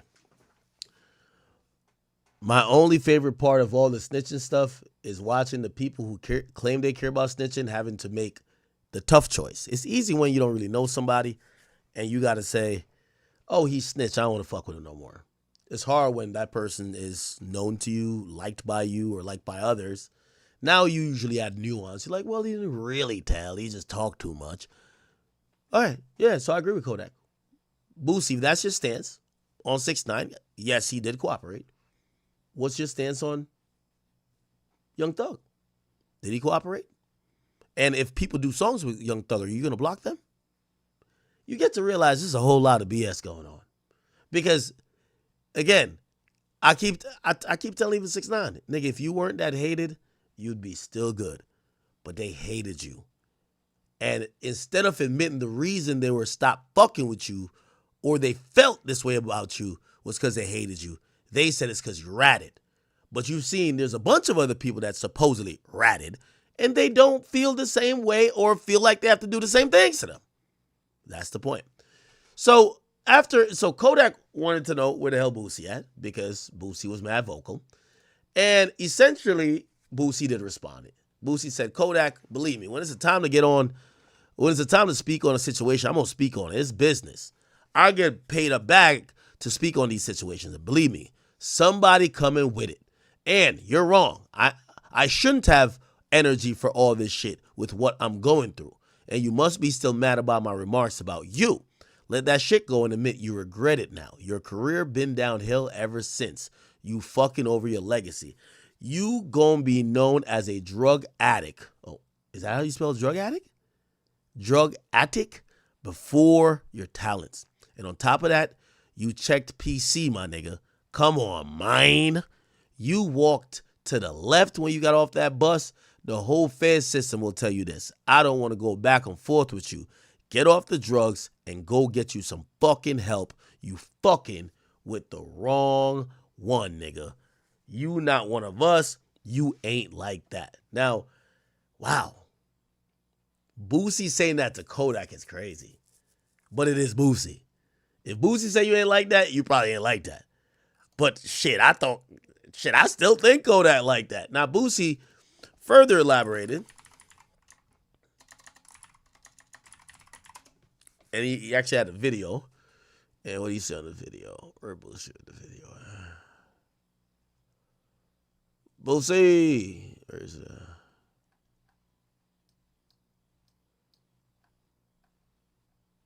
Boosie did make a video. I can't find it. Let me look on Twitter. Boosie. Kodak. Where's it? Right here. Hey, I've been getting my fans on my ass. Everybody in my DM talking about, niggas speak on the thugger shit. Man, check this out, bro. When it's time for me to speak on anything, I'm gonna speak on it. Whoever put me on their couch, bro. I ain't gonna cap with you.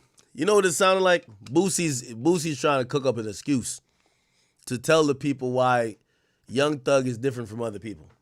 Let's be honest, chat. That's what all these rappers are doing. Let's be honest.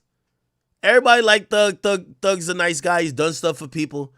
He's trying to figure out a way to tell people that Young Thug is different from everybody else he's called rats. Let's be honest. That's what you're trying to do, Boosie, and I rock with you. I love you. But you're trying to do what every street nigga's trying to do right now. And that's why they're all quiet. Yo, let's come together and figure something out. I wonder what that board meeting was like when Thug was in the room and him and his homie said, but how the fuck do we explain you giving your number to the cops? And some bright genius in the room said, I got it.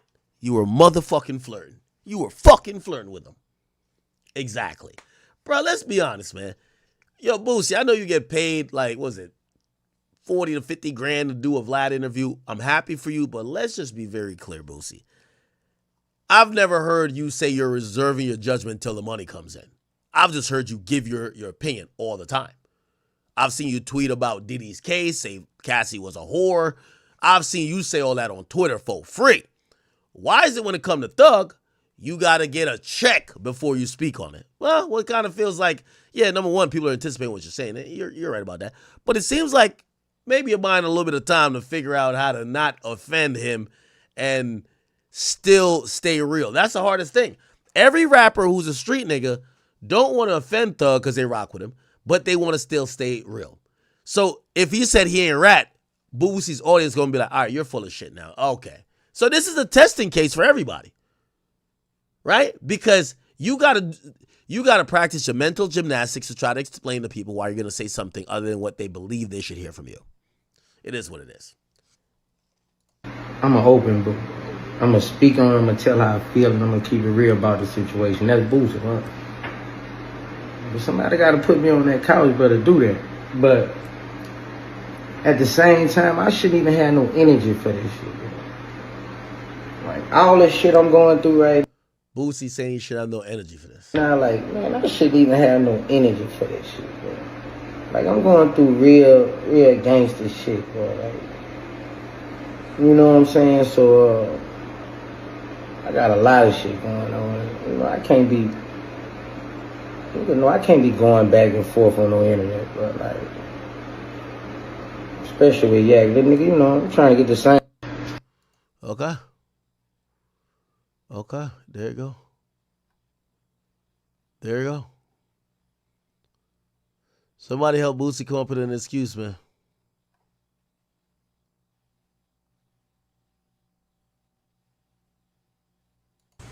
BG got something to be.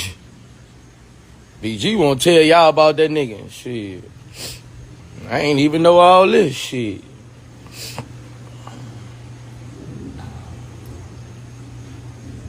I'm blaming the streets, bro. Streets still fuck with that nigga. Come on, man. I thought that nigga stood up for the street, man. I was fucking with that nigga, man.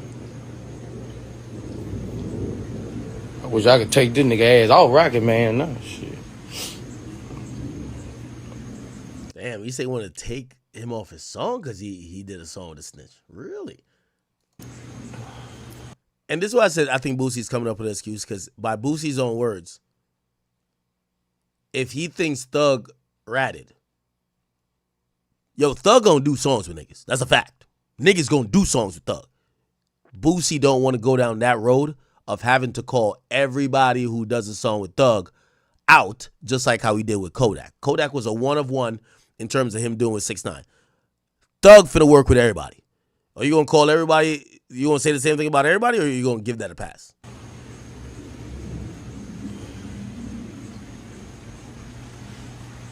No loyalty, no principles over money, man. I mean, money can make you do anything, bro. The biggest rat in the world pay you $1 million to sell your soul. You'll suck a dick for 20 million, nigga.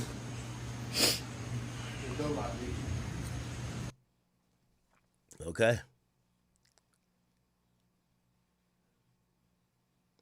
Fuck me up.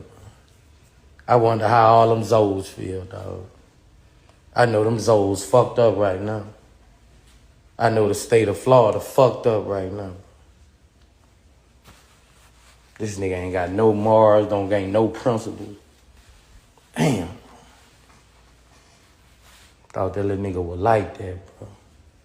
That nigga ain't no street nigga at all.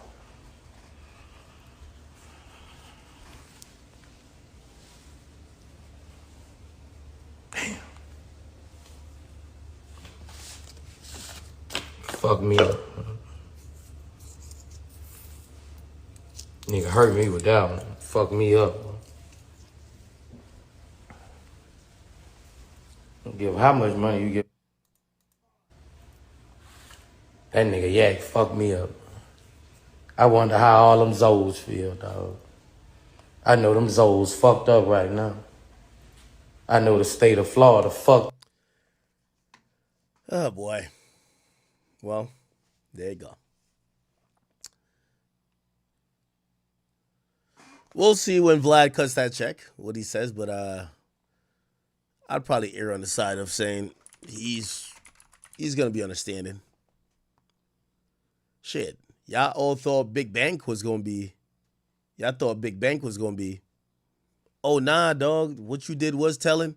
He was like, did you used to ride the bus as a kid? Like, you know what I mean? Ain't no holding accountability, man. It's different rules for Thug, man. The rest of y'all are snitches. Thug can't be a snitch. All right. It's apology accepted. Drake and 21 Savage like Thug's post. Yeah. The two guys who I expect to like it. Savage is let me tell you, Savage is a great friend.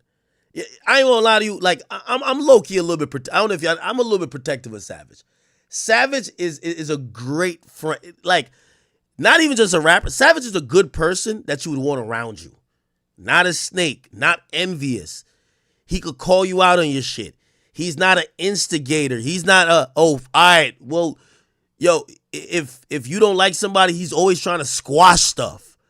That's a good guy, right? He shows good character. I don't know about him in the streets like that. Like, I've heard shit. I don't know about him in the streets. I know about him as a man. Good guy. Drake, seemingly good guy. I'm talking about outside of music, right? Good people, like, you know, these are the people I expect to accept the apology. Now, I think Future and him probably clearly had some tension, right? So Future and Thug probably had some tension. You know, he raps about, you know, maybe women in between them, like fucking it up, I guess. But I think Baby, I'm going to be honest with you, I literally think Baby's brain worked like he's in streets. That's why Young Thug used street codes to manipulate him. I think Baby is trying to figure out. It's like a baby learning how to walk right now. He's trying to figure out, am I keeping it street still fucking with Thug? And that's another reason why I say these relationships are fake. Because if your friend, like I was friends with 6ix9ine before he turned a rat, or whatever you want to call him. I'm still friends with him now. He's been a good friend. Okay, all right. If somebody says he's a rat, I'm like, well, I'm not a street dude, so okay, if he ratty, whatever. I'm his friend. It's whatever, it's cool.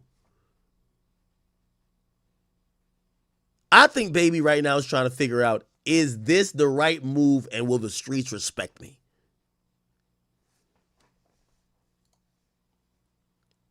Let's see what he said about, well, I guess Baby ain't like a picture yet. And by the way, I think Baby's going to forgive him too. Of course Baby's going to forgive him. And you know why I love this? After y'all have all forgiven Thug, like we all should forgive Thug because we love Thug, just please stop talking about fuck the rats. Stop it. Because y'all have never even defined what ratting is. And y'all pick and choose, and it's fine to pick and choose. Just stop acting like you don't.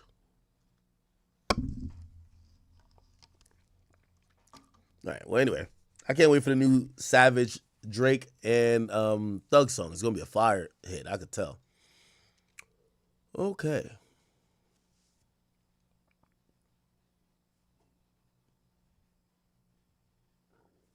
What else is going on?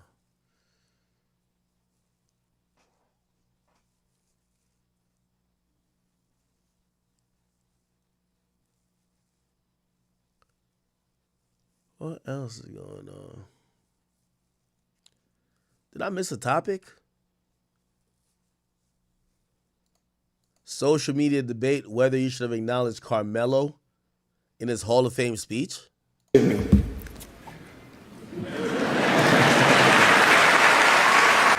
They gave me a reason to move past ego, past noise, past criticism.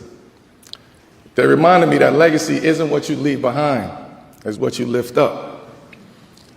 To every woman who's held us together, I owe everything to the strength of women. To the women who raised us, who loved us through our mistakes, who believed in us before the world saw our potential. I stand here because of you. What does this person say? I'll dead never forgive Carmelo for what he did to Lala. That was insane because he didn't mention her.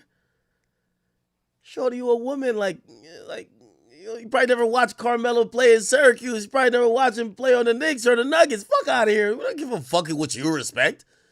Yo, here's the thing, man. You heard what goddamn Rick Ross said. Bitch, you wasn't women shooting in the gym. Chill out, man. How come women who don't know this nigga career stats, period, don't know what he's accomplished, don't know nothing, never watched him play, they want him to give credit to some arbitrary person? Like, yes, I get it's the mother of his kids, but it's like, y'all want to pick who he gives credit to. Let the nigga give credit to whoever he wants to give credit to. He worked this hard to get to this spot. He knows exactly who he wants to credit and who he don't. Also, I might be hesitant to give my baby mama some credit too. If she getting piped out on the couch on Power, I'm sorry. I ain't doing that. You don't want to give her credit, you don't want to give her credit. Get over it. It's kind of messed up Carmelo didn't at least mention Lala? Huh? Yo, y'all chicks be like, come on, man.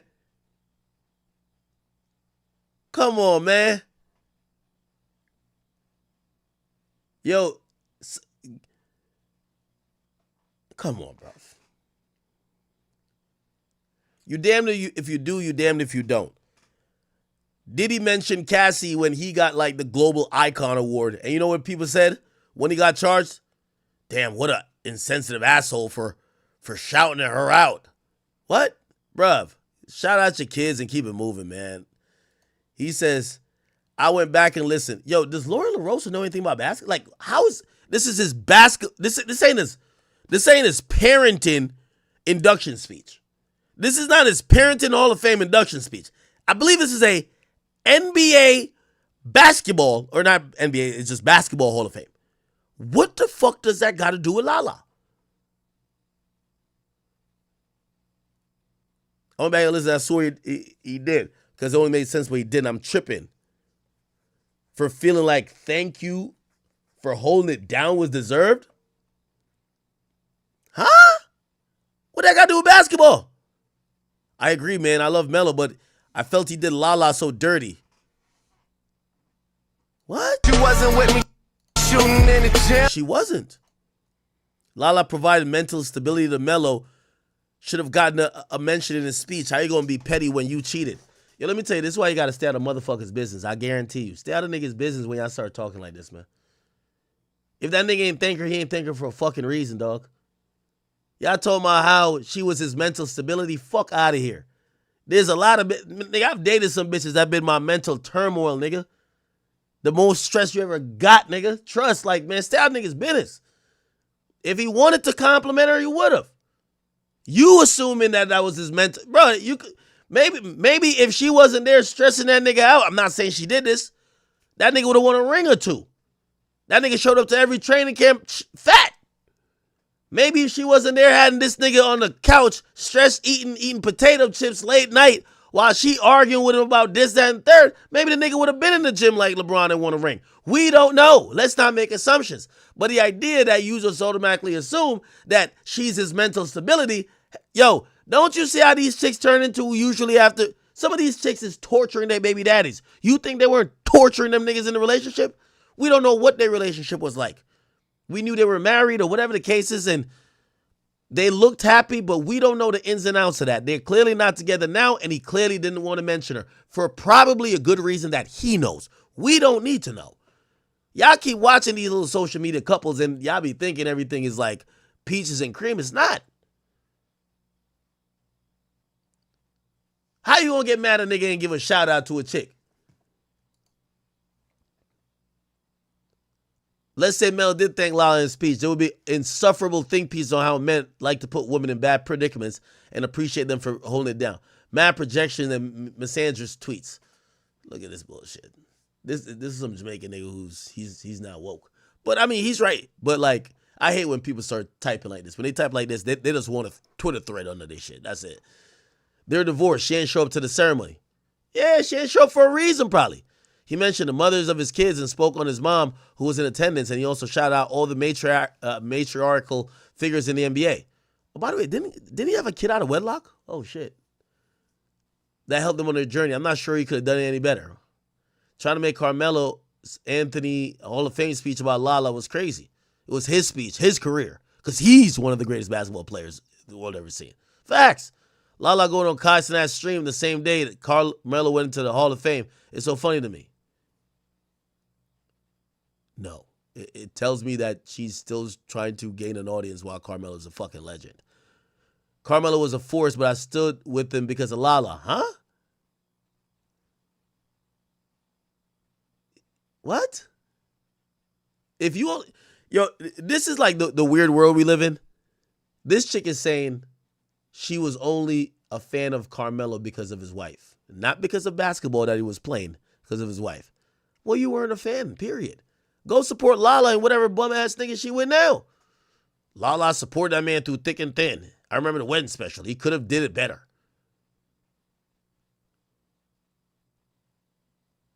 Carmelo Anthony, oh, these women, they're hurt. Barely mentioned Lala in his Hall of Fame speech is exactly what I was talking about. Ladies, don't give your whole entire life up for a damn man.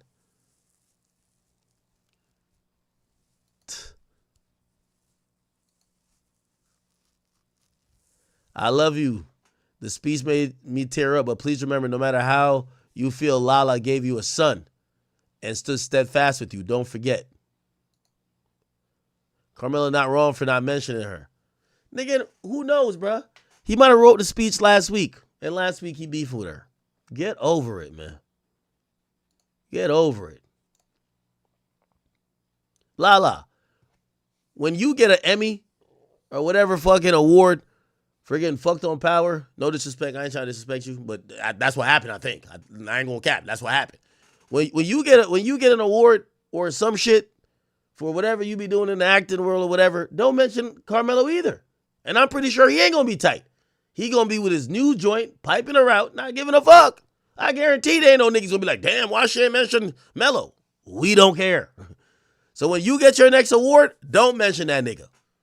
That's it.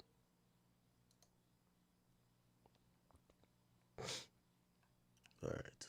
Let's see if I can find something else.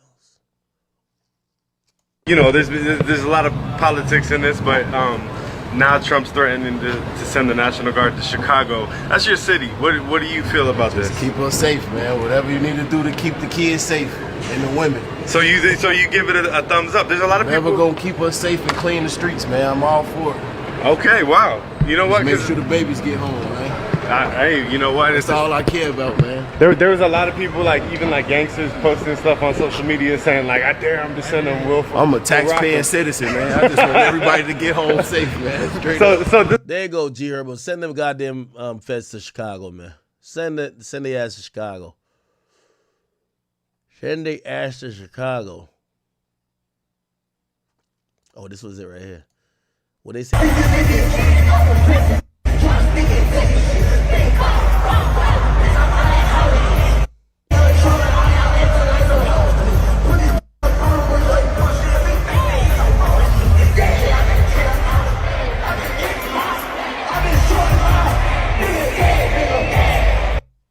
Yo, pray to God you find a girl that love you like Lala. No, not Lala. I mean Yaya. Yaya, my bad. Yeah. Yaya.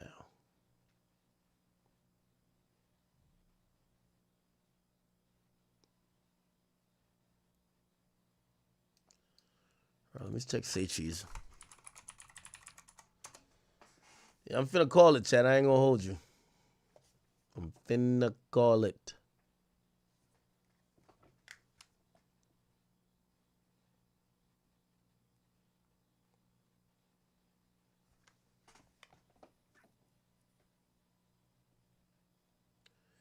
Yeah, yo, y'all forget this man. Forgive Thug. Who cares if he told? Who cares? Actually, I'm hoping it's considered telling because everybody who told make great music after telling.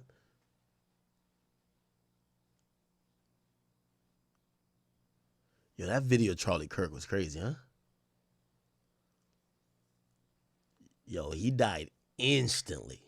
Well, not instantly. Well, kind of felt like it was instantly. Queso said, all these rappers rats. I wouldn't even call myself a rapper. Your father told on you. What are you talking about? Yo, it's so hypocritical. Everybody's just hypocrites. Did you hear what K Flock said? He called into Convy's stream. Listen to what he said. Nah,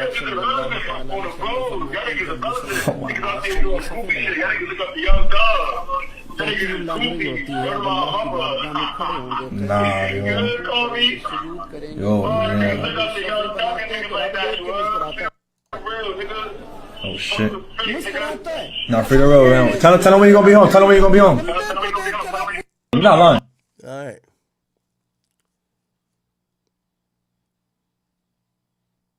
Fuck that, nigga. If we go to prison for the rest of our life, whoop-de-doo. We go to prison, nigga. Yo, I need that as a drop.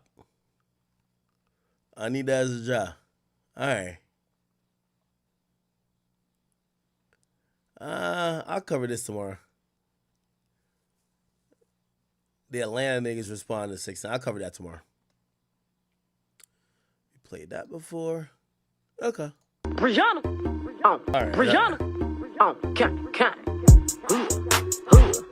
Y'all know I'm from motherfucking Memphis.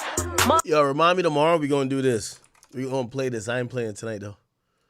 Okay. Tyler Perry Accuser. I'll save it on my thing, but this is a nigga who claimed Tyler Perry was trying to fuck him. He did an interview. This is how he look. He said Tyler Perry was been trying to fuck him, was pressing up on him, this and third.